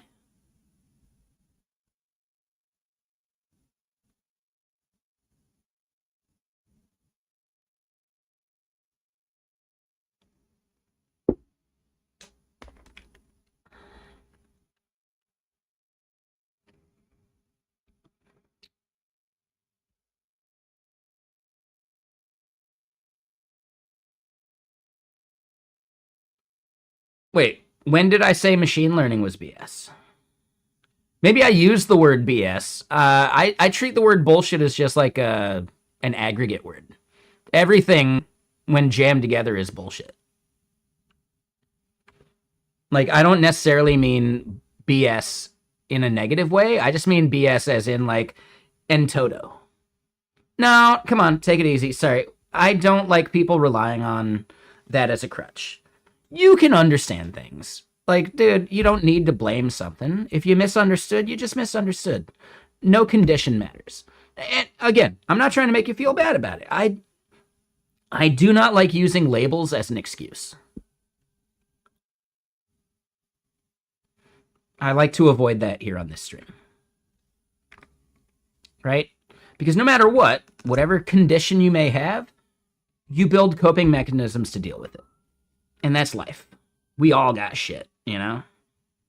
We all got BS to deal with. Just to like bring it back to the conversation, right? So it's not to say like, oh, well, yeah, your life is just as easy as everyone else's. I'm not saying that, man. I'm saying though that like blaming a thing is just an excuse most of the time. Like using the label, I see the labels get misused. No, and you're fine, man. I get it. I totally get it. You just simply misunderstood what I meant. You don't need a condition for that. That's life. We all misunderstand shit all the time. And then real quick, hold on. Sativa.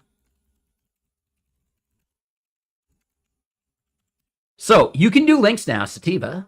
What was it you're linking? I can still see it, but if you want to do it again, go for it.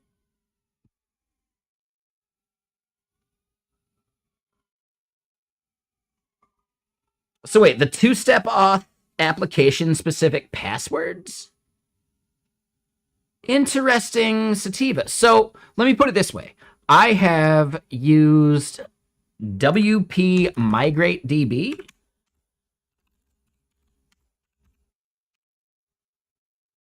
This is one of the most important fucking things ever for like reproducing whatever's in production locally, or maybe like greenfielding a new WordPress site and building it locally and then pushing that up to production.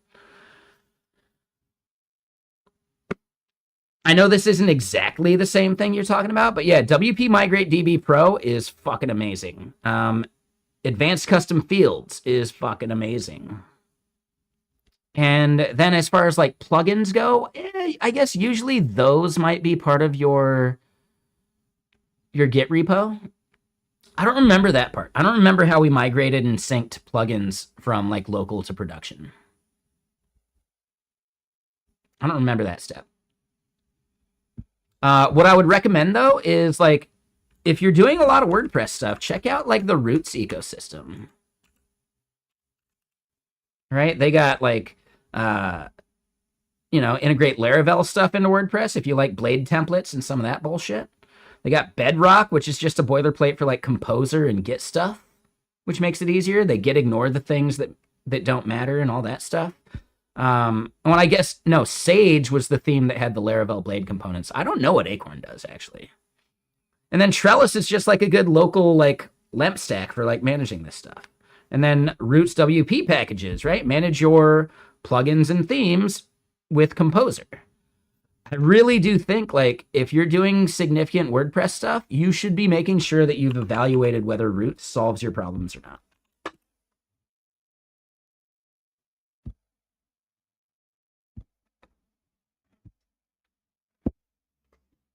And I'm not saying it absolutely does solve your problem, Sativa Streams. I'm just saying like you should double check and make sure they don't, because something someone else maintains is way easier than maintaining something yourself. All right? The someone else's problem field is the greatest camouflage that exists in the unknown universe.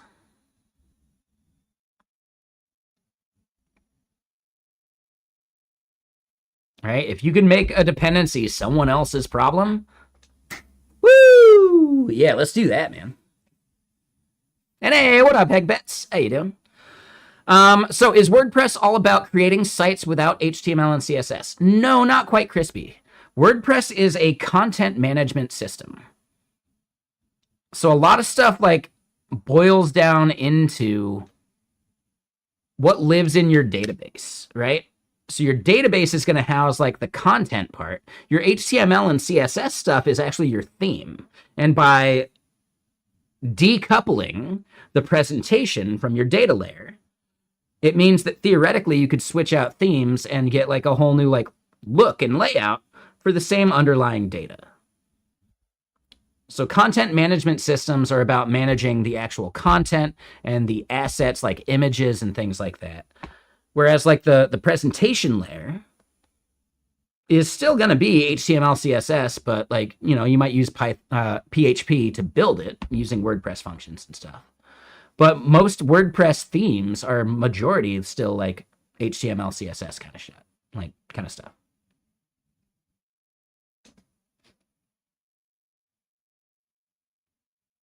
So I get that, Sativa. I really do think you could manage this a different way. You don't have to. I'm just saying, like, none of this shit costs money. You know that, right? Like, Sativa, all of this stuff's 100% free. 100% free. There's no cost to this. So being a broke boy doesn't matter. These are all 1000% free. There's no cost involved. There's no pricing page.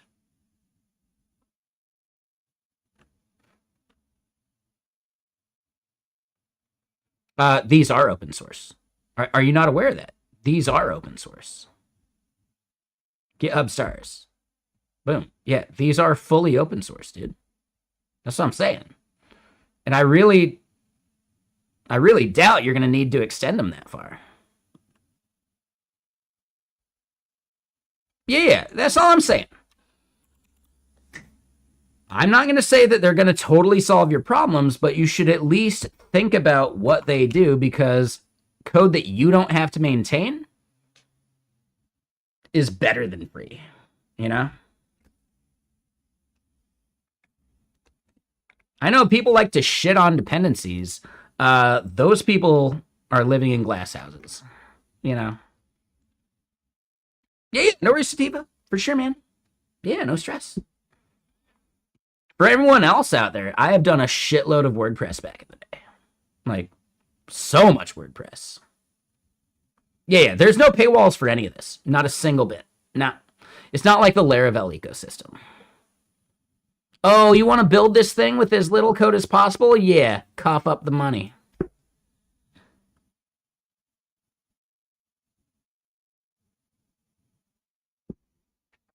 So yeah, anyway, check it out. Maybe it solves the problem, maybe it doesn't, but at least now you're more aware of like what else exists out there.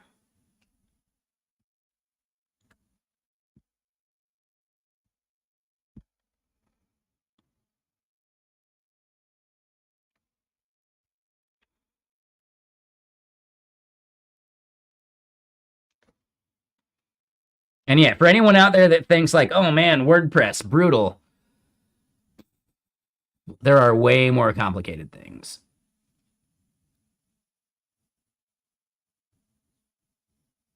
Yep. Yeah, no worries, Sativa. For sure, man.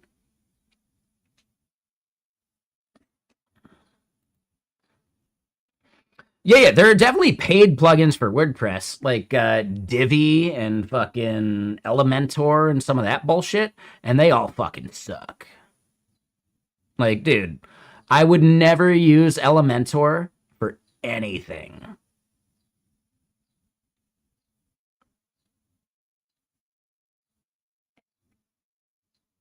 You're talking about the Gutenberg editor. Building plugins for Gutenberg is just React. Yeah, it's beautiful. Yep. Yeah, exactly. Like, dude, Elementor is such shit. You could just build custom plugins that do things or custom like Gutenberg plugins, etc. Elementor existed before Gutenberg existed. Just recognize that, and now it starts to make sense. Right? So Elementor, Divi, like all of those like WYSIWYG kind of editor things existed before Gutenberg did. Right? And Gutenberg is like the new editor, the block-based thing, right? That uses React under the hood and all that bullshit. Cody, so what would I recommend next with your learning Python? Like, which other language? I would not recommend picking another language yet. Honestly, you've done some Python, build some shit with Python, right? Build yourself a REST API using Flask or Django or whatever. You know, maybe start out doing the full stack framework thing, right? So you're going to be doing like the Laravel style shit, but with Python? Sure, man. I would recommend Django first. It's a bit bigger and heavier, but you have to like figure out less.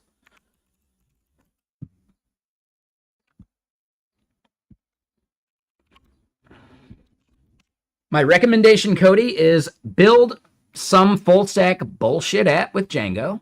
Fuck it, who cares?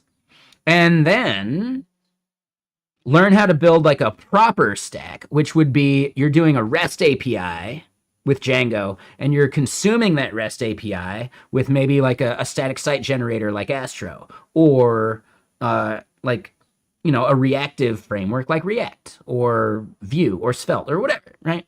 Because all the patterns are basically the same. The only thing that changes between React, Svelte, Vue, whatever, is the syntax. The patterns stay basically the same.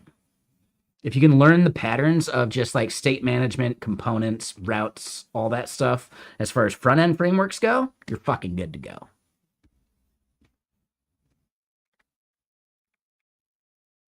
So yeah, that would be my recommendation. So at this point, your goal is come up with ideas you want to build. That's actually the hardest part. You could build just another to-do list app. Sure, that doesn't actually teach you the process of like breaking down an unknown task into smaller tasks, right? And that's a skill you need to build. It's less about the source code and more about like what needs to be done and how do I break it down into like easily accomplished things. And that's all programming is, breaking it down into smaller problems.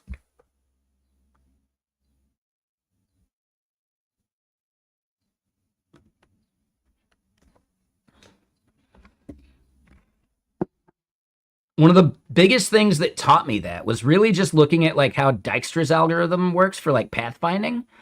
Dude, at its like most basic, it's like 10 lines of code. To pathfind from like node to node within a giant grid or graph of like fucking like nodes, right? Like it's crazy.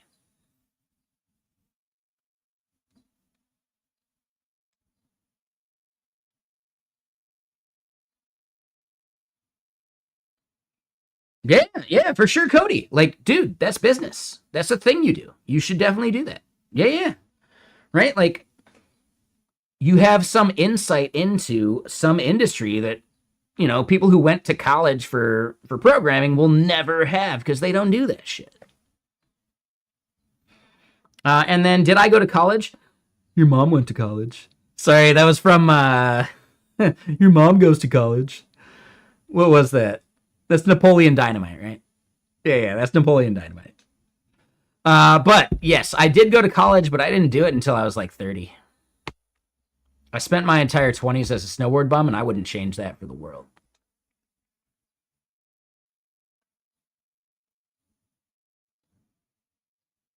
If I went back in time, I'd do it the exact same. There's some other things I'd change. Like I'd fucking make a move with the one that got away.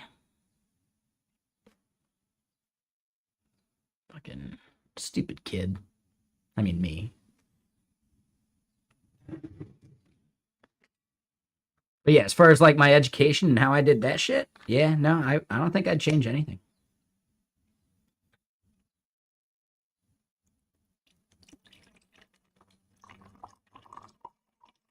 I do think at some point there could be value for like me going and getting like a full on like bachelor's degree because I only have an associate's degree, right? Community college, like 2-year degree. I would not mind going back and getting a bachelor's. And then maybe even getting like a master's or some shit. Like, I don't know. If money wasn't an object, why not? It just so happens that money is an object. So, yeah, whatever. Your formal education is paused, but you're looking to get back? Yeah. No, that's important, but just remember you can keep learning without it. And motivating yourself that way is actually way more important towards like your future success. Just being able to be curious and do things is way more valuable than just like taking a backseat, you know?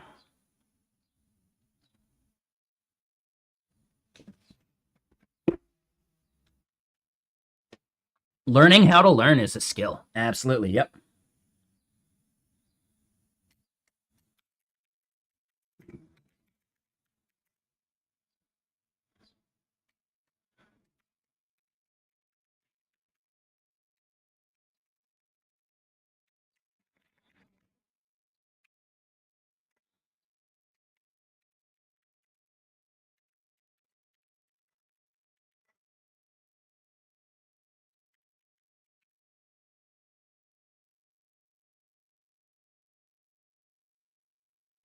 And 1 second. Skills.sh. Yeah, we're looking at it. So dopamine, am I like, was there a reason you were showing off skills.sh for us? Because my goal is at GitKraken, I work on the marketing team, and they're trying to set up. You just typed it to click the link. Okay. Yeah. Skills.sh is great, man. But yes, I work on the marketing team, and they want to build a bunch of skills for like their stuff, like writing emails and things like that, right? And I was looking into how I could use the skills.sh like NPX package to help us install like our marketing skills into other things.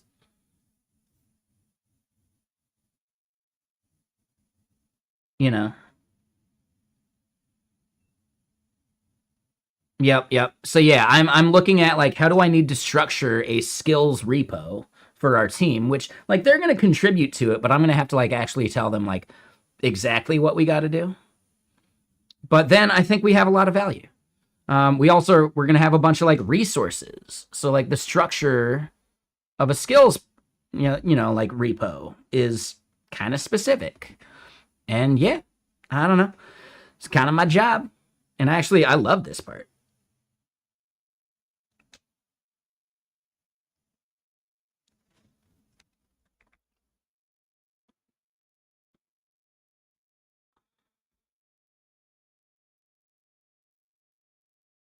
All right, so yeah. Token wise. All right, so this finished. We archived it. And oh shit, I didn't realize I was using DeepSeek V4 Pro from the OpenCode Go subscription. I thought I was on my Olama subscription, but honestly, the model behaves the same. The only thing we've seen different was Kimmy. And I just think that's like an open code problem where like they might have multiple Kimmy providers and one of them expects reasoning and the other expects reasoning effort or something like that.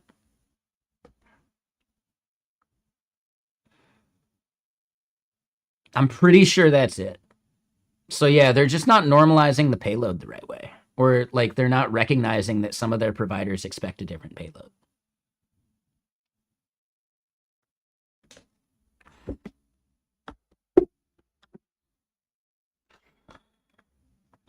It is super strange. Yeah. Yeah, I agree. That's just weird, man.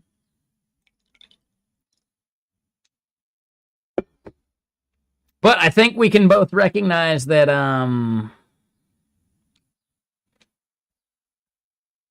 all the people I tagged, I think every single one of them, besides the person that follows me, has muted me already.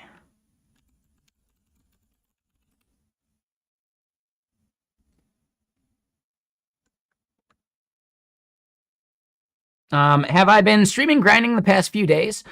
So there's definitely like a bug with Twitter. Sometimes I forget to like go into like Twitter's like dashboard thing, like and like end the broadcast. So that's definitely like a thing. It's just Twitter having like a really like bad system for pushing live streams. Like you have to do a bunch of like manual bullshit on their end instead of just like pushing it up. Oh yeah. No, it'll always be Twitter because fuck Elon Musk. What a dickbag. Yeah, dude. What a fucking dickbag. Sorry, not a dickbag. A bag of dicks. There we go.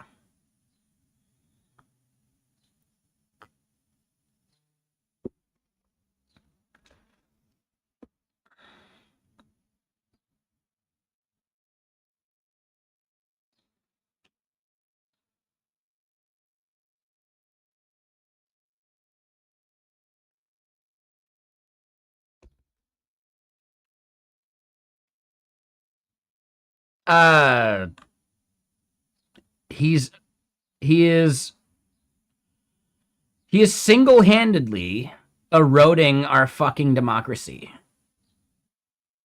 because he has more money than any human being should ever have.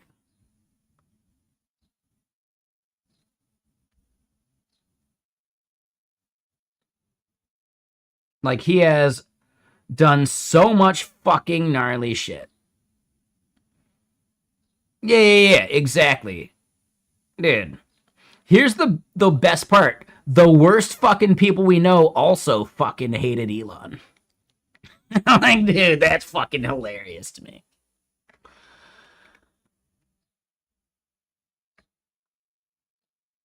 No, he can't do that, can he? Like, come on. But yeah, like, I don't know.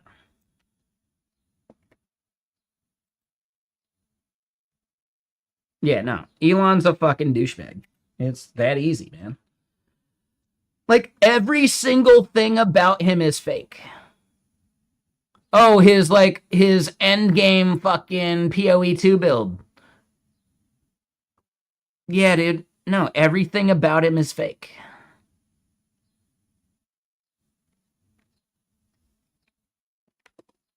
He's not a great engineer. He's such a shit engineer.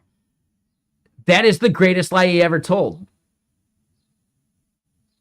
He's a shit engineer. He has no fucking idea what he's talking about. Pretty much ever. He is a shit engineer, dude. He's really fucking bad at engineering. Yeah, you've been massively lied to. He is shit at engineering, dude. And then, yeah, Plan Boo, yes, he doesn't even have sex because he tried to have a penis enlargement. This is a rumor. I don't know for sure. He tried to have a penis enlargement and they fucked it up. So, dude has a botched dick. So now, does it make sense why he's taking it out on the rest of us? I don't even think dude can jerk off anymore.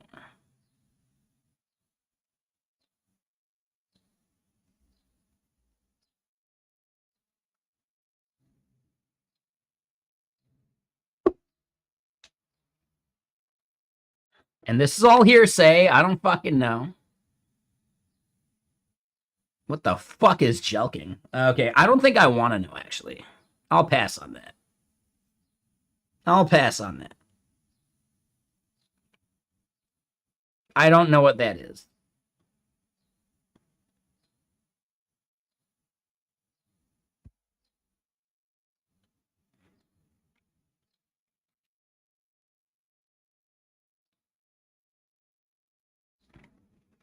Yeah, take it easy, Plan.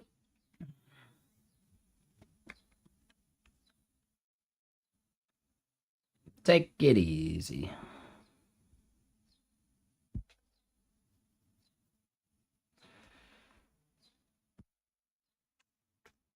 But honestly, crispy nugs, like I'm almost positive this is a thing, man. Like you can check it out. I believe it's pronounced the Lloyd.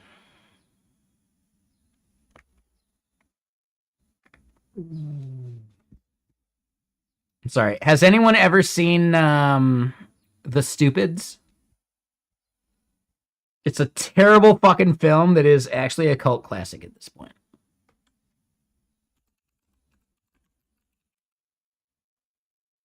It's really fucking bad. Like it's really fucking bad. But also it's amazing.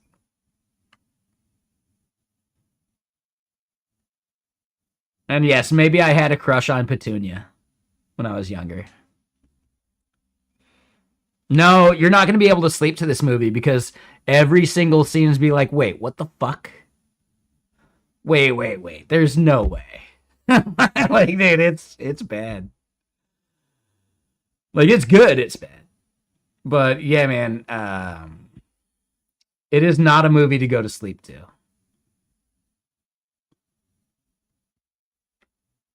You want a movie to put you to sleep? There Will Be Blood.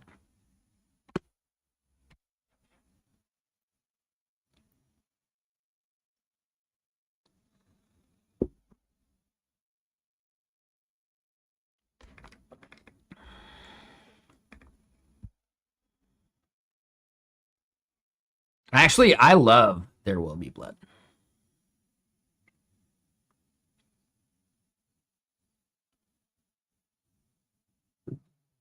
Saw will put you to sleep? I don't know about that one. No, There Will Be Blood is actually fucking great. Yeah, exactly, Plan Boo. It's a fantastic film, but it is pretty slow. Like, it's easily a film you could fall asleep to. Um, what was the last movie I, like, fully just, like, fell asleep to? Like, oh my god.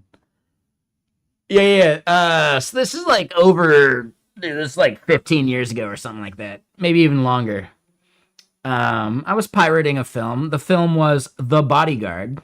And yeah, there was a girl that requested I download it for her, and we watched it. Like me, her, a dude, and like a bunch of pairs, like on couches.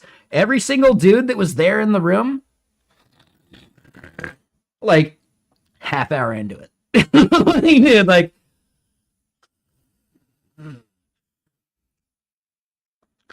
Dude, it was fucking hilarious. It was fucking hilarious.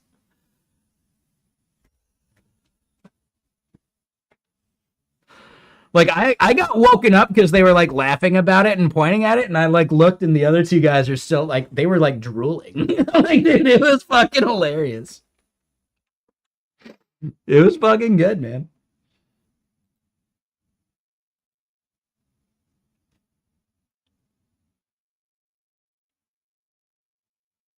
The latest Jurassic Park, was that the one with Black Widow, whatever her name is? I didn't see that one either. Like any of the fucking what the ones with like the asshole, the guy that could have been cool and then you realize he's a fucking douchebag. Uh, what is it? Andy from Parks and Rec. What's that actor's name? Yeah, any of those. Yeah, Chris Pratt. What a fucking Pratt. And yeah, what up, Standard? Yeah, dude. Like, yeah, his Jurassic Park films fucking suck. Like, dude, they're so goddamn bad, man. I don't understand how he keeps getting roles. Who is going out to watch a Chris Pratt film besides Guardians of the Galaxy? Because those are good despite him, not because of him.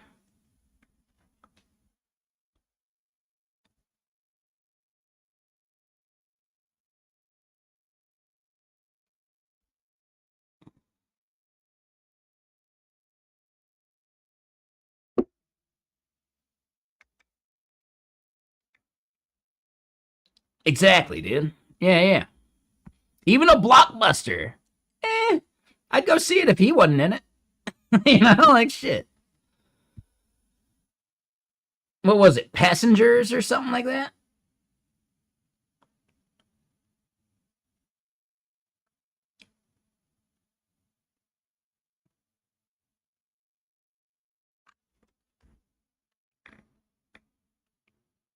Like, whoever cast him as fucking Mario in a Mario Brothers movie, as even just the voice. What?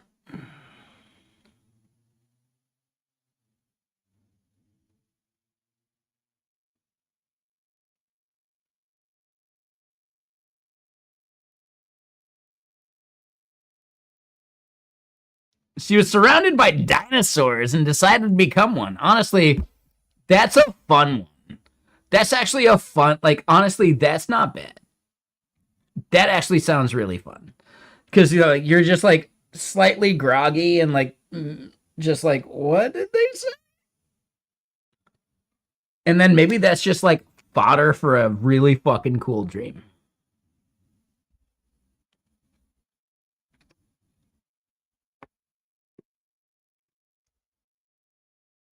Any of the new Star Wars?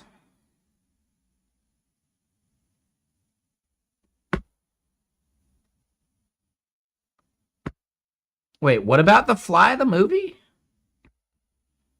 Like, I love that movie. Oh, you're saying like the dream would be that, right? She decided to become one, right?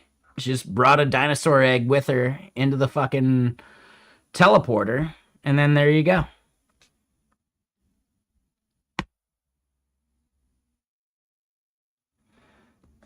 Yeah, that movie is like a super fucking gnarly horror film, dude.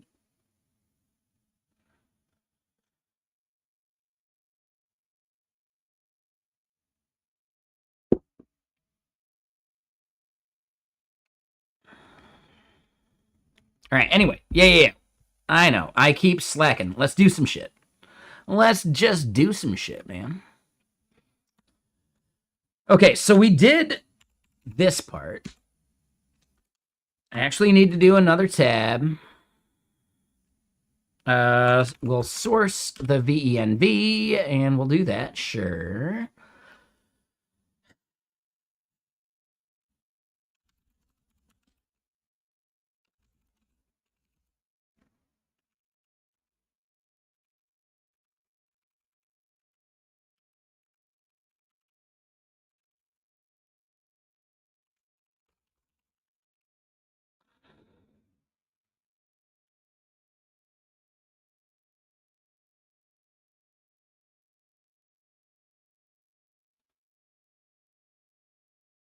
Oh, and hold on. Yeah, yeah, yeah. Man, I left Jay hanging.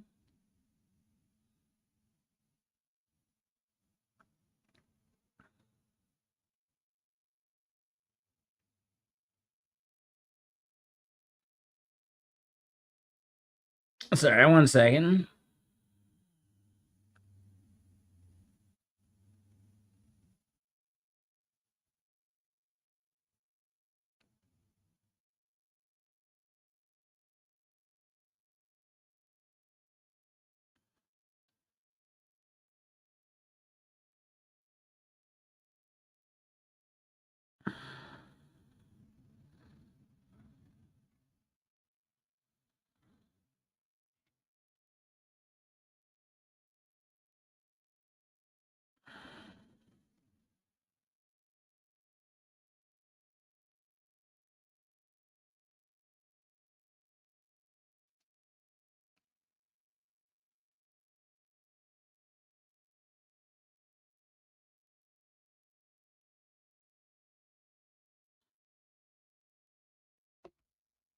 Yeah, this song is super chill, right? Like, dude, it's like nicely like funky, but still like down tempo and like relaxing. Yeah, I like this one. But yeah, Hank Betts, what you been up to lately, man? I feel like we haven't seen you in a while. Maybe I just forgot.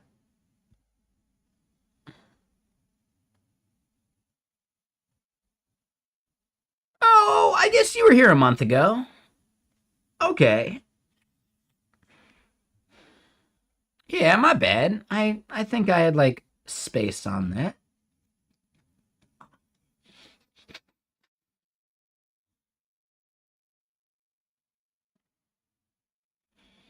Nah, you've been here pretty regularly. It's like at least once a month. Yeah, my bad. My bad. I don't know why I was thinking it was like longer than that.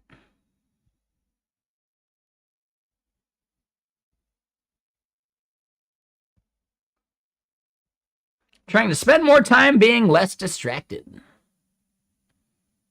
That just simply won't do. No, no. I refuse. You need to be in here and being distracted way more. How dare you? How dare you? I'm kidding, by the way. Like, I don't know, man. We're having fun. All right, let's make our commit message here.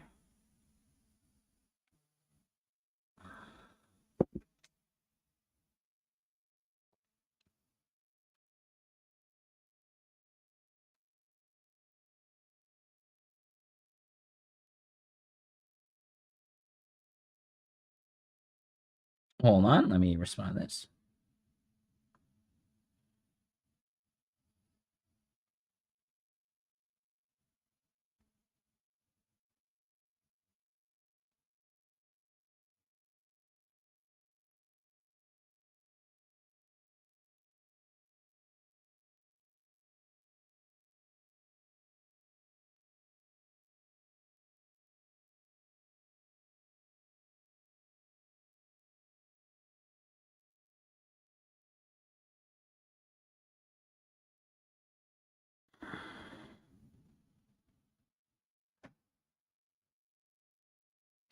Hold on, let me double check one thing real quick.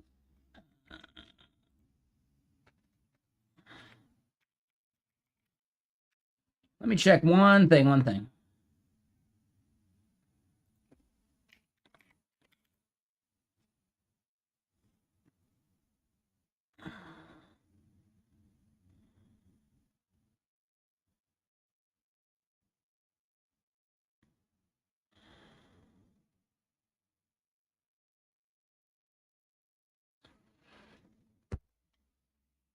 Alrighty. So yeah, there we go.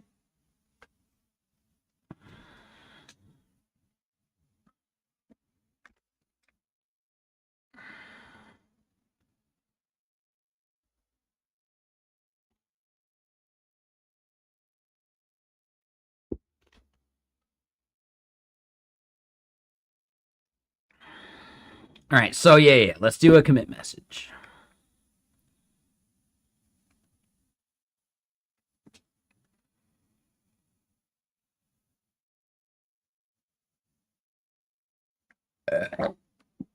Hey, hey, ugh, that was a spicy burp.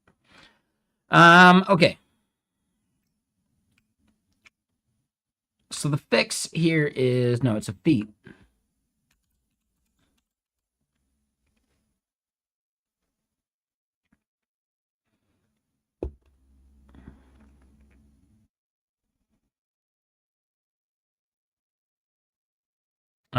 Ooh, actually, we do need to do more music. Do we want to stick with like chill synthwave stuff? Or should we go with I don't know, like random like funky stuff or like just random like other stuff? What do y'all think?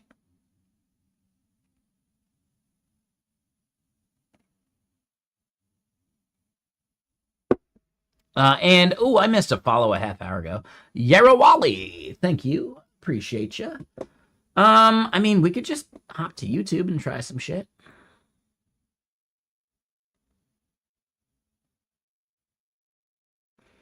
We could start out with some chill, kind of like YouTube bullshitty stuff.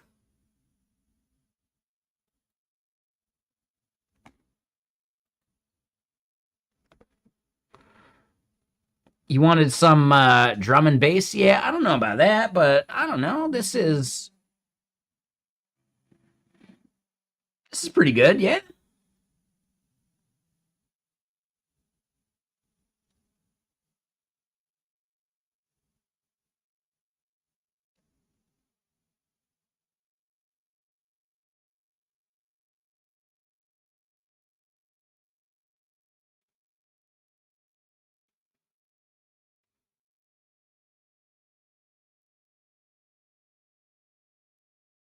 I'm a good neighbor.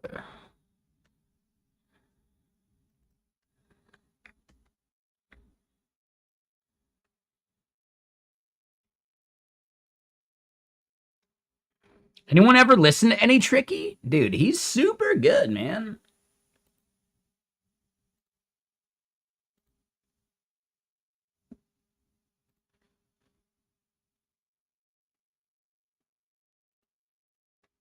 Phil, take our fill. Well, when you say the rap and metal shit, are you saying like rap metal or just like no rap, no metal, right? Like separately, right? If you're like against Rage Against the Machine, I don't know if we can be friends.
All right, hold on.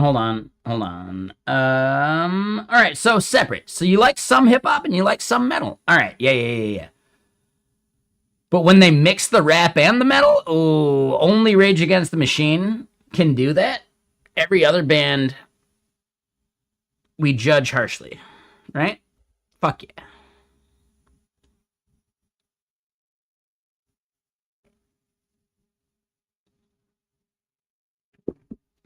So obviously, Crispy Nugs is a big like Cradle of Filth fan, right?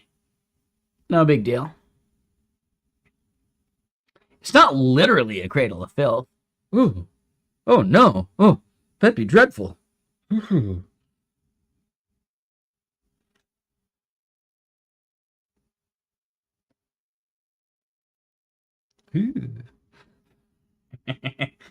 Someone's got to know the reference I just made. All right, take it easy, but someone's got to fucking know. Shit.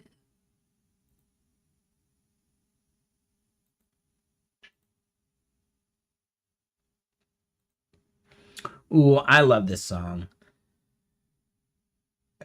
The music video is actually really fucking good.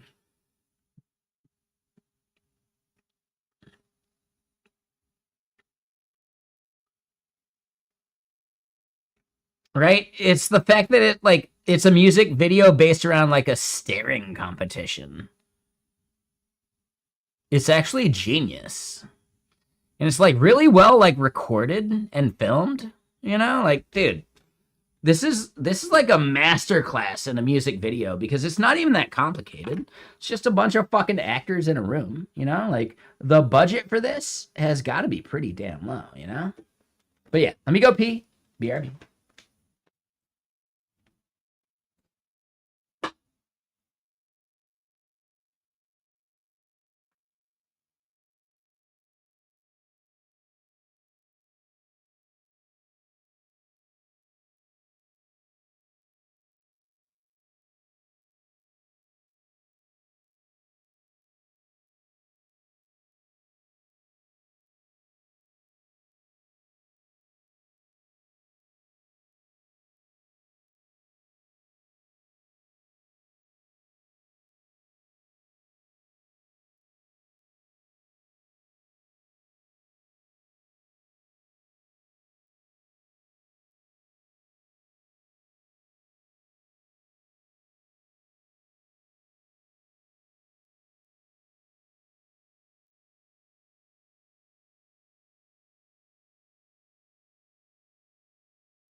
All right.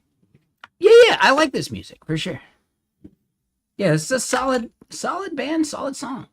This dude Dan Kroll, actually won some like Paul McCartney like contest or something for songwriting, and that he like got a record deal out of it. Basically, I think that shit's fucking. And damn it, hold on, I need to pour some more water. My bad, my bad. One sec, one sec.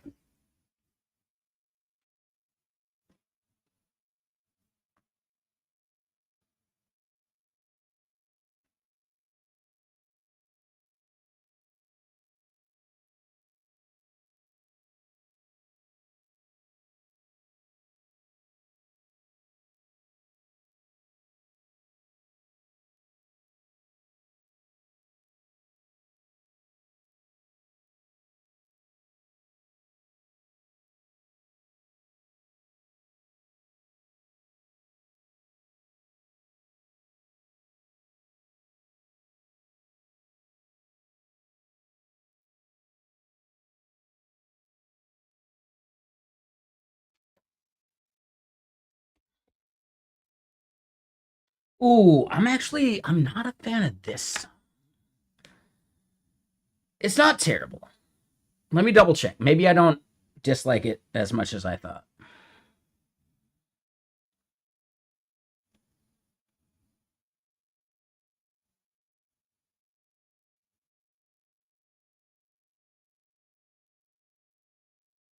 Okay, no, this song's nah, it's better than I remember.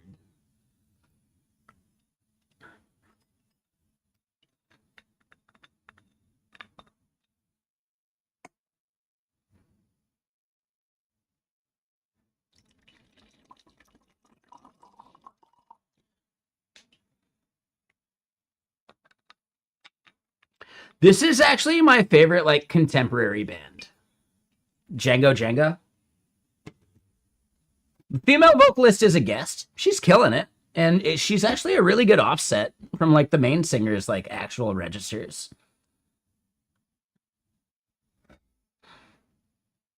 She just has that like, I don't know, it's like a voice that it's a little too close to like pop for me.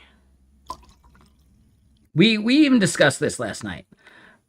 I don't like the stereotypical like pop female vocalist sound, you know? I really think modern pop female vocalists have regressed back to like they all sound the fucking same. And I'm not a fan of that. Now I know that's not like every artist, but man, like the pop bullshit, like can you really like if you've never heard the song before, could you really tell the difference between Taylor Swift and some other pop bullshit artist? Yeah, yeah, exactly. Like could you even tell the difference between Taylor Swift and Sabrina Carpenter or some other bullshit? I don't think I could. I don't think so. Katy Perry or Taylor Swift? I'm sure I would never know the difference. You know? It's just they've genericized the entire fucking pop artist genre in a way that like, yeah, pop sucks.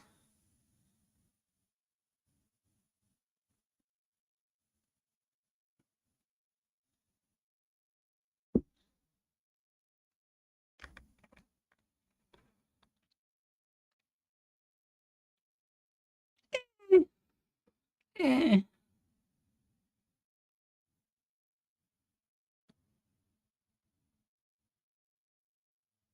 I'll pass. Like, I don't know. Nah, I'm good. Okay, maybe Sum 41 could have like a comeback tour. I'd be okay with Sum 41 doing it. Blank? Fuck Blank. Ugh. Blank sucks.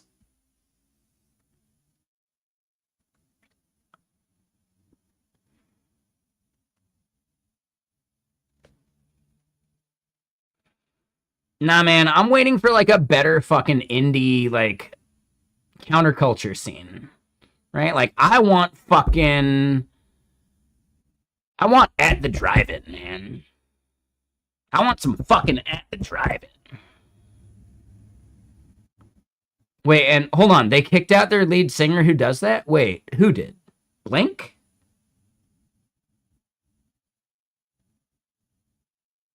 Paramore? I don't think I like their stuff. I can't think of a song that I actually like. So, wait, who do you consider the lead singer of Blink? Mark or the guy whose voice I hate? Because they both did lead singing shit. You're thinking of Mark, right? Like the original, like the What's My Age Again singer, right? I forget the other guy's name. Tom? I fucking hate Tom. Tom DeLonge sucks.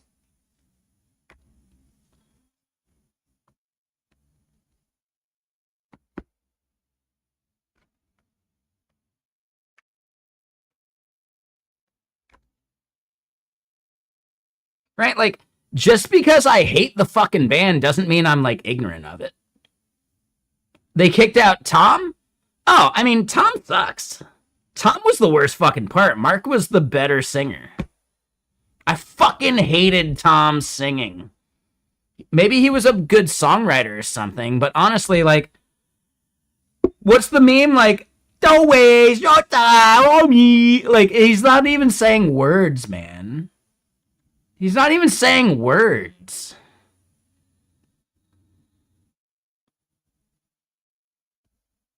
Did he write What's My Age Again? If he wrote What's My Age Again, okay, shit, I get it. He might have been the talented one. My bad.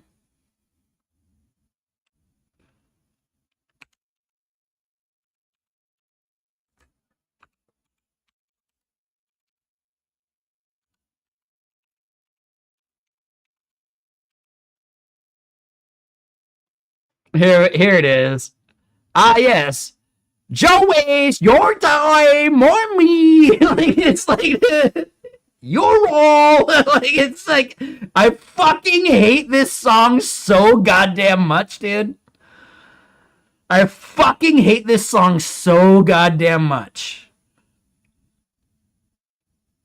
I hate it so much, dude.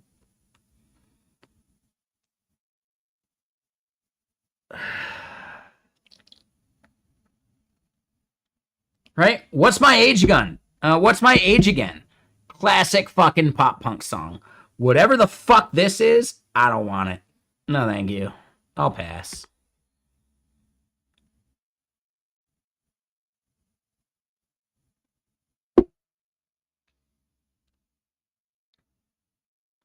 I feel like I've seen other spellings of it that were actually way funnier.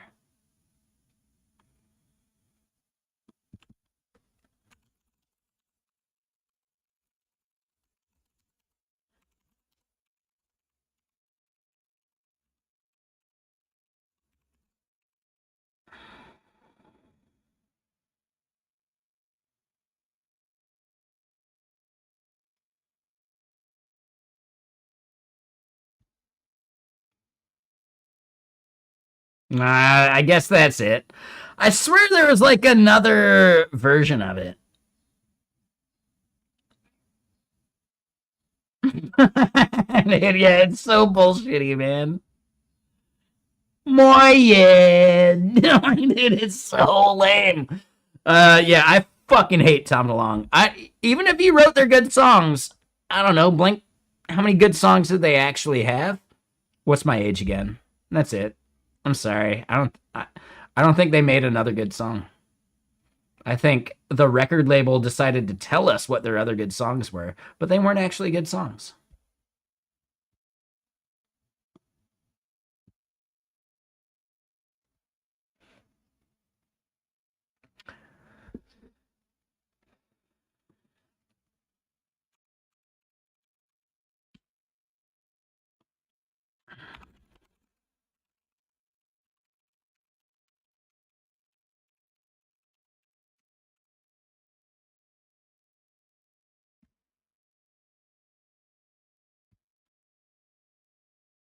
Dude, I fucking hate all the small things. Dude, I fucking hate all the small things.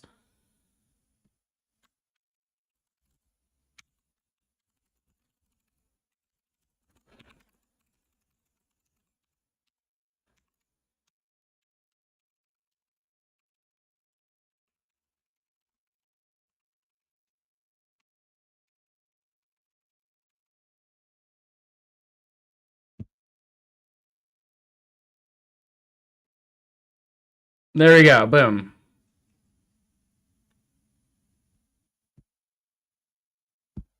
As a millennial, I should like Blink-182, right? Nah, man. Ballless, soulless suckers a Satan's cock, man. Holy shit, dude. They're right up there with Wham.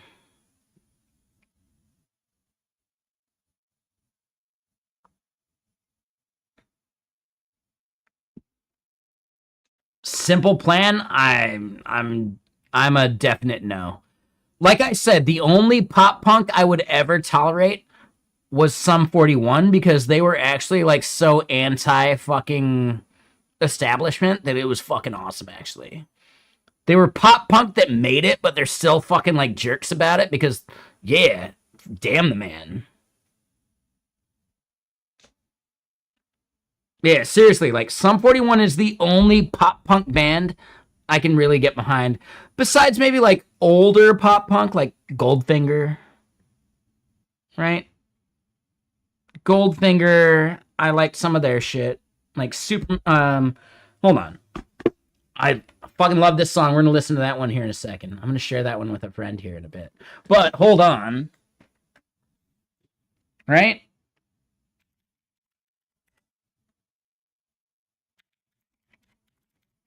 Here I am, doing everything I can.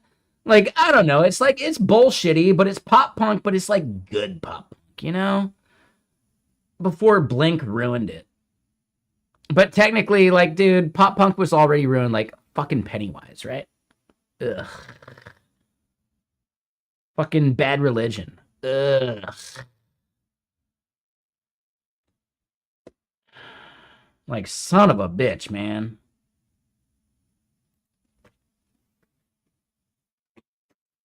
I think the biggest thing to recognize about this song right here, like, listen to how tight that fucking drum beat is.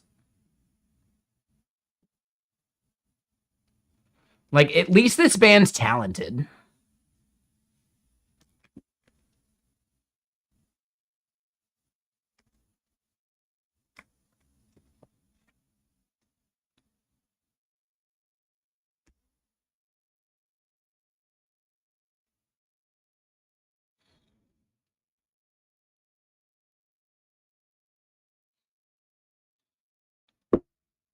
Reminds you of Fish? I think you're mistaking that. It probably reminds you of Real Big Fish.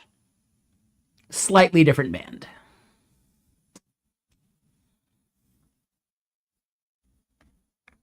Yeah.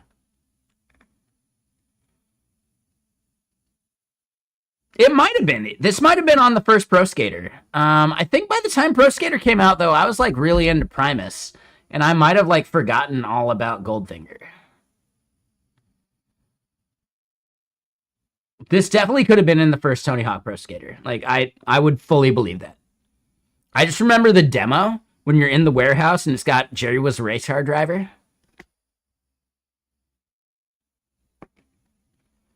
Like I played that so many times that the CD wore out, you know?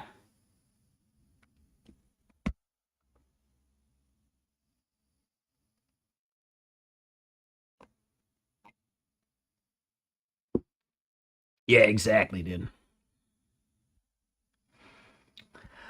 I will let me put it this way. I discovered Goldfinger Superman before I even got into like heavy shit.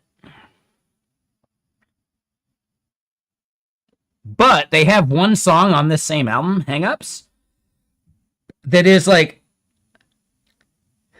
so heavy and so good that like, yeah, dude.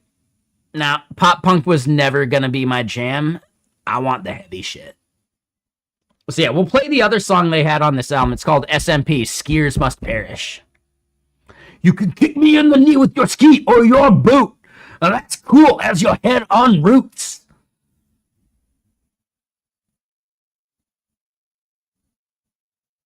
The biker game like Pro Skater? You're talking about the Dave Mirra game, right? I'm not sure I remember the song, but I played the game. I definitely played the Dave Mirra game.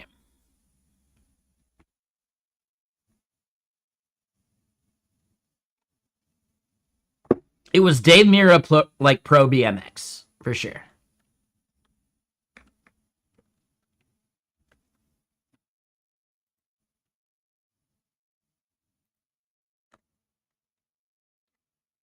Okay, hold on. Oh, they recommended Real Big Fish after that. Damn right.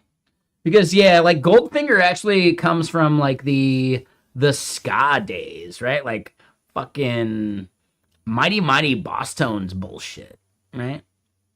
Pro Skater was absolutely before Skate 3. What? Are you kidding me? Are you trolling, Crispy Nugs? You must be trolling. What the fuck, dude?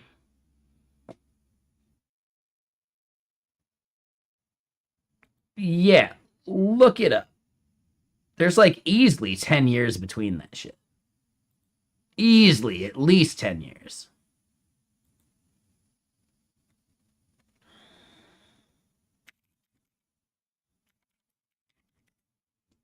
So yeah, Goldfinger SMP. Like, hold on. I heard this before I ever heard Korn.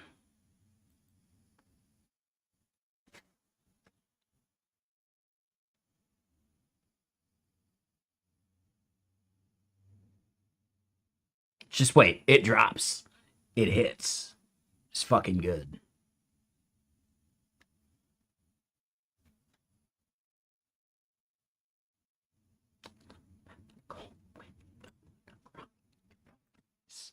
It's not the Gibbler, it's the cheese.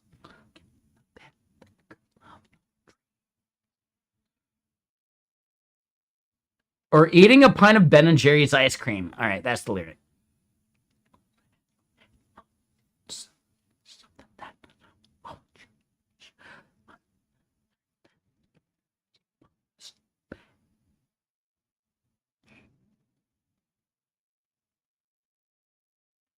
And that's it. That's the whole fucking song. But it's so goddamn good, right? Right? They got the fucking like boom boom boom boom boom boom boom, right? Like the bass at the beginning, like the funk, and then it's just like dun, dun, dun, dun. Oh, it's so good, dude. Yeah. It's so good. It's like, dude, the entire song is a minute long. It's so fucking good though, dude. Oh, it's so good.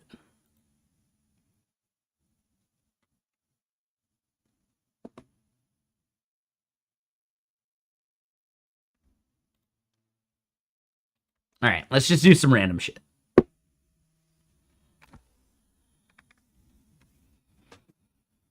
But yeah, I heard that before I even discovered Korn, you know? I was a fan. And then Zacher.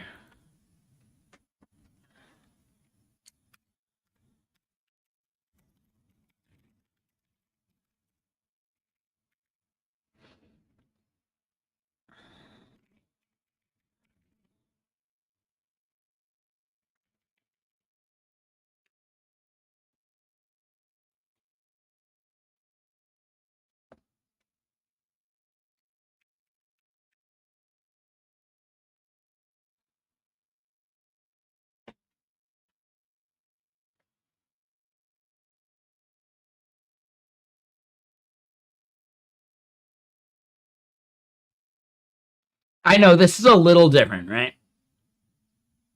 But I like this shit. This shit's good, man. All right, let's do our commit. Oh, yeah. We forgot to even finish this commit. It's like I smoke weed or something, which we haven't even done yet today.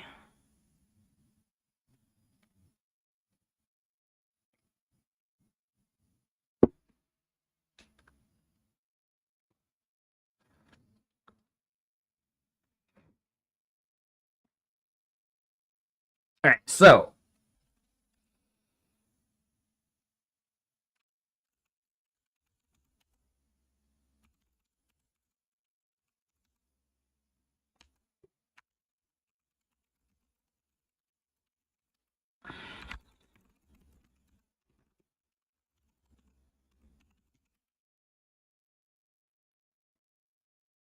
Weed no good. You're doing best to keep away from it. I mean, I'd be better off if I only smoked weed and I didn't drink. I'd be way better off. I mean, I get it, but also there's actually like zero physical dependency on marijuana. Like absolutely none. Alcohol? Oh no. Like alcohol changes your brain chemistry to where you actually crave that shit when you've gone without it for too long. Like, it's fucking gnarly, dude. And I think maybe marijuana does that a little bit, but honestly, like, if you accidentally go a few days without weed, you're not going to die from it. You could totally fucking die from accidentally going a few days without alcohol if you've been doing it like heavy enough. Alcohol withdrawal is one of the only withdrawals that can actually kill you. Even heroin withdrawal will not kill you. It'll suck, but you're not going to die from it. Alcohol withdrawal, you will like, it is definitely a thing. People die from it all the time.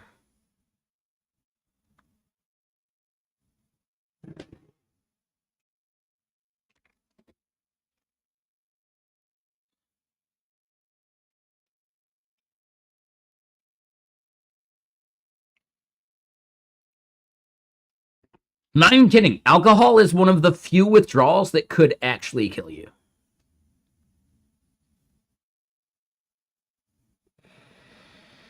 Yeah, that sucks, Crispy. I get it. And I'm probably not a good influence, but you know, I still want to live my life. But yeah, no, I get it, man. Dude, that sucks.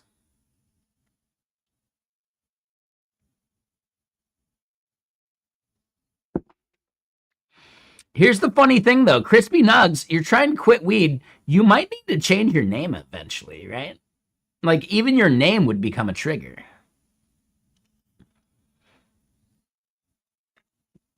Right?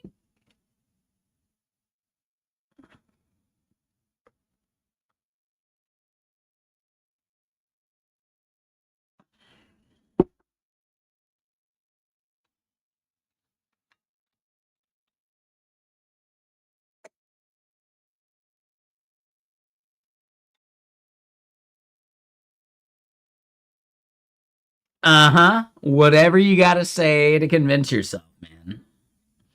I think we all know you picked Crispy Nugs as a name for the double entendre of it.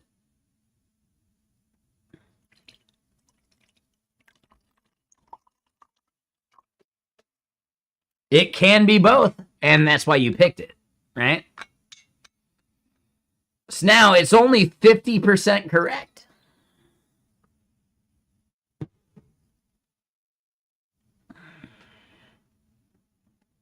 Por qué los dos? Or por qué no los dos?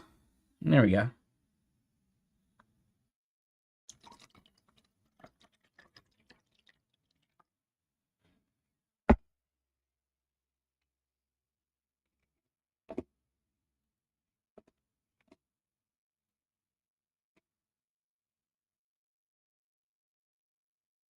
Coming down the mountain.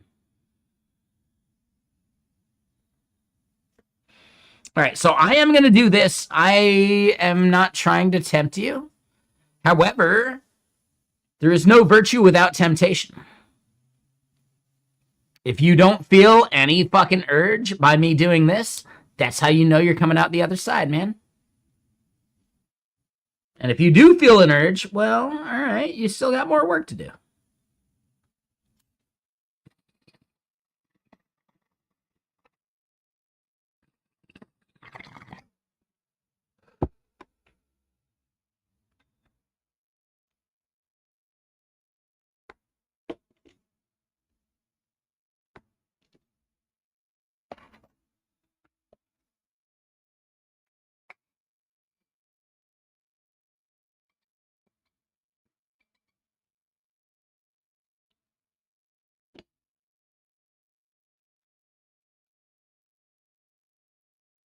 Coming down the mountain.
All right, so let's do another one of these, and then let's keep going.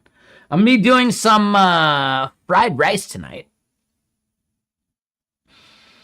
The pork is thawing. I might need to flip the pork. I bet it's thawed enough.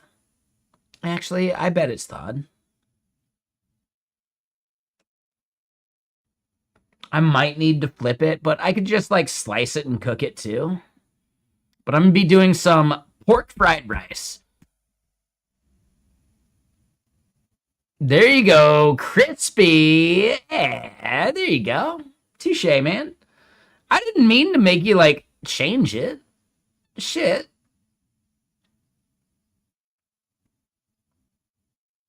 I wasn't trying to roast you. Yeah, my bad, man.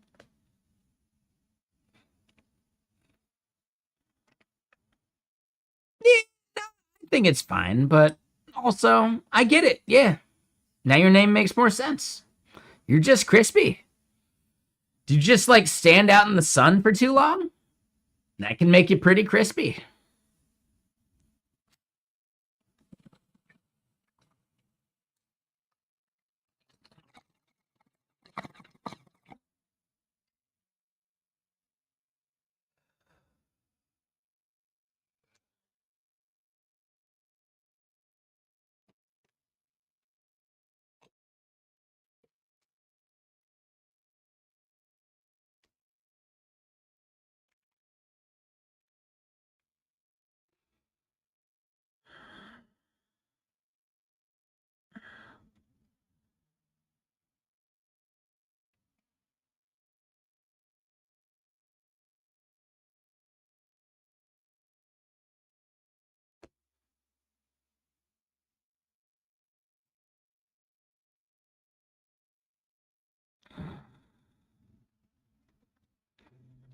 All right, so, yeah, what are we actually doing?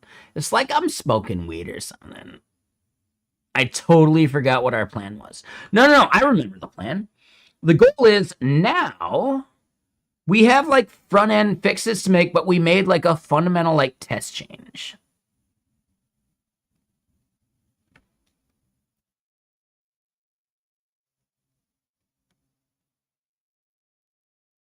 Zerost. What the fuck are you talking about, man?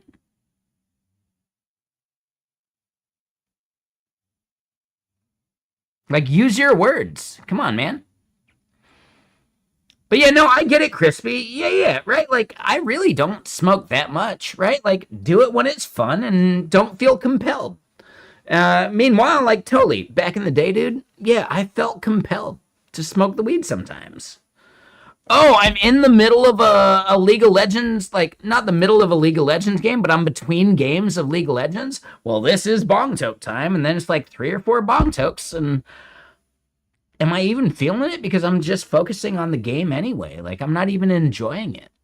I'm just doing it because it's habit at that point. So yeah, man, like, fighting habit and just doing it when you want, that has value. But also, yeah, cut it out if you need to. Right? Like, use it and enjoy it when it makes sense, but don't make it a habit.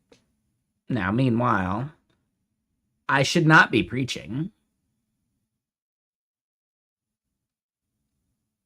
You know, just saying. I think it's words we should all live by. I'm just not doing it right now.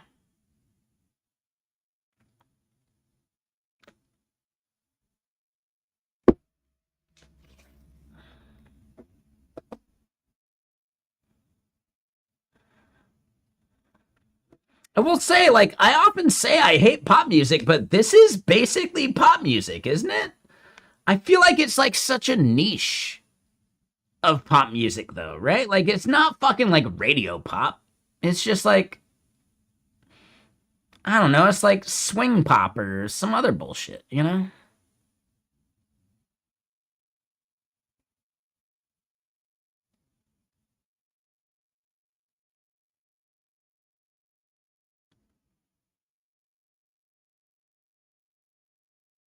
All the way through the night.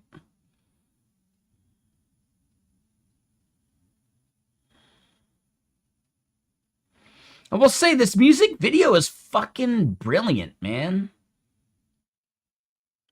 It's actually really interesting.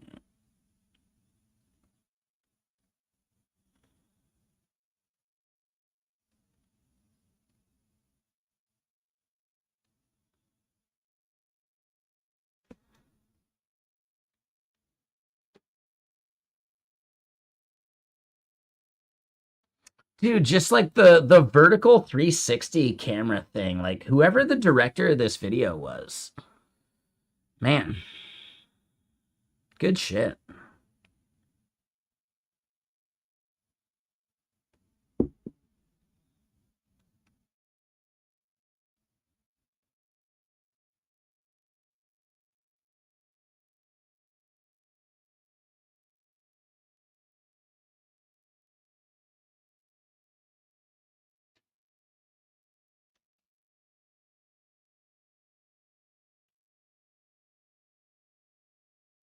Dude, yeah, honestly, this music video is just so goddamn well made. Like, dude, yeah, I gotta paste the link, right?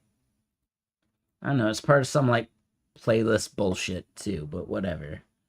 I gotta like paste that for like, I don't know, posterity for other shit.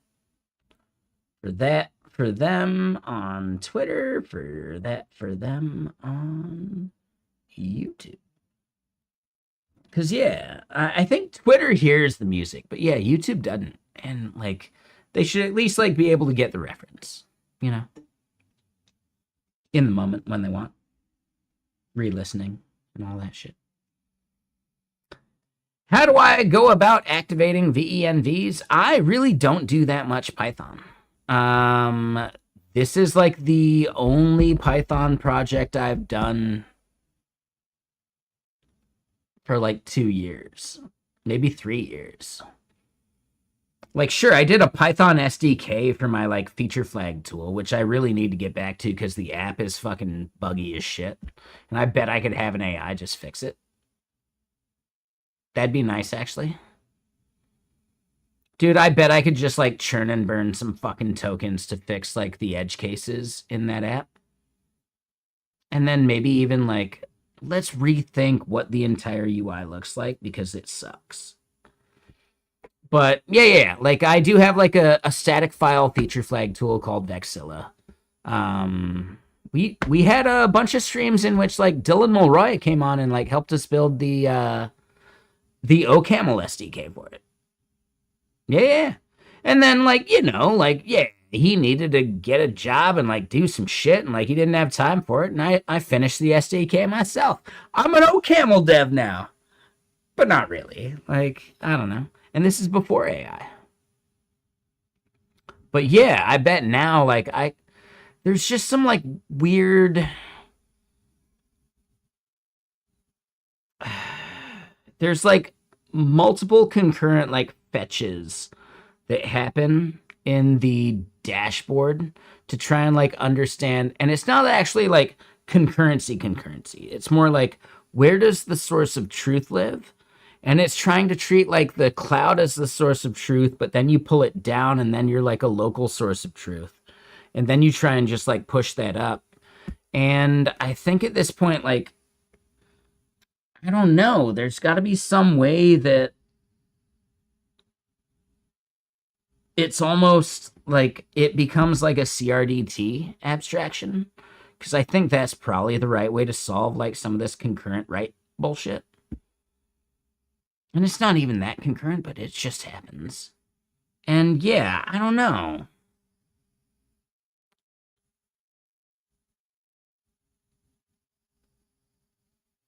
Do we need anything as actually complicated? as CRDT or even operational transform, right? Like, I don't know. I feel like there's a simpler way too.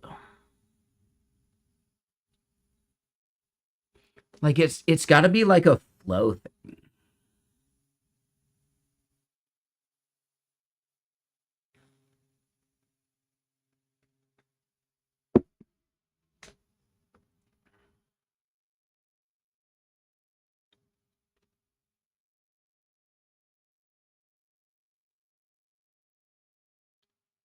Dude, what if every change you tried to make checked against like the diff in the cloud? Like every change, every commit.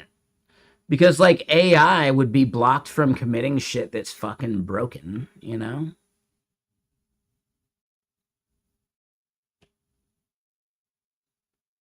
That could be a valuable like skill or at least like thing you load into context, right? Like modify the agents in Claude MD files properly, you know?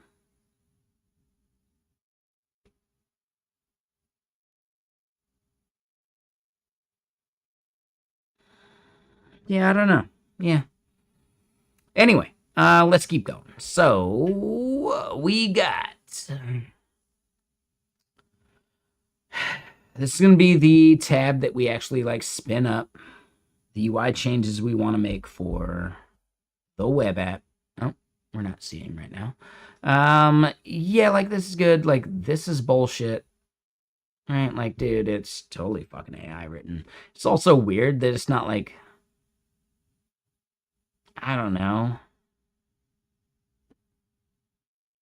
The fact that like the text is like narrow but the rest goes full width is weird.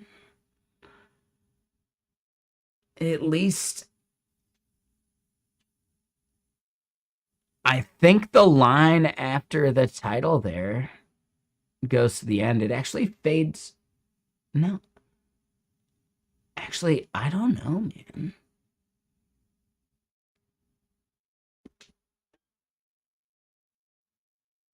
Oh, no. That's built into the title. Yeah. Look at how this one fades and that one fades. Like, I get it. Okay. That's how they're doing that part. So that's just like a titling style. All right. Could we extract that to like a common class? Because it does really seem like I bet they're doing a bunch of Tailwind bullshit in a bunch of different places that could be like extracted, you know? I find that to be one of the most egregious problems that some of these like Tailwind built sites end up having, right? You could take this giant fucking wall of classes and condense it down if you reuse it anywhere. And maybe even like subsections of that could be optimized that way. I just wonder, like, how do you.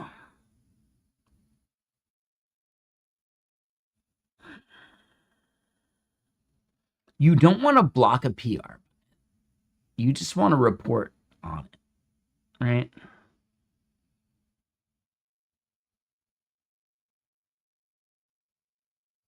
Would you really block a PR if it actually inflated the payload size of like sample data or something too much? How many people even pay attention to that? I think that's interesting.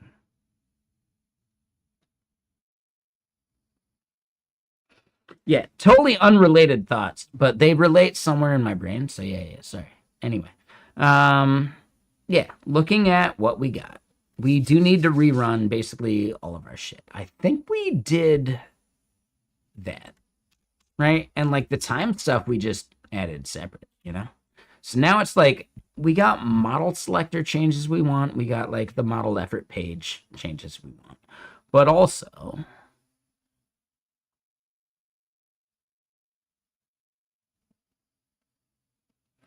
we need to kick off a batch of all models.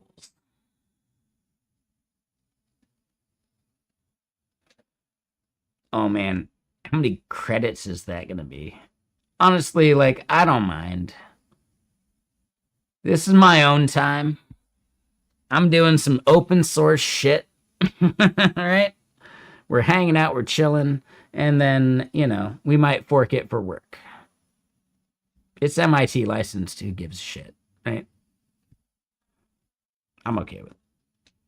I think that's the way to like really approach this. This is just like a side project until it's transferred.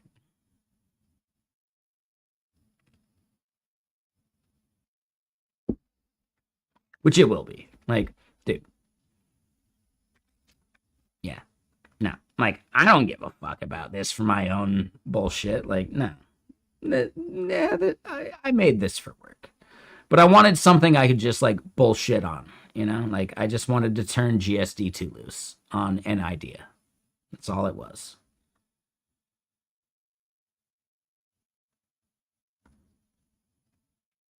And I think value, right? So yeah, like people like to talk shit on these like planning tools. Like, yeah, were we involved? But like, I don't know, man. There's definitely a thing to like just like guiding some bullshit with like just a back and forth defining what you want to actually have done and then just let it clank away, man. I think it's fucking good.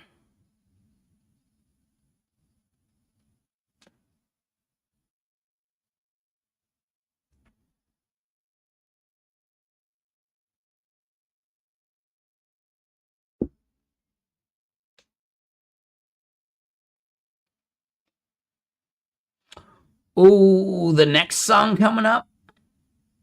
This one's good. The next one, I'm a big fan of, actually. Like, I tweeted about their song and they actually responded about it and shit. Like, that was cool, man. Good job, band.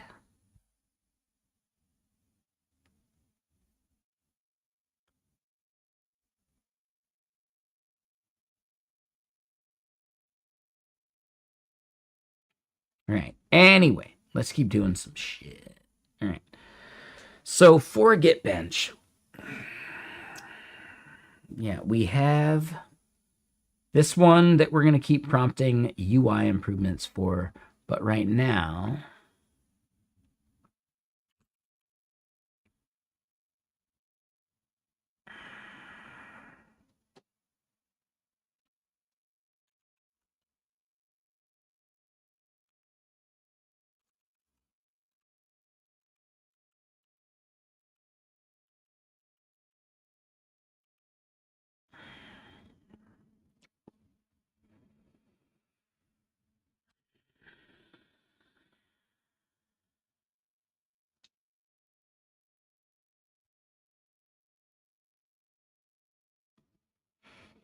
all right, Open Router.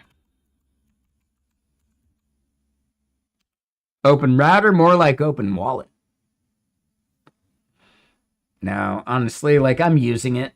I should pay for the usage. Like it makes sense. Like, come on, man.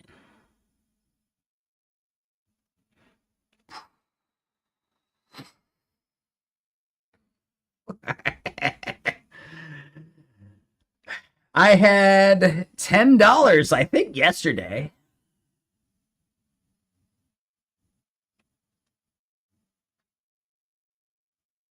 All right. The biggest reason I'm happy to transfer this to GitKraken is they can own these bills. Like, it's not a lot, but like, man, I don't know.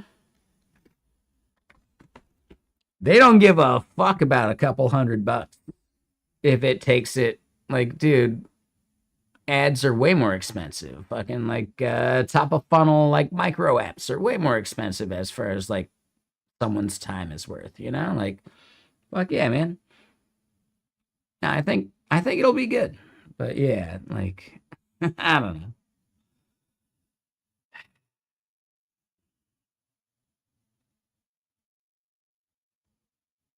Yeah, no worries, Crispy. Have a good night. Yeah, we're hanging out. It's a Friday.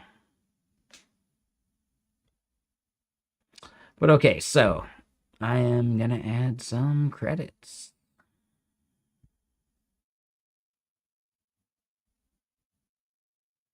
Um,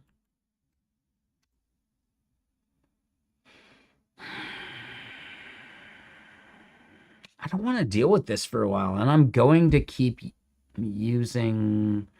Like, here's the thing: is there like an expiration date for credits on OpenRouter? I don't think there is, right? I don't know. I'll just, yeah. I think 20 is fine. It's good enough for now.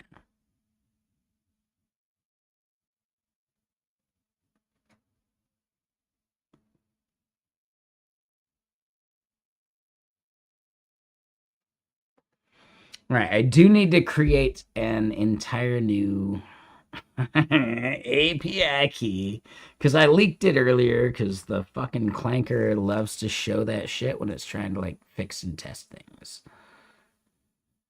Maybe most of chat missed it, but it's in a VOD forever, right? So like, yeah, I got to rotate the key, which I did, but now I got to create a new one.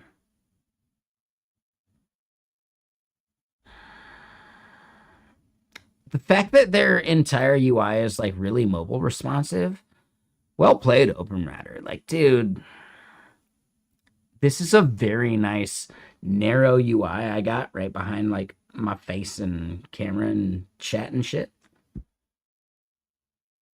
Dude, like really solidly done. Good job, OpenRouter, man. This is a fantastic, like narrow experience. If that makes sense, right? Like, dude, I bet mobile is just chill, dude. Good job, OpenRouter, man. Solid. All right, but hold on. What is the name of the key I want to do? It's going to be GitBench 4.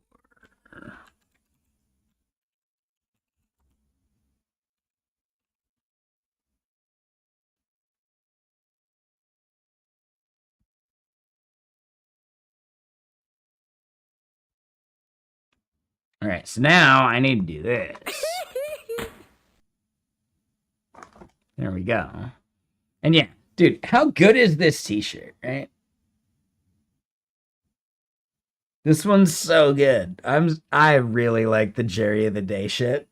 Oh man, I really like the Jerry of the Day shit.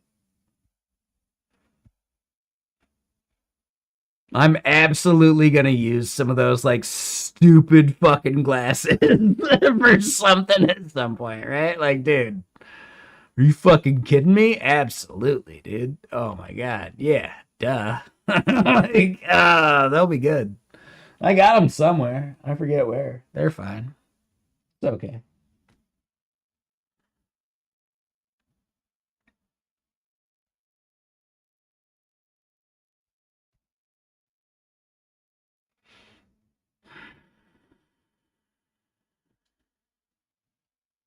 All right. So, yeah.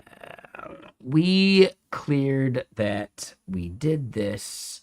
I copied this thing and I go edit a file.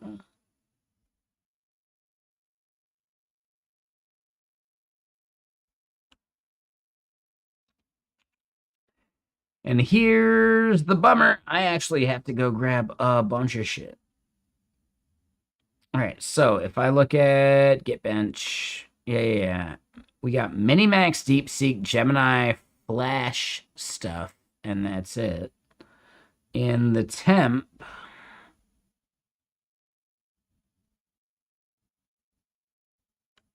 right, we need to get Anthropic, OpenAI. There we go.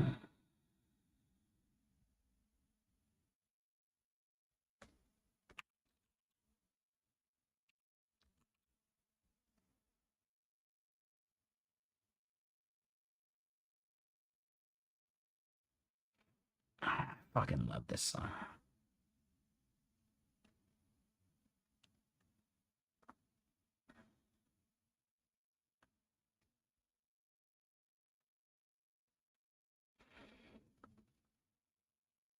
I think there's something like really beautiful about how like simple the bass line is, but how like integral it is to the entire fucking song.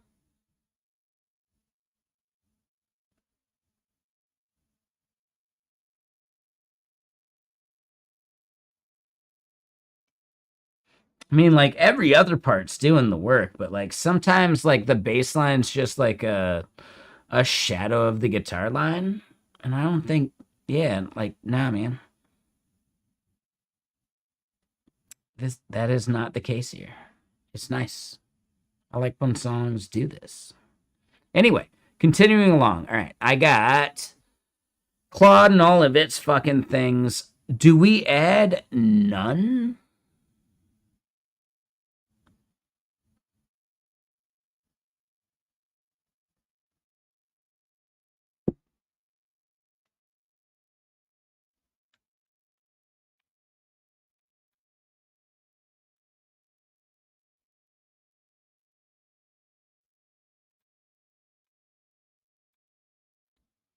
I wish I could show what I'm showing right now. Oh man, I'm gonna try one of the craziest multi-cursor things I've ever done in my life. Right? We copy, we paste, paste, we move up one.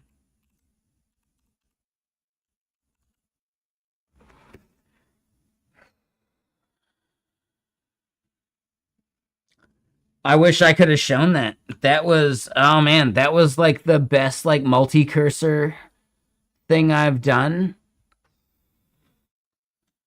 in ever. And like, yeah, can we pass none and get zero fucking reasoning? Because that would actually improve our metrics anyway.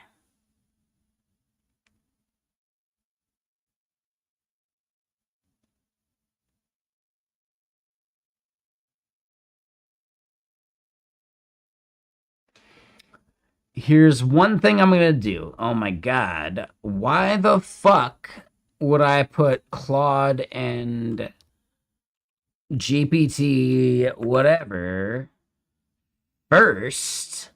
Am I fucking high? No, I might even be extra high. I might even be max, man. Like, no fucking way, dude. Like, what was I thinking? I was at least X high there.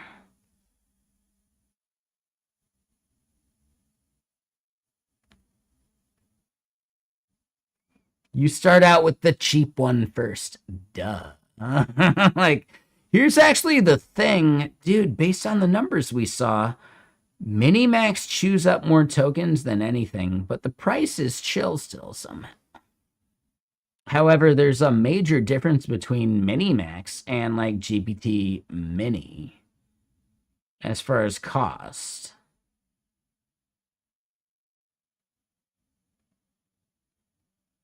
I don't think any of the minis actually like perform that well comparatively though. So that's interesting. All right. So we could analyze the data. Let me get to a point where I'm just not going to leak some keys and then we can look together. Do you know who's doing this backup vocal right here? Right? The lady voice.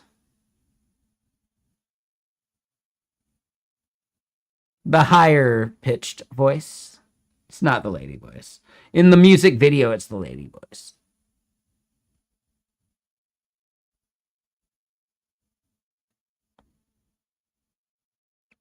It's Jack White.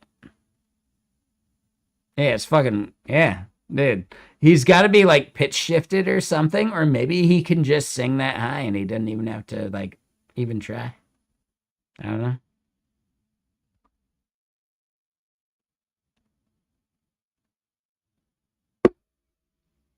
I don't know. Anyway, back to it. All right. Do we think none is actually viable? I gotta save this. I gotta close the file.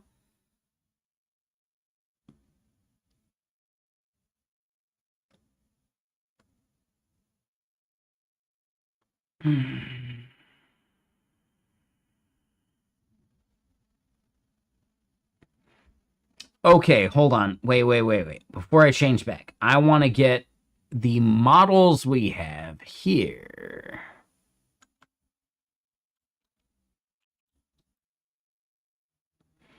I think there is a way that we could fully have like a dynamically loaded just model file. And that would be way better. And then I would never leak a key trying to like edit that shit.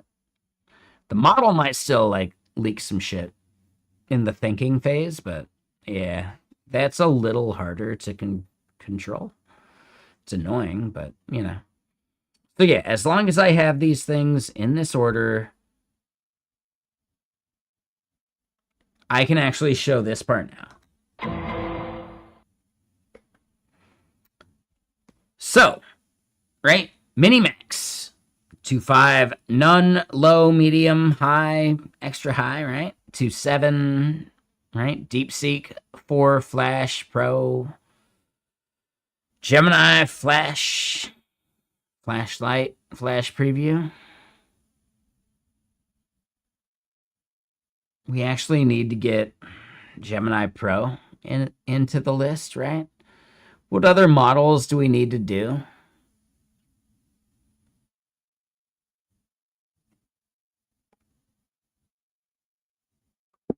I just add another $20 to the fucking, you know,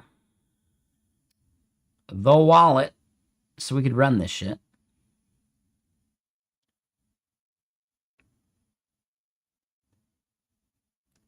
Because I'm just like most curious anyway. Like I'm willing to pay for that. Have I done Nemotron? I have not. Yeah, no, we could do Nemotron. I guess that's the thing. Like, what other models do we want to like make sure we totally fucking add to like the next run?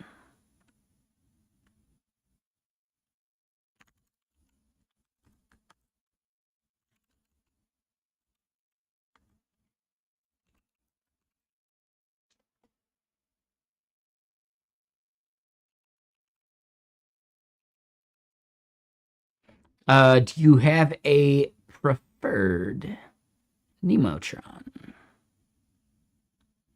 And I'll probably try and use the free one.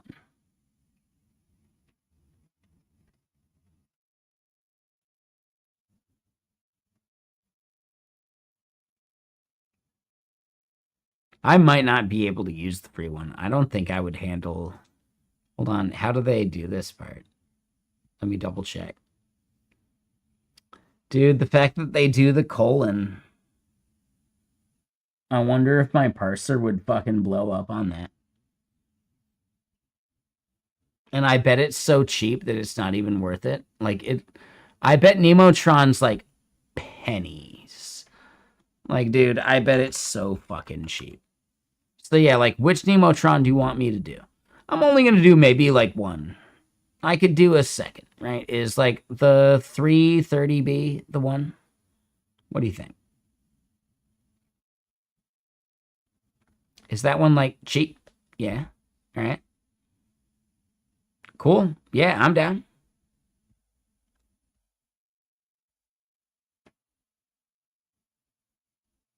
And it's cheap as fuck, right? Yeah, it's pretty good. Yeah.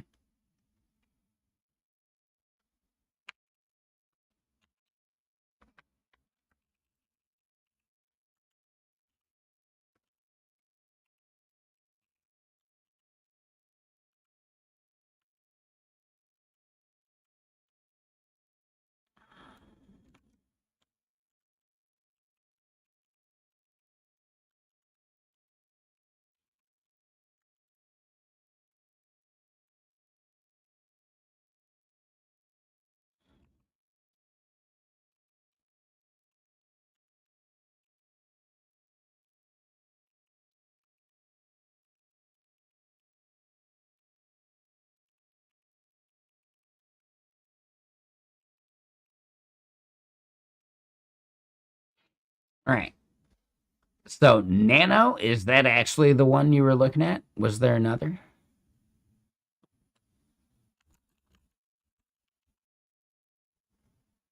Super?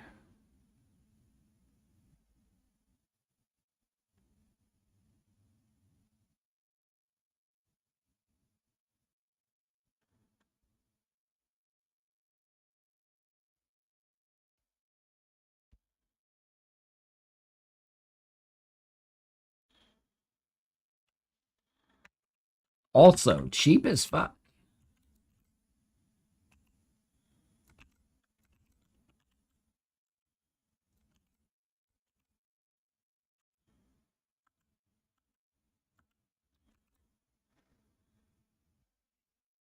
All right, so any other models, right? Like, should GLM be in there?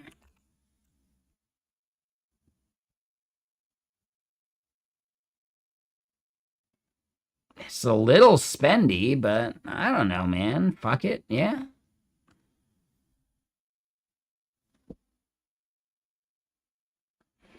Yeah, I think the biggest thing to remember is like if you're doing Git stuff, if you're doing like all of it, like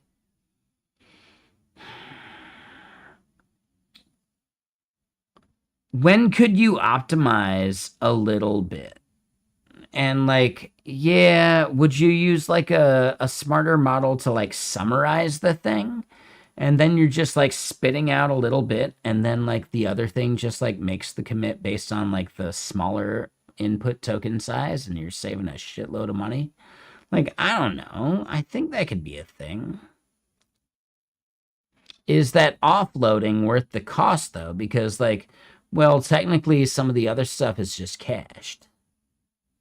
So then you're like just weighing whatever the cache diff is versus like what you farmed out. So yeah, I understand when people push back on that, which I think, yeah, it does make sense. I just don't know. Yeah.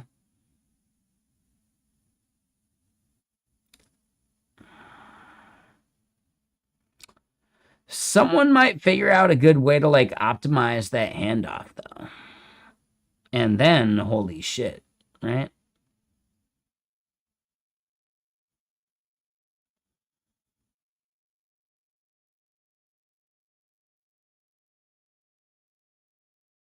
Like almost some kind of like compression that you could like pass to the clanker, and the clanker's like, oh, I totally get it. Yeah, yeah, yeah. There's some like non-ASCII shit that I still totally get. Like, oh yeah, yeah, totally. And yeah, these humans don't get the joke. Wink. Right? Dude, I bet there's some shit you could do, just encoding wise, to where like you don't need a human to read it. You just need the clanker to understand it, and like you could massively reduce context transfer, and that would be really interesting, right?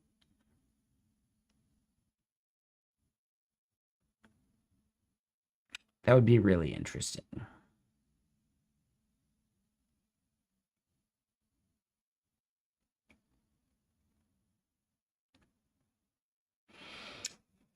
I guess you would only be able to do something like that for a model that knows itself. Like being able to pass to a model that like they have no context of, like you couldn't pass from like OpenAI to fucking Kimmy or something and guarantee they speak the same language, right? For some weird ass fucking encoding.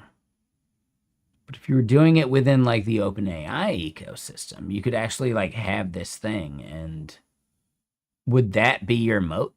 Just being part of like, nah, you're part of this fucking ecosystem. You're not just some fucking inference model. No, this is a fucking, right? This is a whole thing. So yeah, that might be a really valid way of like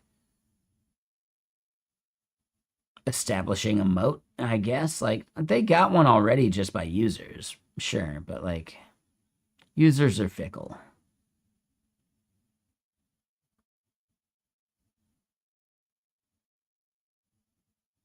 Yeah, I don't know. Anyway, thinking out loud. Whatever. Not sure. Any other stuff we should make sure we add? Is GLM the one? Like, should we do this one? It's a little spendy, but sure, why not? We'll do it after Deep Sea.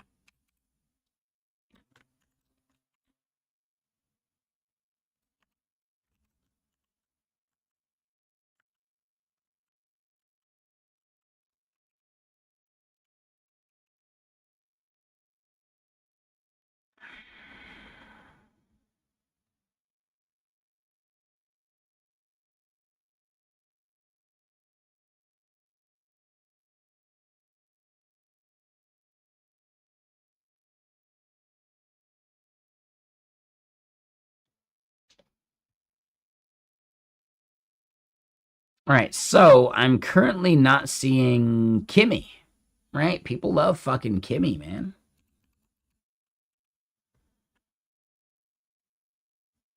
No, not that fucking Kimmy.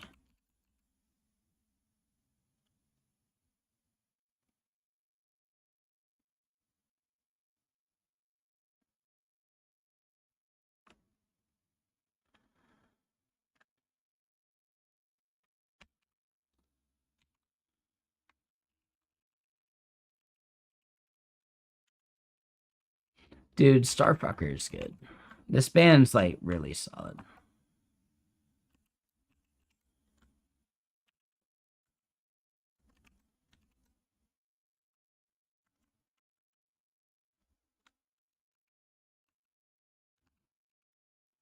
Should we do 2-5 as well? Like,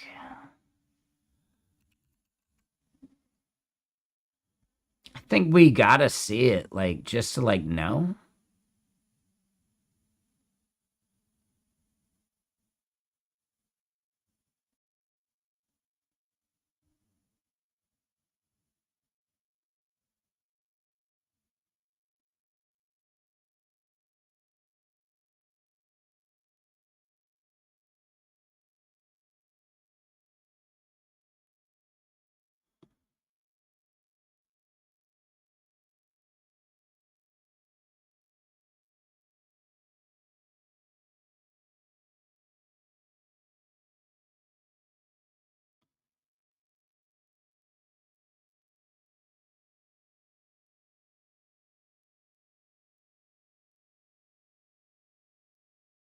It's actually pretty cheap.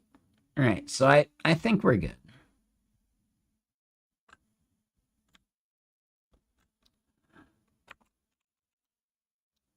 Oh.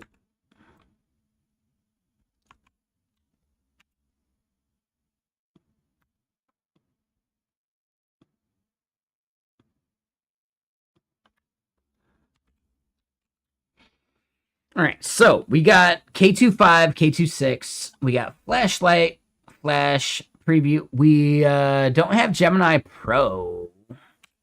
We're gonna throw it in, but dude, it's such like a monkey wrench in the problem. Oh my god. All right, hold on. We still got to do it though.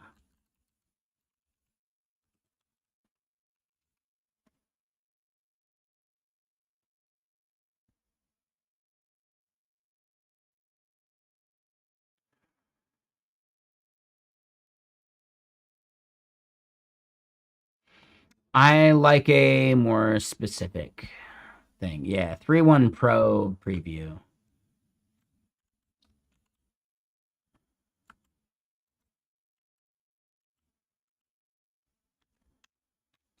All right, so there we go. Any model y'all want to see in this thing, we already got the most expensive ones. This is going to be a thing we probably got to run like all night. I don't think it'll be more than like the $20 we just like topped up our wallet for, you know? I think it'll be fine. We don't have any Quen stuff in here, right? Ooh, that's a thing.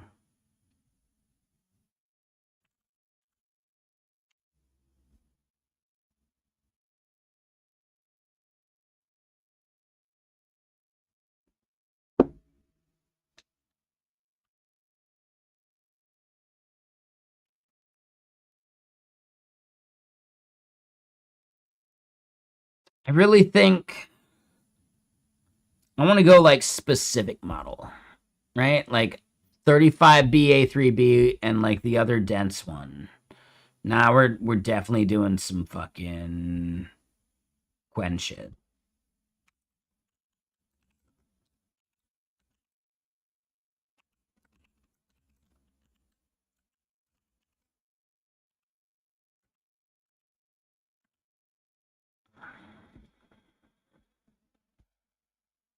All right, what's the other Quen one we should try? I know there's like Quen Plus, right? Is that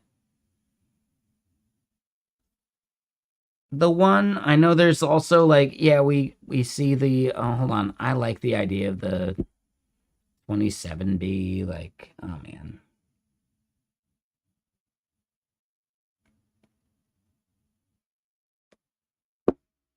You know what? I don't mind doing this out of my own pocket for all this shit, at least for the first run. What I want to do, though, first is make sure, are we at the right point where we're ready to run? Like, let's think about what we got. And then maybe we just do, like, a quick run with just, like, one suite, just to be sure. Right? We're going to do it with, like, the cheapest one, like the GPT OSS 120B. Like, we don't even have the 20B in there right now, actually. Shit. We should do that.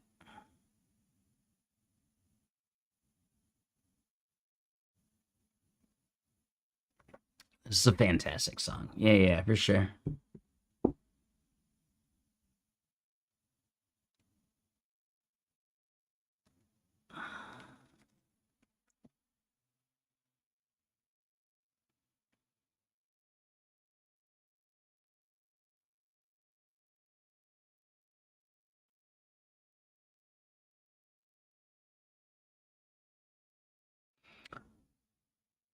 Hold on. So, I like this band. Anyone know the band or the artist? Sorry, it's the dude, right? Oliver Tree. I swear I've heard some good shit by him. Anyone here fans? I know Atota's a huge fan. You like Oliver Tree? Is he good? He's playing at, like,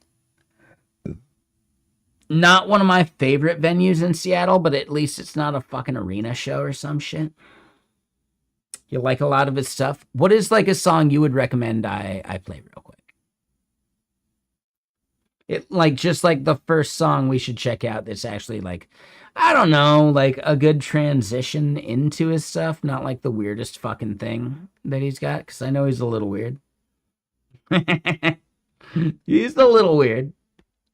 I think it'd be a good show, but yeah, you know.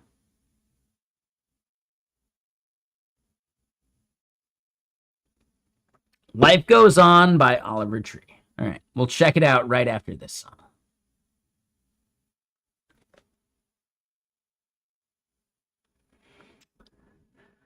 All right, so as far as models go, yeah. We got this one. We want to do the 27B because I think that one's kind of like equally cheap enough, and it's like technically locally hostable, right? Any model that's locally hostable is like automatically amazing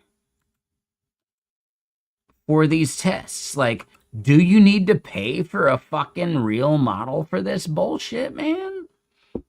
Nah, man. Just farm it out to a local clanker. You got the RAM. If it's a little chilly, well, yeah, it'll heat up your apartment a little bit. Nice.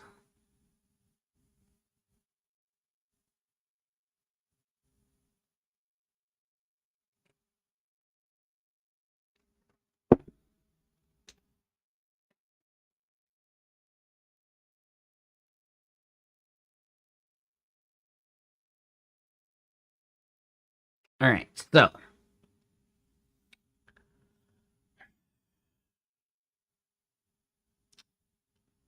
do we think Quen Plus is worth getting in here? I think it is actually just better than the shit you can self-host. I think we need the comparison for that.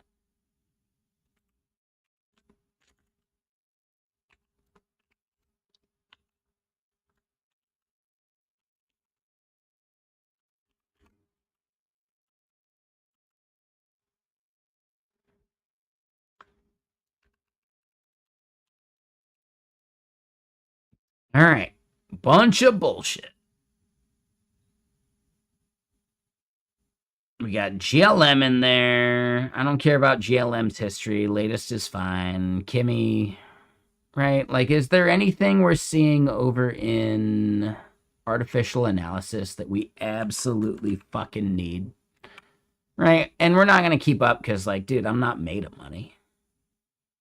I have no access to Muse Sparks. That doesn't count. Can't do that. Grok, and I don't care enough. Nah, I'm good. They'd have to pay me to put that shit in here. Ooh, some Mistral stuff? Because Mistral is cheap as fucking self-hostable, too.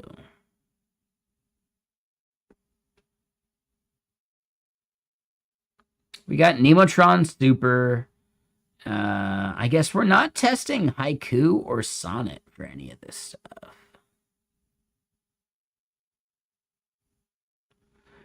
Which, like, Mistral, like, server would be the one that you, like, not server, sorry, model. Which Mistral would you actually recommend? I'll do at least one. I'm going to do Devstral too. You son of a bitch. Damn it, nice. Well played there. Now, damn it, man. European pride my ass. Like shit. Oh, that's funny, man. That's actually hilarious. Holy shit, dude. I don't know. I don't use it. You son of a bitch. Oh, that was good. That was really joke. That was like really fucking good.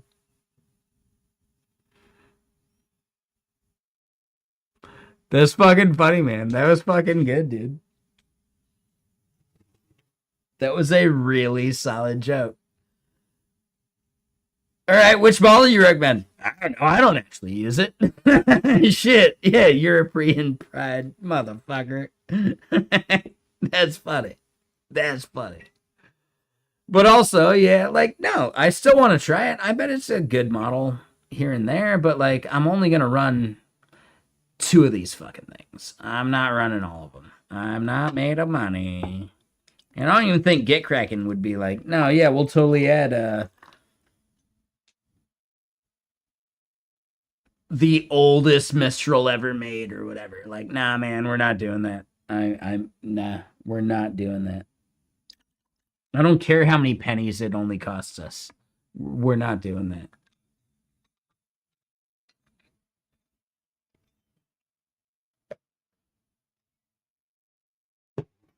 So randomly, Mistral just starts speaking French. All right, Mistral Medium 3.5. Okay. I feel like that's the one I've seen before, too. That's their best one for coding. I do want to try Devstral as well, then. But I do like that. So let's get it in right either right after Quen.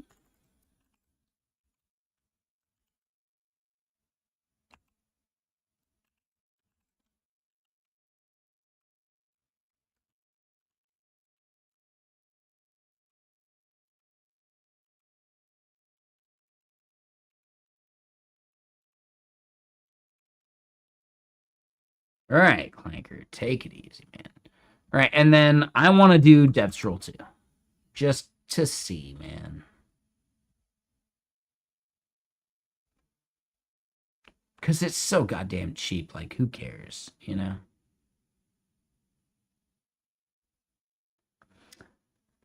So, okay, hold on.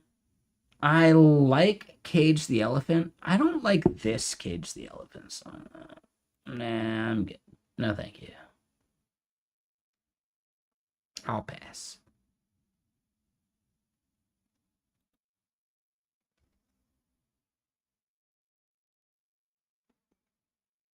Here we go.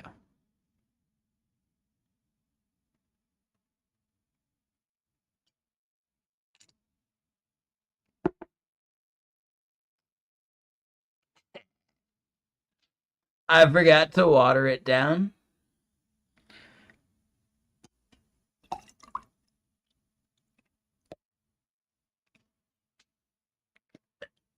Like, dude, that was bad. That was gross.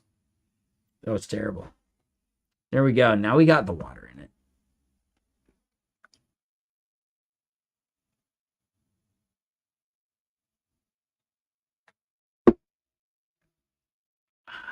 Anyway. No, I'm kidding. I can drink whiskey straight. I just wasn't prepared for it. That's all. And I don't want to do it right now.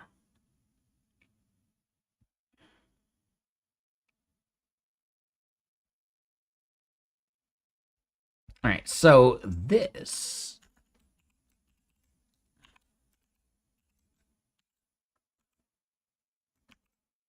Wait, is that not the one? It is Devstroll 2. Hold on. That's got to be it. No, that's it. All right. Okay, so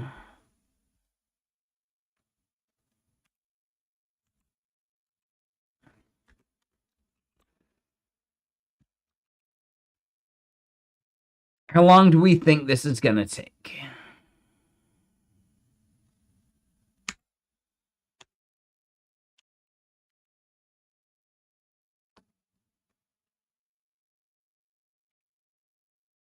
Think we got enough models, man. Here's the thing, it's going to look like shit.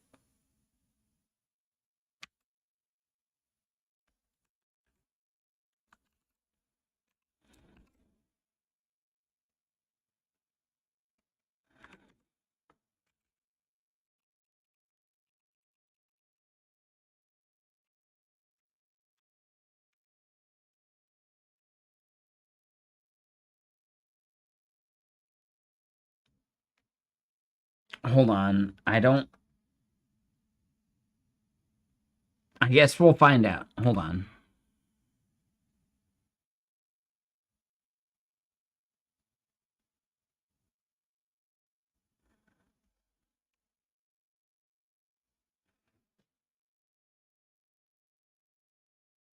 We did rotate the key properly. All right.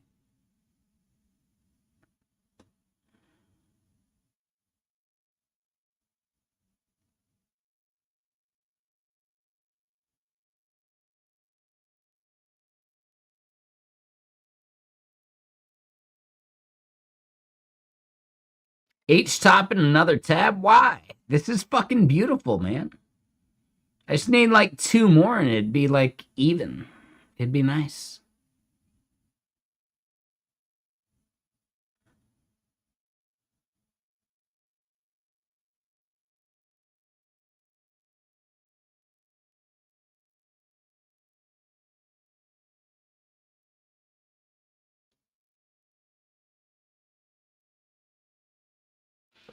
All right, so hold on. I'm going to use the restroom. We're going to do a little bit of exercise while this shit's burning. I just want to make sure it like runs proper. I'm actually not certain about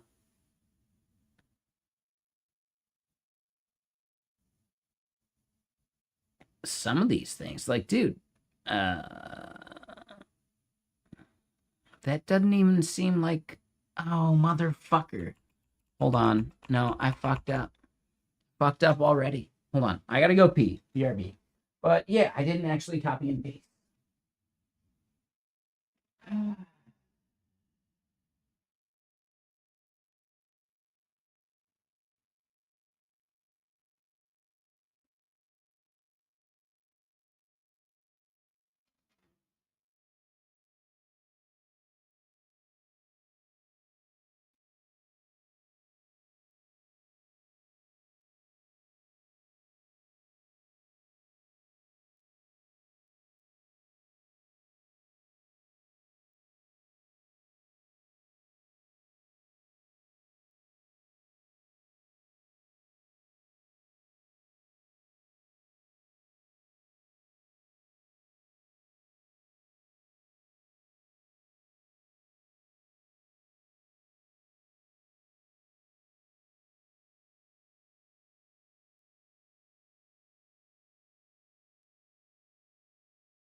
Okay, so real quick. we do... Ah, no, I love this song. Probably missing it, but yeah, what we want to do is actually, I need to do this part because I need to copy and paste some shit, and I want to invalidate that token because we ran some shit that I wasn't intending.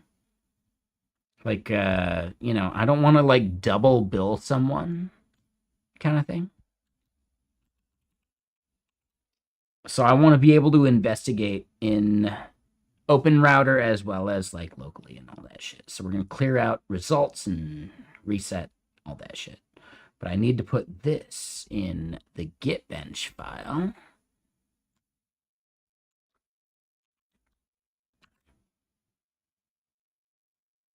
And yes, new token time.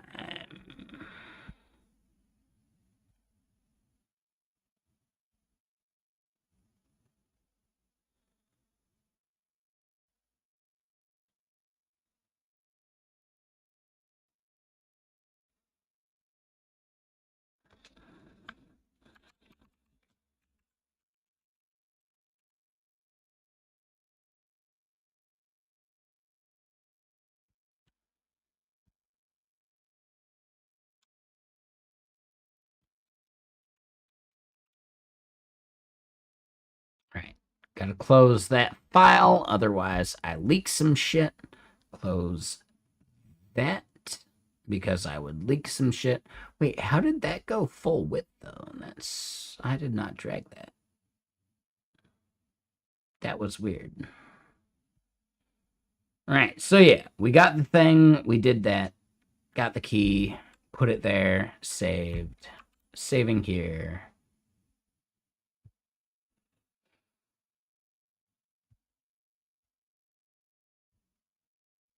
I think we're ready to run this shit.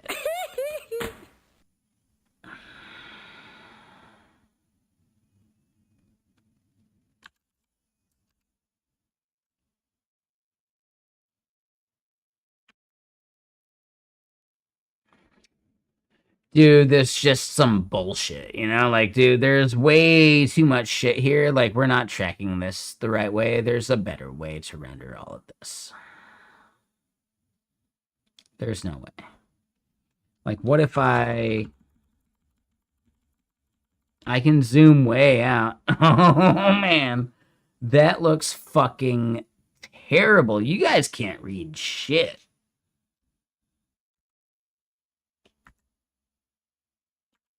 That's it. That's all we can do to get it, like, all, like, fit. It sucks, man. Dude, that sucks. I think it does, like, maybe work from, like, a top level, you know? Like, you can see, like, an overall feel, but you can't read any of the shit, you know? When it, like, fills out more, it'll actually be, like, way more useful, but, like, still, it's just, it's kind of bullshitty, right? I'm not a fan.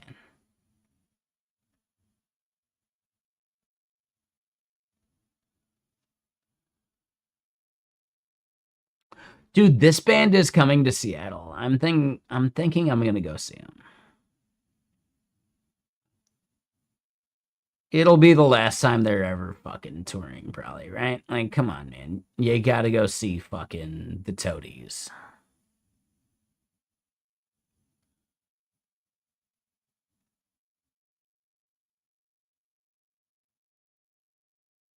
I know this song's, like, super fucking creepy and weird, but, like, you know, like, it's not the singer being like, I'm that person. It's the singer singing a story, you know? Right? From, like, the killer's perspective kind of thing, you know? Like, it's fucking art, dude. But yeah, anyway.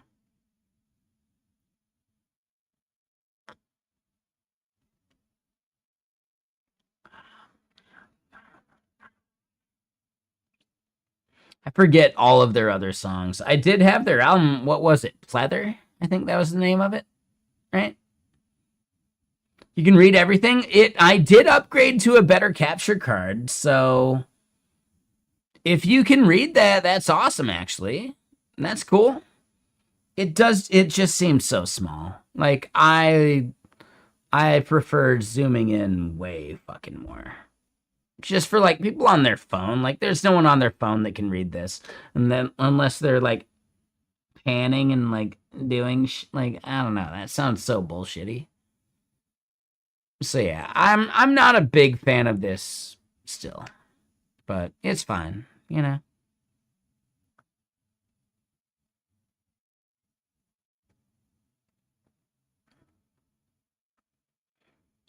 Right? So here's the thing. Now we can kick up Pi for the other like UI bullshit we want to do because like none of the UI bullshit's actually going to affect that stuff that's running, right? It better not, motherfucker.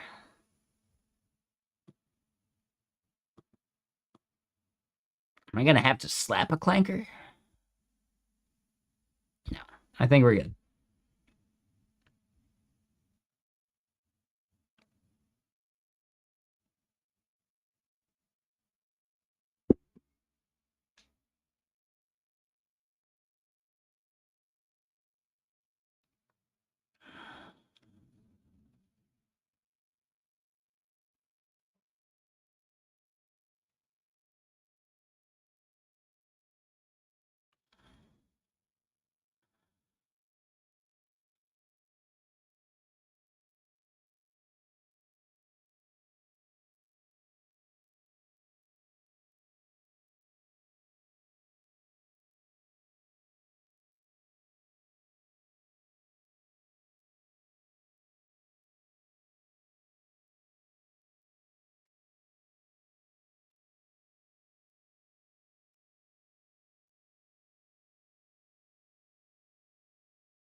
God, I fucking love this song. Like it's fucking dark, but it's got that vibe, man.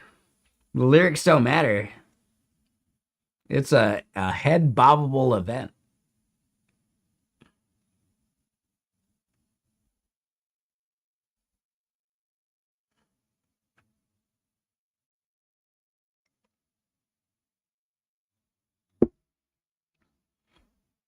Yeah, yeah. No, the lyrics are gnarly, right? Like if you really like think about what they mean, then they're fucking gnarly. But the song's a jam, man. Woo, the song's a jam. Ooh, hold on, wait. We're gonna listen to this version. Then we're gonna do the unplugged version. I want to know your honest opinion. Do you like this version or the unplugged like more? We're gonna hear them both. We're gonna do it. I don't have a preference. They're both like so good in their own light.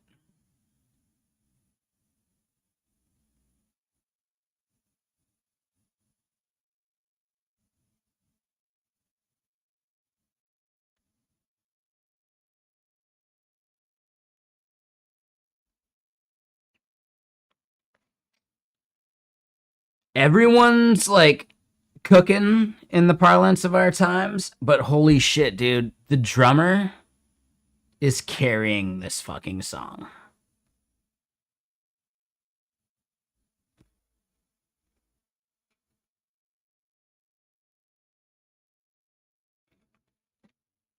The drummer is carrying this song. And I think he does it in the unplugged version too.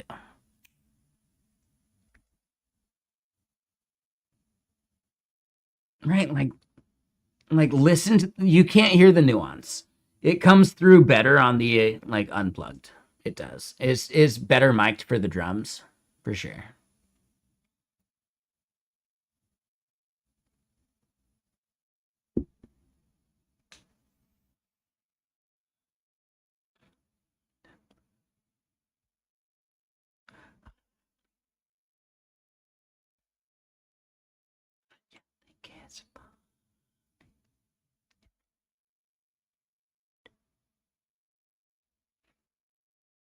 All right, dude. Yeah. I fucking love Alice in Chains. Yeah, for sure.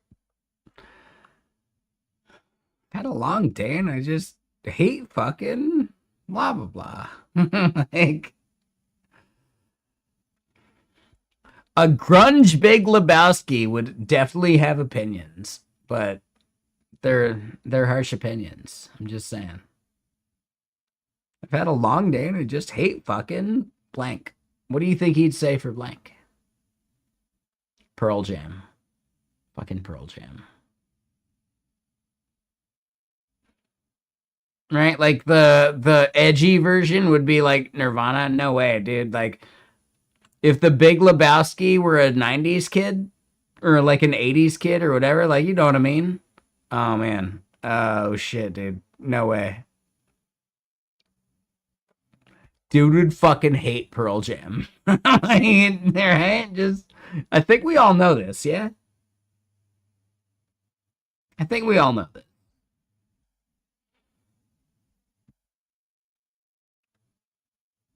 Like I make the joke about it because I dislike Smashing Pumpkins, but Pearl Jam is what like Jeffrey Lebowski would hate if he was a fucking like 80s born 90s kid, you know? Shit. I've had a long day and I just hate the fucking Eagles. Yeah, just replace that. I've had a long day and I just hate fucking Pearl Jam. Pretty accurate, right? I'm not saying they're terrible. He's got a couple songs, but like maybe it's more like I've had a long day and I just hate fucking Eddie Vedder.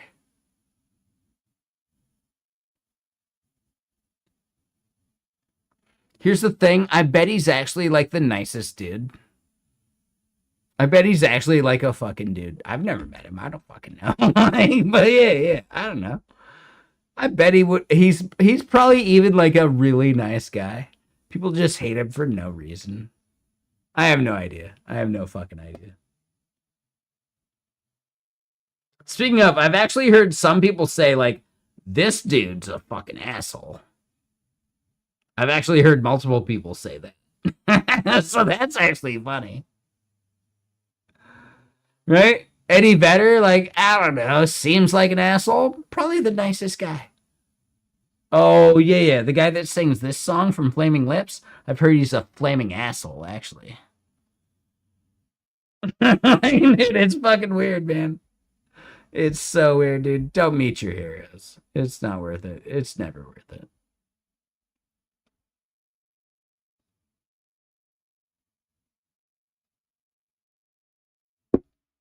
Because this is such a good song, you know? It actually bums me out that I have to know that he's kind of an asshole.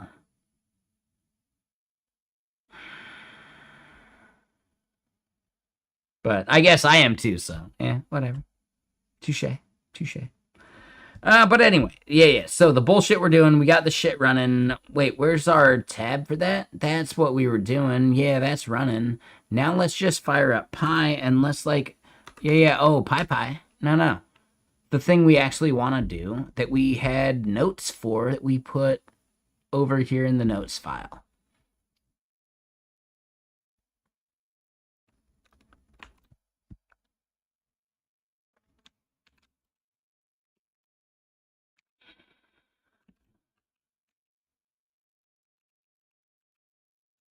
Oh, motherfucker. Sorry. Nope. I meant Pi / more people will come if you say you'll have punch and pie. That's just science. But yeah, no, instead for this, I just want to like hit tab for the propose and then actually like write my description. Not just like try and have it like figure out some shit without even asking me, you know? Hell no, man. I don't trust the clanker as far as I can throw it. And in a metaphysical world, I still have a bad shoulder and I shouldn't be throwing anything.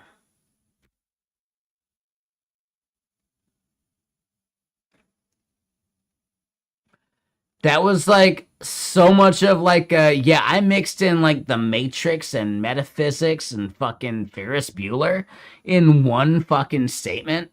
Someone's got to appreciate that, right?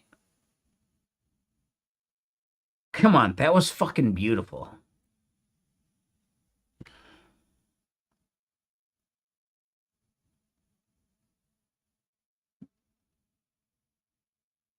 Ooh, Ed, with your bad shoulder, you shouldn't be eating anybody. Do I have to make it more obvious with a bad joke? God damn it, man.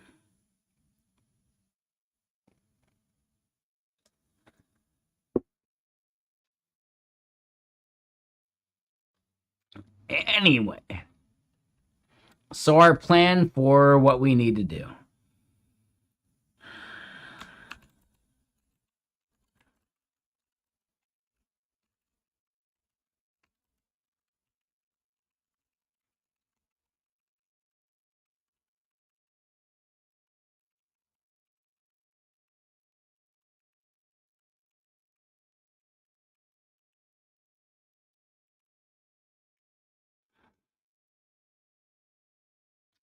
We want to create an entire fucking like spec for just solving this like weird ass selector bullshit. Like, dude, I know it's just like 2 things we had in the list, but this shit actually sucks. I want to like, there are actual like skills I want to turn loose on this thing. My app doesn't even deserve those skills yet, though. So we're going to do like this part. Wait, why the fuck is Redux?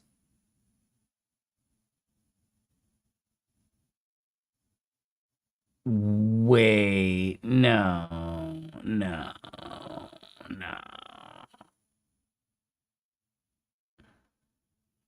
Why? There's no, I don't believe it. I think that was a really bad hallucination. I think that's all that was. Why would Redux be any part of this? There's no fucking way. There's no fucking way.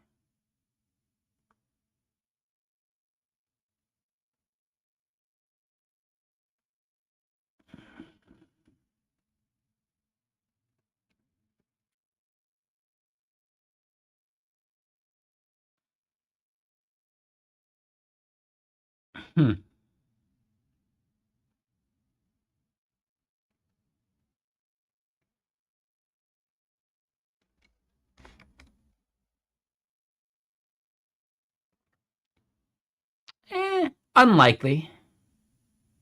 No, they happen. They totally happen. Today's not one of them. But I think we're chilling. We're not being a jerk today, right? So at least, yeah, that seems sober, yeah.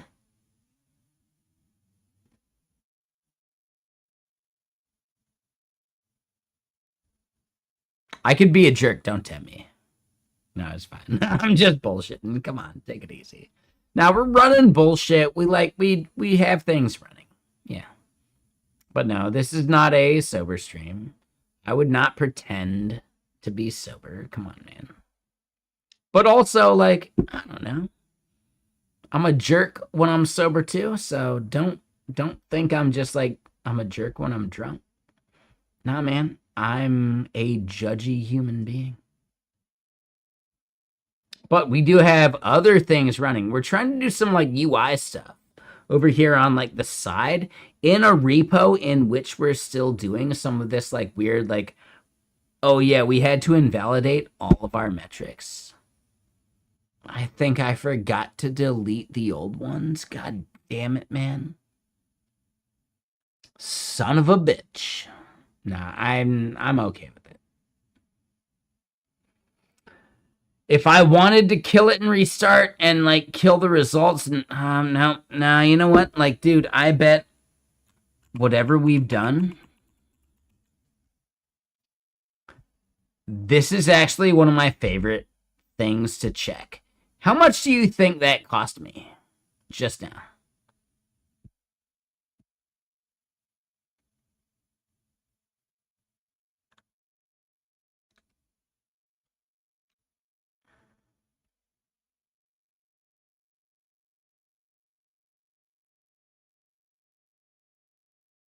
How much do you think all of that cost me?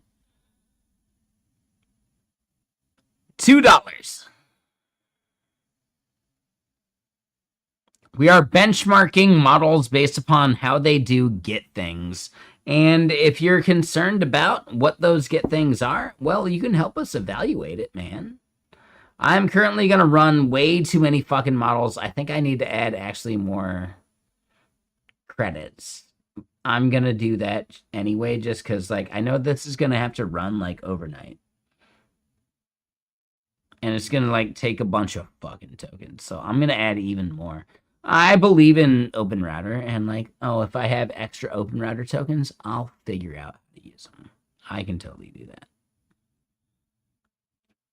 But the metrics we're benchmarking are get things. So let me just type this out.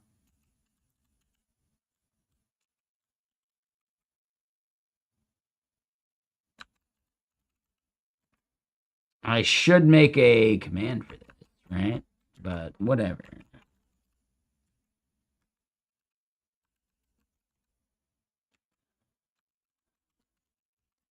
There you go. Am I a terrible fucking typist? Damn right, dude. Because, dude, typing, who gives a shit? It's bullshit, man.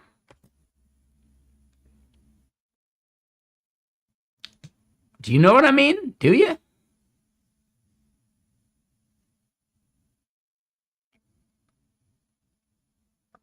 That is our source code. That's how we judge these things. You can look at every fixture, every single thing, every single part of what we're doing. Like, it's fully open. I'm not trying to, like, bamboozle anybody. Am I an idiot that just let the clanker tell me what a good benchmark was? Yeah, a little bit. Because I don't care that much. I don't actually give a shit. But I do think it's a thing that we should all be thinking about. How could we eventually optimize model usage and sub-agents for very specific things using finely constrained inputs and outputs, and how are we orchestrating those inputs and outputs? Well, that's a totally separate fucking thing, man. You know?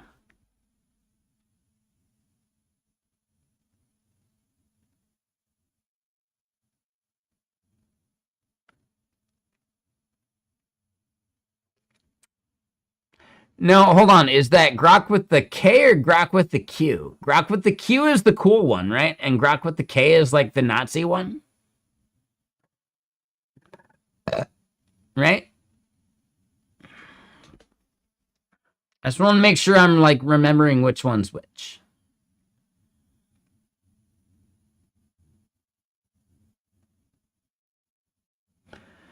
Yeah. So Grok with a Q was acquired by somebody and is now like part of their like inference like architecture. Who bought Grok with a Q? Anyone remember who that was? Databricks? Was that it? That sounds about right. That really does sound right. Ooh, no, it was NVIDIA. NVIDIA bought Grok with a Q. That was it. I'm almost positive. I think it was NVIDIA. I think you're totally right. Yeah. Databricks didn't feel right. I think NVIDIA was totally it. I think NVIDIA bought it. Yeah. Good fucking catch. Yeah. It's NVIDIA. Yep. Yeah. That, it, like, you said the one, I was like, well, okay. But then the moment you said the right one, like, no. Yeah. So, good call. My bad. I should have caught it sooner than that. I just didn't remember. Like, I don't give a shit that much about these things. But yes, like, dude, NVIDIA bought Grok with a Q, and I believe it's now part of their entire, like demo platform thing, right? Like, oh, you want to, like, spin up some NVIDIA fucking hardware? Ooh, yeah, right. You can do that at a major fucking discount for a demo, but then we're gonna charge you a premium when you do so, right? Like, obviously, duh. And like, that's the business that NVIDIA is trying to sell with their like cloud bullshit, yeah? I think that's about it. I'm pretty sure I understand the business model. It's a fucking bamboozle, but also like, well, Who do you think's gonna be the most stable fucking GPU rental you'll ever have? Probably the people that make it. I don't know for sure. I don't fucking know, man. I don't give a shit, actually. I don't fucking care. I actually don't care. Do it or don't. I don't give a shit. Yeah. No, I don't operate at that scale. Like, I'll never have a problem that they need to, like, solve for me. Nah, it's fine. I get it. That's cool, man. Good job or not? I don't know. Not my problem.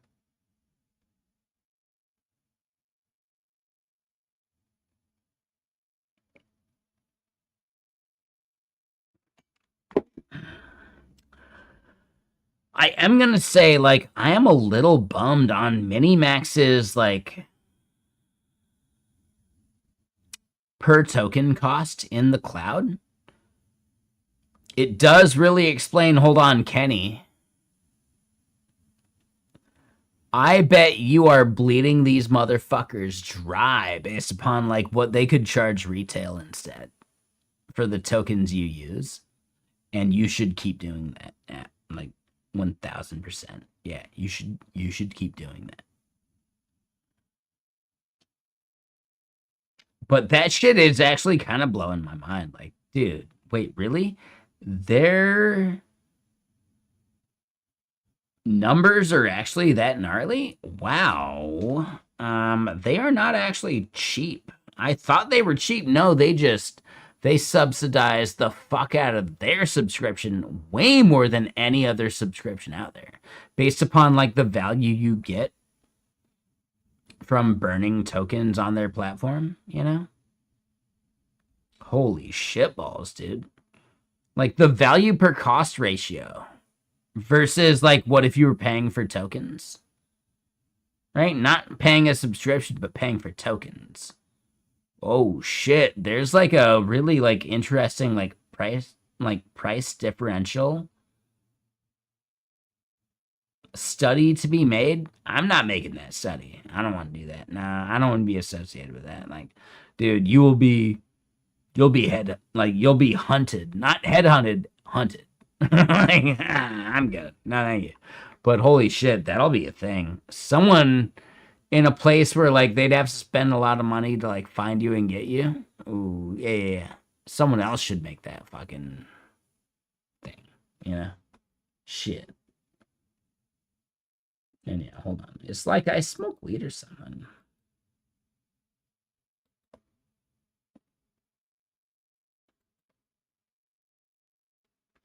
Open router receipt. Yeah, no, I get it. Nah, I actually have more shit I gotta buy from Open Router at this point.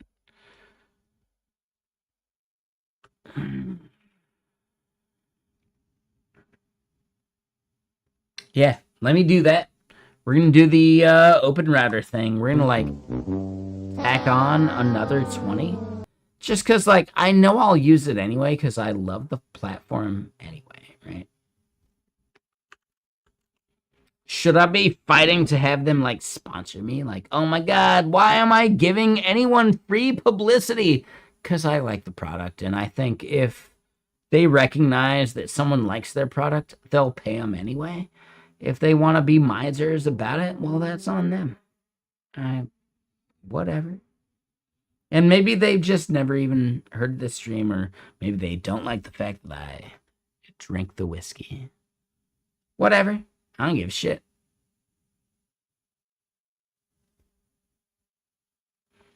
How much will your brain atrophy after 2 years of using only LLMs? I mean, pick story. Are you predicting that you're not gonna think at all?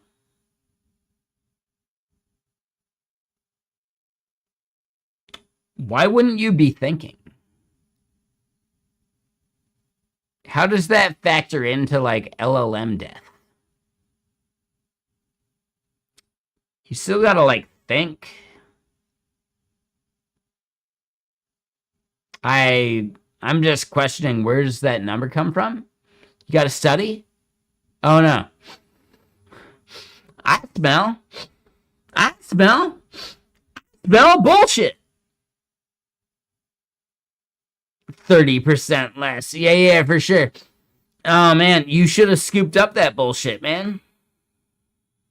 This is a public trail.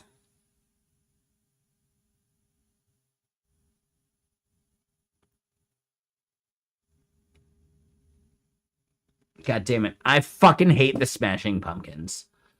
All right, so yeah, I might be shitting in your senses too. I fucking hate the Smashing Pumpkins, dude. God, they're so shitty. I thought I liked Cherub Rock, but no, I couldn't even make it halfway through the song. Fucking hate the Smashing Pumpkins. And that's their best song. You might think, like, Despite All My Rage, Rat in a Cage song, but, like, no, Cherub Rock is their best song, and I couldn't make it the whole way through. Like, dude, they fucking suck. I fucking hate the Smashing Pumpkins. I just fucking hate the Smashing Pumpkins. So much so, I want to start growing pumpkins. Just to spite them, you know?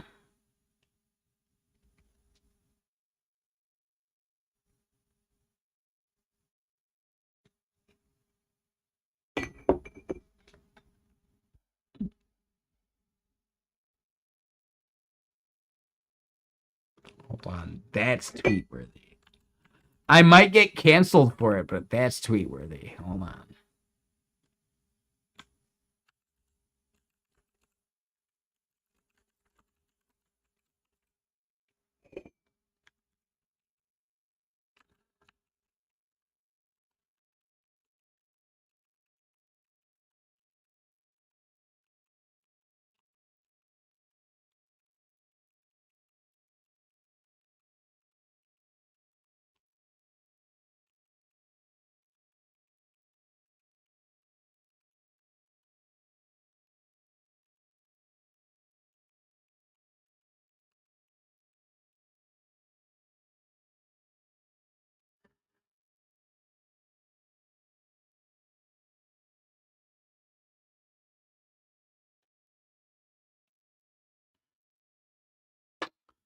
What song there, Canal? What song specifically? I'm really curious what you think my, like, anti-me song is. It's obviously, like, it's the Smashing Pumpkins, but hold on.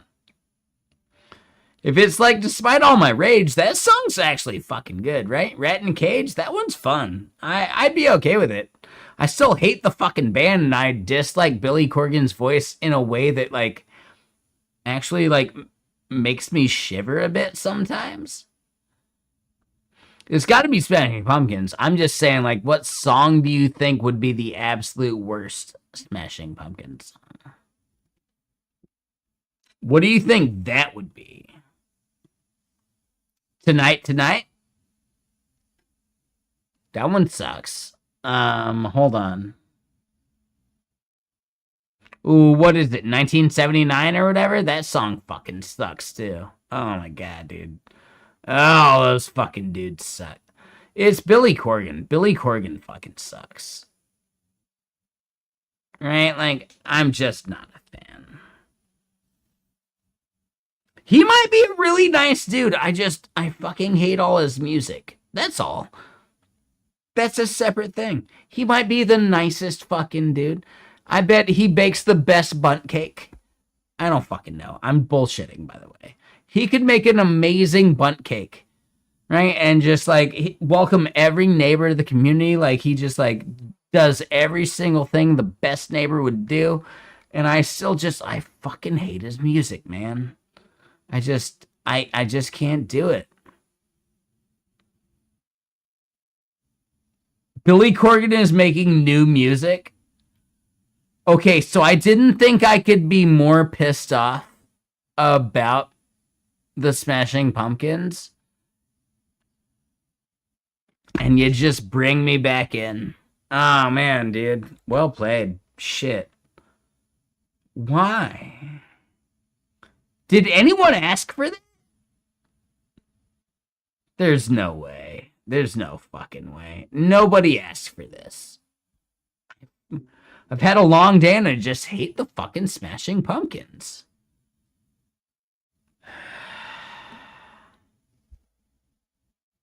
No, I'm not gonna play any Smashing Pumpkins. We just heard half of Cherbrock, and that's all I got in me, man. I'm sorry, like, no. As good as that guitar riff is, Billy Corgan is insufferable.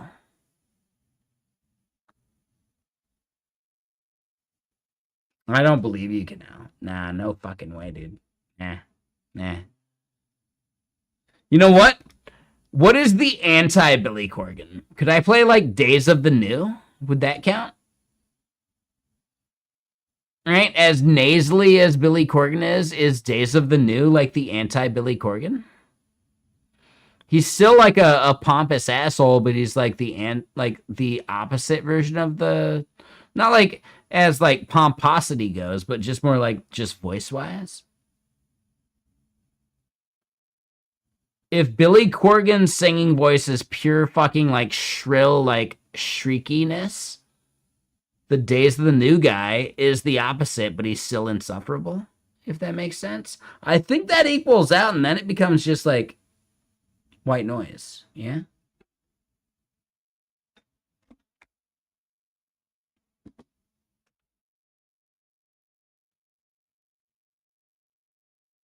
Hold on. Let me double check. I don't want to leak some shit. I don't think I'm leaking some shit. I think we're fine. I think I do need to change some shit, but hold on. Talk to the hand.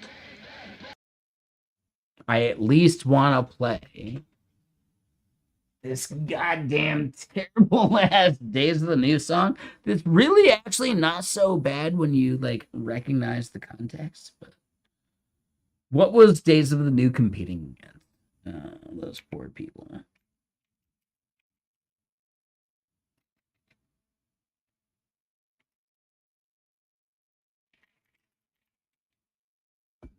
Anyone remember them?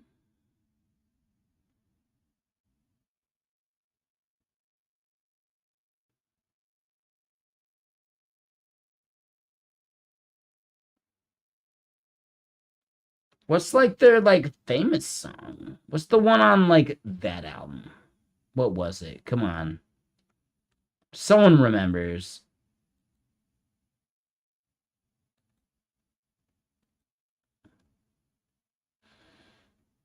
Touch, Peel, and Stand, was that it? Was that like the big one?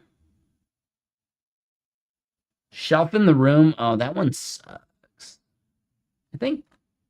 I don't know. Let's give it a shot. Fuck it. That's the fucking one. Dude, this is so fucking like 1998 coded.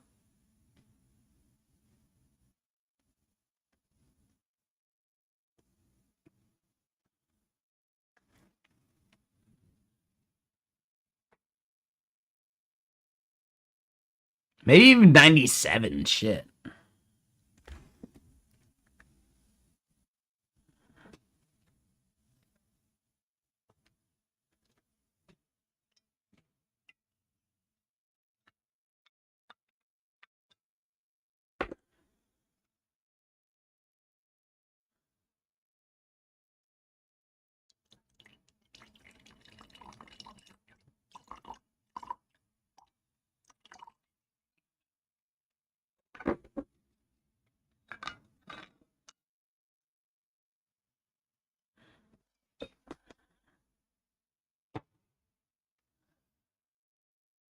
Anyone remember this fucking song? Like, I can't be the only one, man.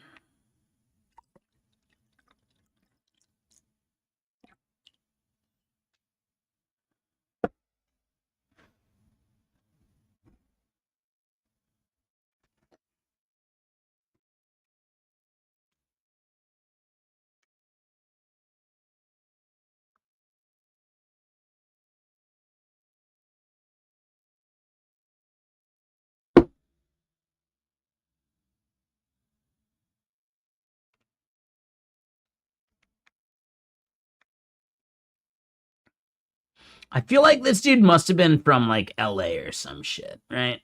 LA, right?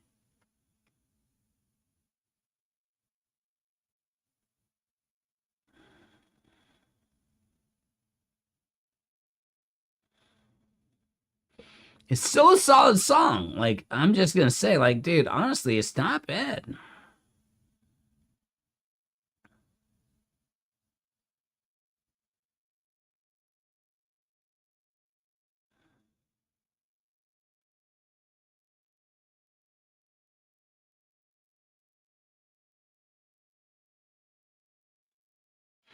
And dude, this is some solid fucking acoustic shit. Honestly, dude.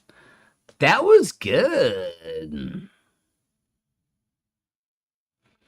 Like it almost has like oh, what's that fucking band? Violent Femmes like vibes, right? Like the acoustic shit they did.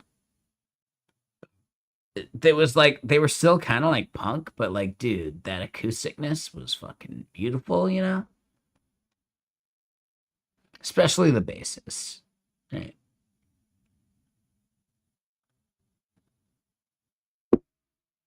So yeah, this is like an edge that had some fucking like, dude, they're playing acoustic instruments, man. There's no fucking distortion. The only distortion is when the dude does that right there, you know? Yeah. It's like I don't know. Yeah, for sure. It's like peak grunge actually.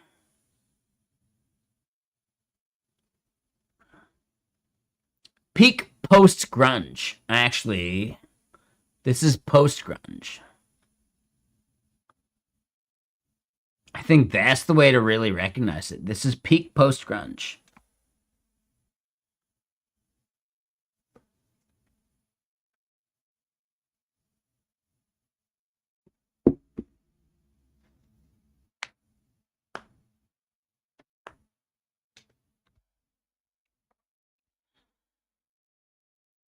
I think I just coined a genre.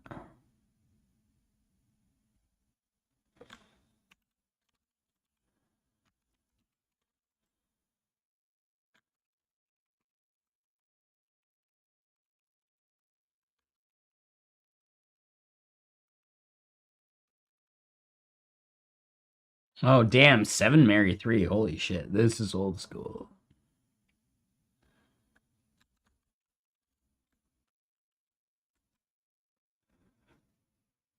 All right, pretty sure I just coined a genre.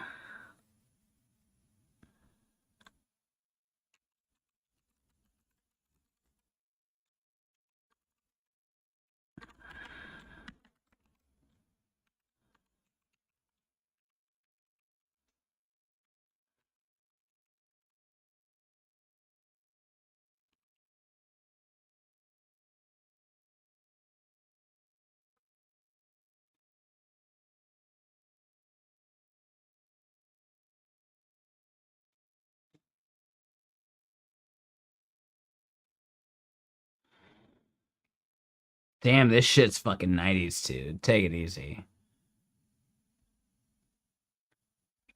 This song's actually beautiful because like any fucking drunk asshole could sing it at karaoke and not butcher it because I believe the singer is that drunk asshole too.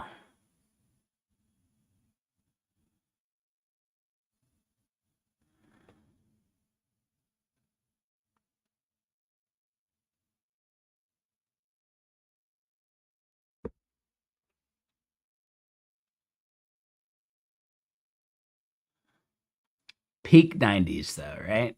Come on, man.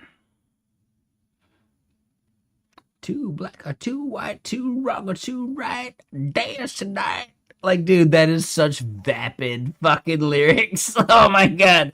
They say nothing, but they use a bunch of words that might trigger some people. The lyrics say absolutely nothing. Vapid, empty, vapor. The Kaiser Soze of lyrics. Like, they mean fucking nothing. It was a fucking myth that you thought there was anything deeper. Like, dude, I love that. That's one of my favorite parts about like 90s like songs and lyrics. Oh, what do they mean? Fucking nothing. Like, are you kidding me? You think there's a deep meaning to this song? No fucking way, dude. There's no fucking way. There's a deeper meaning to Seven Mary Three's Cumbersome.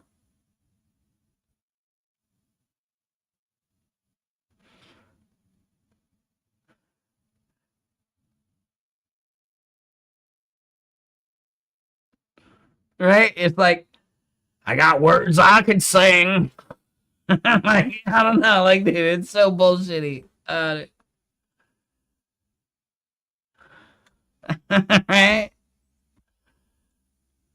No, no, no, no, no. Dude, Seven Mary Three fucking sucks so much. Dude, they're so bad. But I would happily sing it in a fucking karaoke bar, you know? I would sing this at a karaoke bar for sure. There's no doubt. I hate the fucking song and the band, but I'd sing it. No, let me put it this way, effing Goose. Like, yeah, you know, you might like Blink. That's fine. My opinion's about Blink. Shit. You might like Pearl Jam. Actually, Pearl Jam was one of the first bands I actually liked. But that song was Jeremy, and then everything after that sucked, right? Even Alive was kind of shitty, right? You know, like, come on, man. I don't remember that song. I'm pretty sure I'm not a fan. I'd rather listen to Live, which we're listening to right now.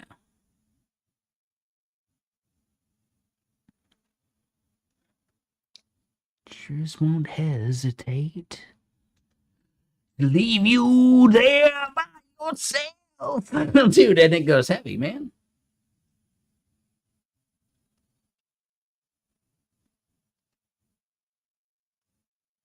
Dude. And these guys are from fucking Pennsylvania. Like, dude, these guys fucking shred. At least this song. This song shreds. Yeah. Yeah, Lightning Crashes does not shred. It's still a good song, but it doesn't shred.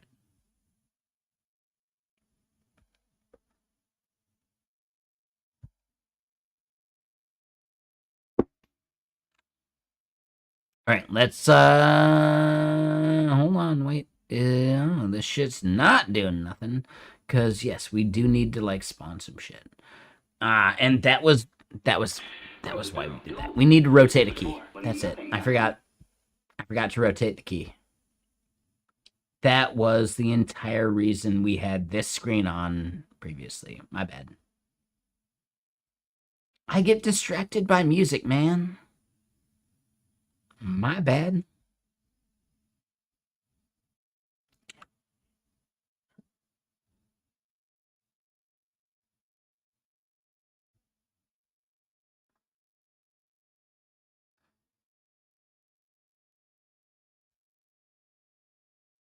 Dude, this bridge is actually amazing. I think we need to delete the results. Yeah, that's actually why I rolled back the key too. So yes, good call. Thank you for the reminder. I need to do that. Yeah, but I need to do the new key as well. I should have deleted shit before I fucking burn a new key again. So thank you for the reminder, though. I think you got me, though. I think you got me.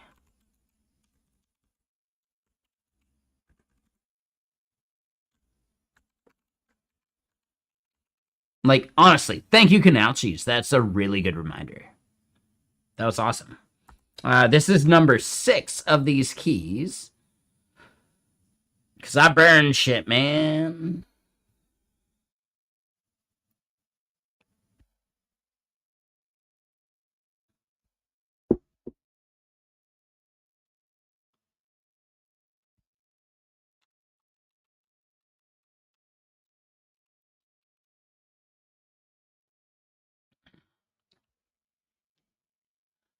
Ooh, there's some, like, other shit related to Live. Oh my god.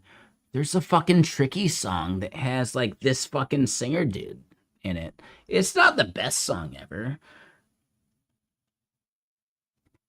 Hold on. No, I want to hear that. What is that song? Fucking.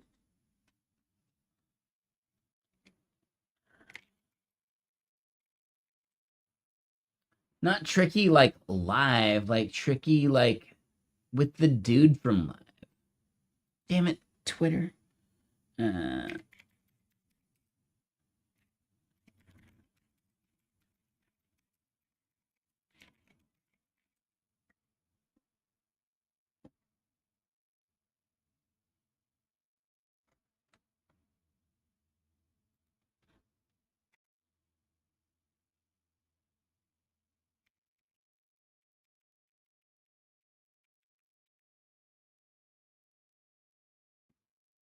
Evolution Revolution. That's it. There it is.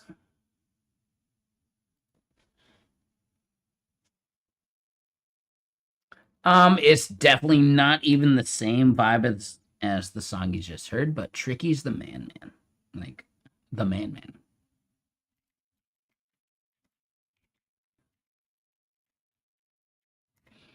If I understand this time. Yeah.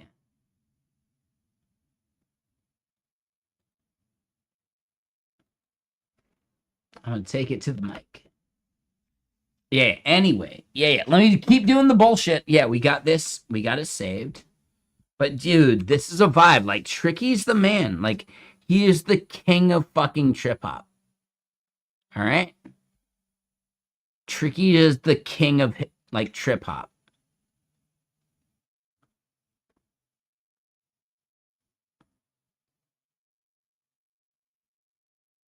I think there's a bunch of like trip hop artists that wouldn't even exist without his influence, you know.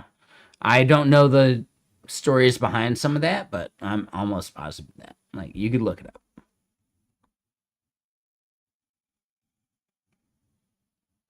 And this singing voice is the dude from that band we just heard live, you know. I forget the dude's fucking name. I don't fucking know. It doesn't matter. But okay, so we got the key reset. We want to clear out the results, and let me just do that in the terminal real quick because I will forget this.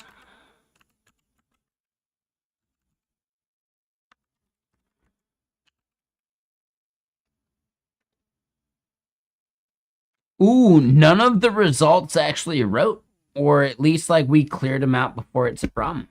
All right, there it is. All right, I think we're set. I think we're good. Give him an enema.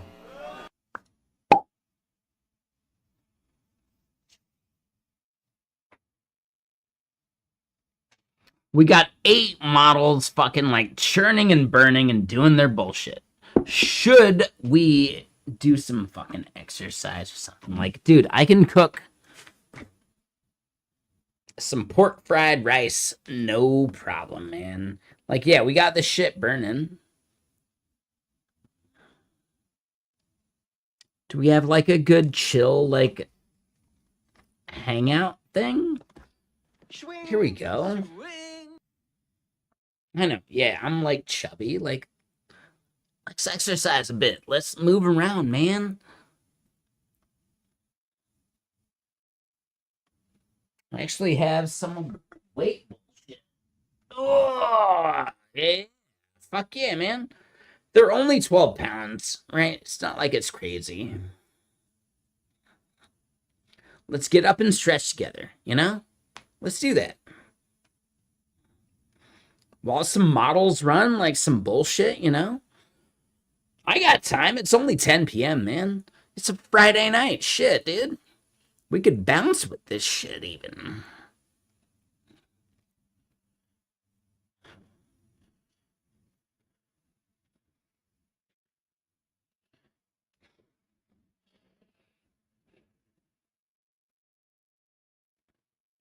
Let's actually dip a little lower with the fucking like fake squat bullshit we do.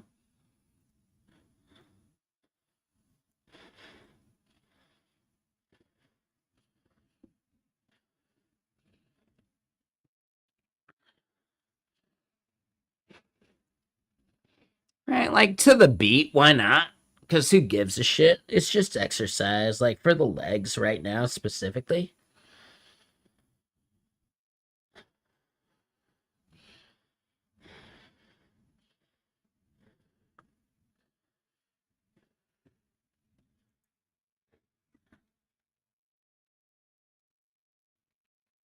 Yeah, these are only 12 pounds. It's not a lot of weight, but better than nothing, right?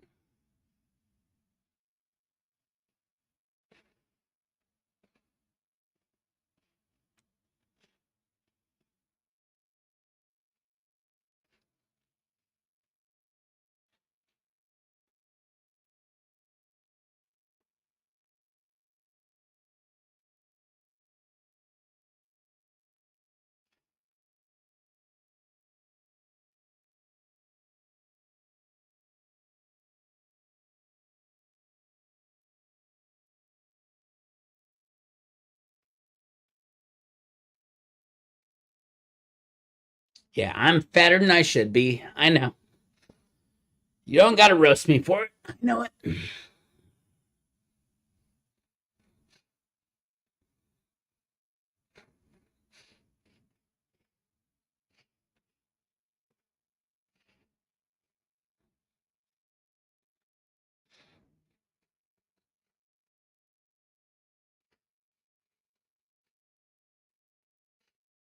Exactly. It's just science, you know?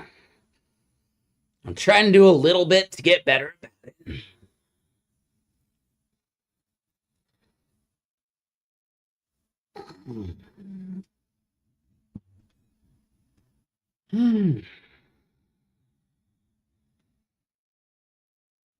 All right. Do not sit too quick. Yeah, exactly, boss one. I can't figure it out. Yeah, it's the biggest fucking mystery, man.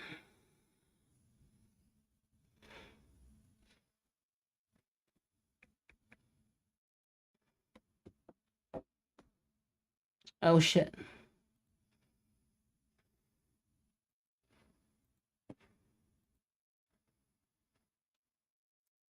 Dude, they never let me know.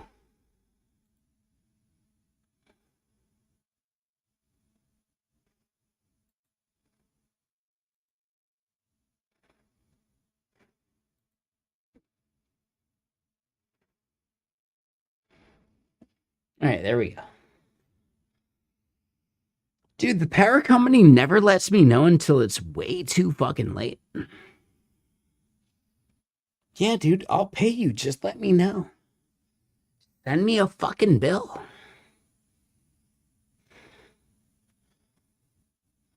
They expect me to like log in and check that shit. No. Energy company, just send me a monthly bill. I'll pay it. I'm not gonna log in and check that shit.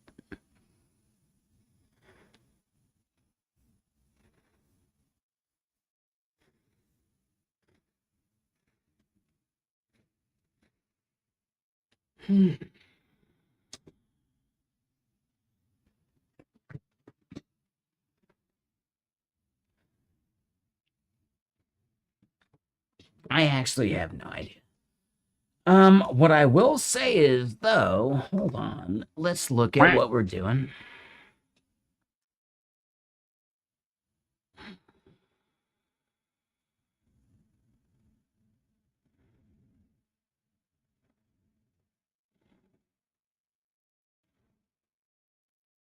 Yeah, bots one. Like you're not wrong. You're fucking so correct. It's actually infuriating. Yeah, for sure. I get it.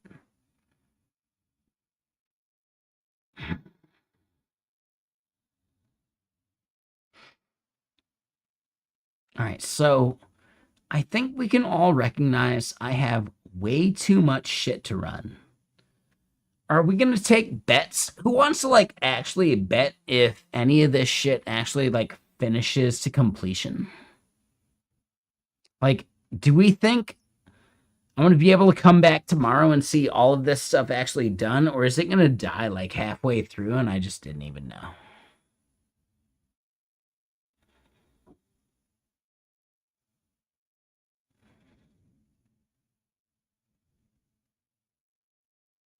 Like, what do y'all think? Do we think this will complete overnight? Dude, it already seems fucking stalled. I just saw something change. Oh shit, no, some stuff's changing. All right, never mind. It's like changing. It might actually complete.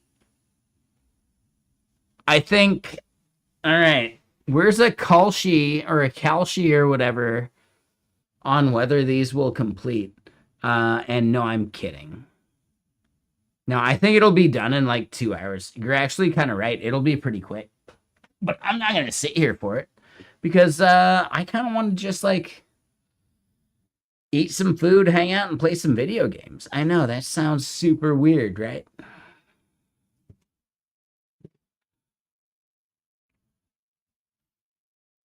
Why even run the test? We could just have an AI simulate the tests and we'd be good, right? Is that what you were saying there, one person? I don't know where that was. I lost it. Whatever. I think it's fine. We're going to let it run. Let's go see what's happening. Who do we go raid? Who's actually streaming right now? Like, what the fuck, dude? Who actually goes this late on a Friday night?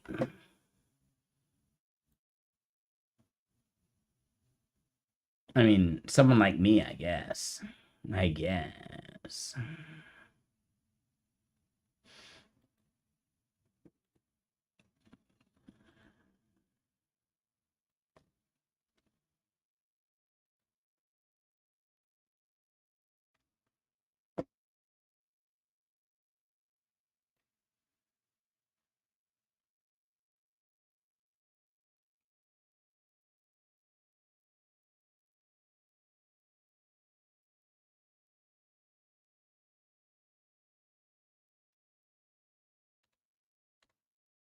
All right, so it's basically we could go raid productive time. I think it's just co-working, like, you know, it's chill. There's also Ruin Comp Sci. And damn it, like goes off real quick. Like Chris Perillo. I feel like I've seen that before.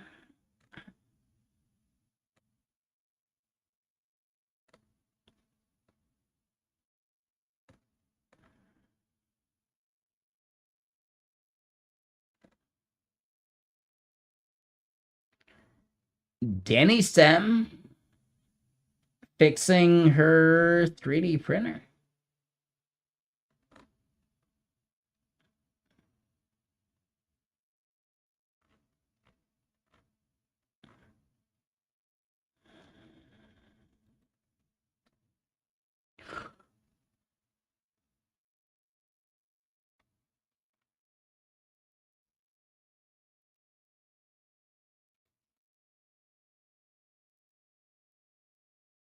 Yeah, so, nah, I'm good on that. Hold on. Let's just play something random while we're, like, finding a stream to raid. Come on. Shit. Like, they don't have to be a stream I follow. That's what we were seeing just now. So, yeah, who do we go raid, man? Ruin, still there in the list.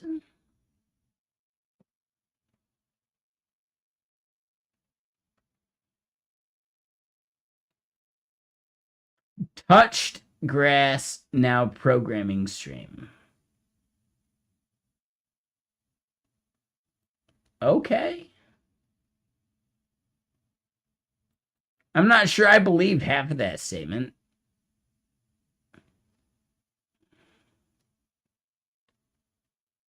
I'm kidding.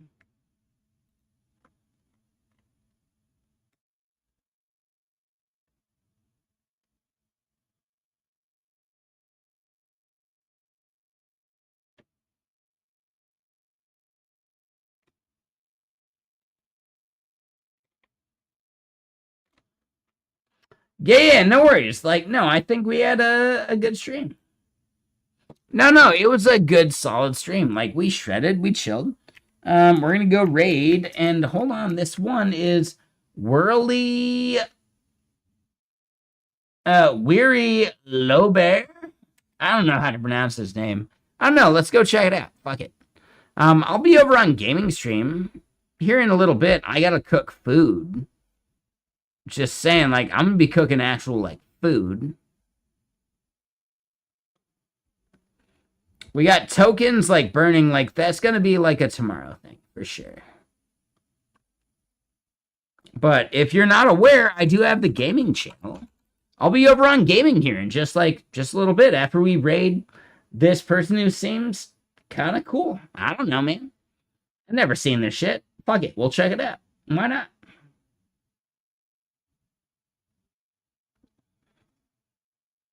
You might get what you're after. Strange, but not a stranger. Yeah, no, I'll be over on gaming. I'm going to play some Diablo 4 tonight after I cook some food. I'm going to cook some food, though. I'm cooking food. I got to eat the food, right? And I'm going to try and do a bunch of fucking rice, but I'm going to try and do, like, a fried rice with, like, properly cooked egg, which means I got to, like, cook the egg a little bit first, because last time I did it, it became like a sauce, you know, like a carbonara sauce, because I didn't like let the egg cook. It's like the opposite of what you want to do with a carbonara. But anyway,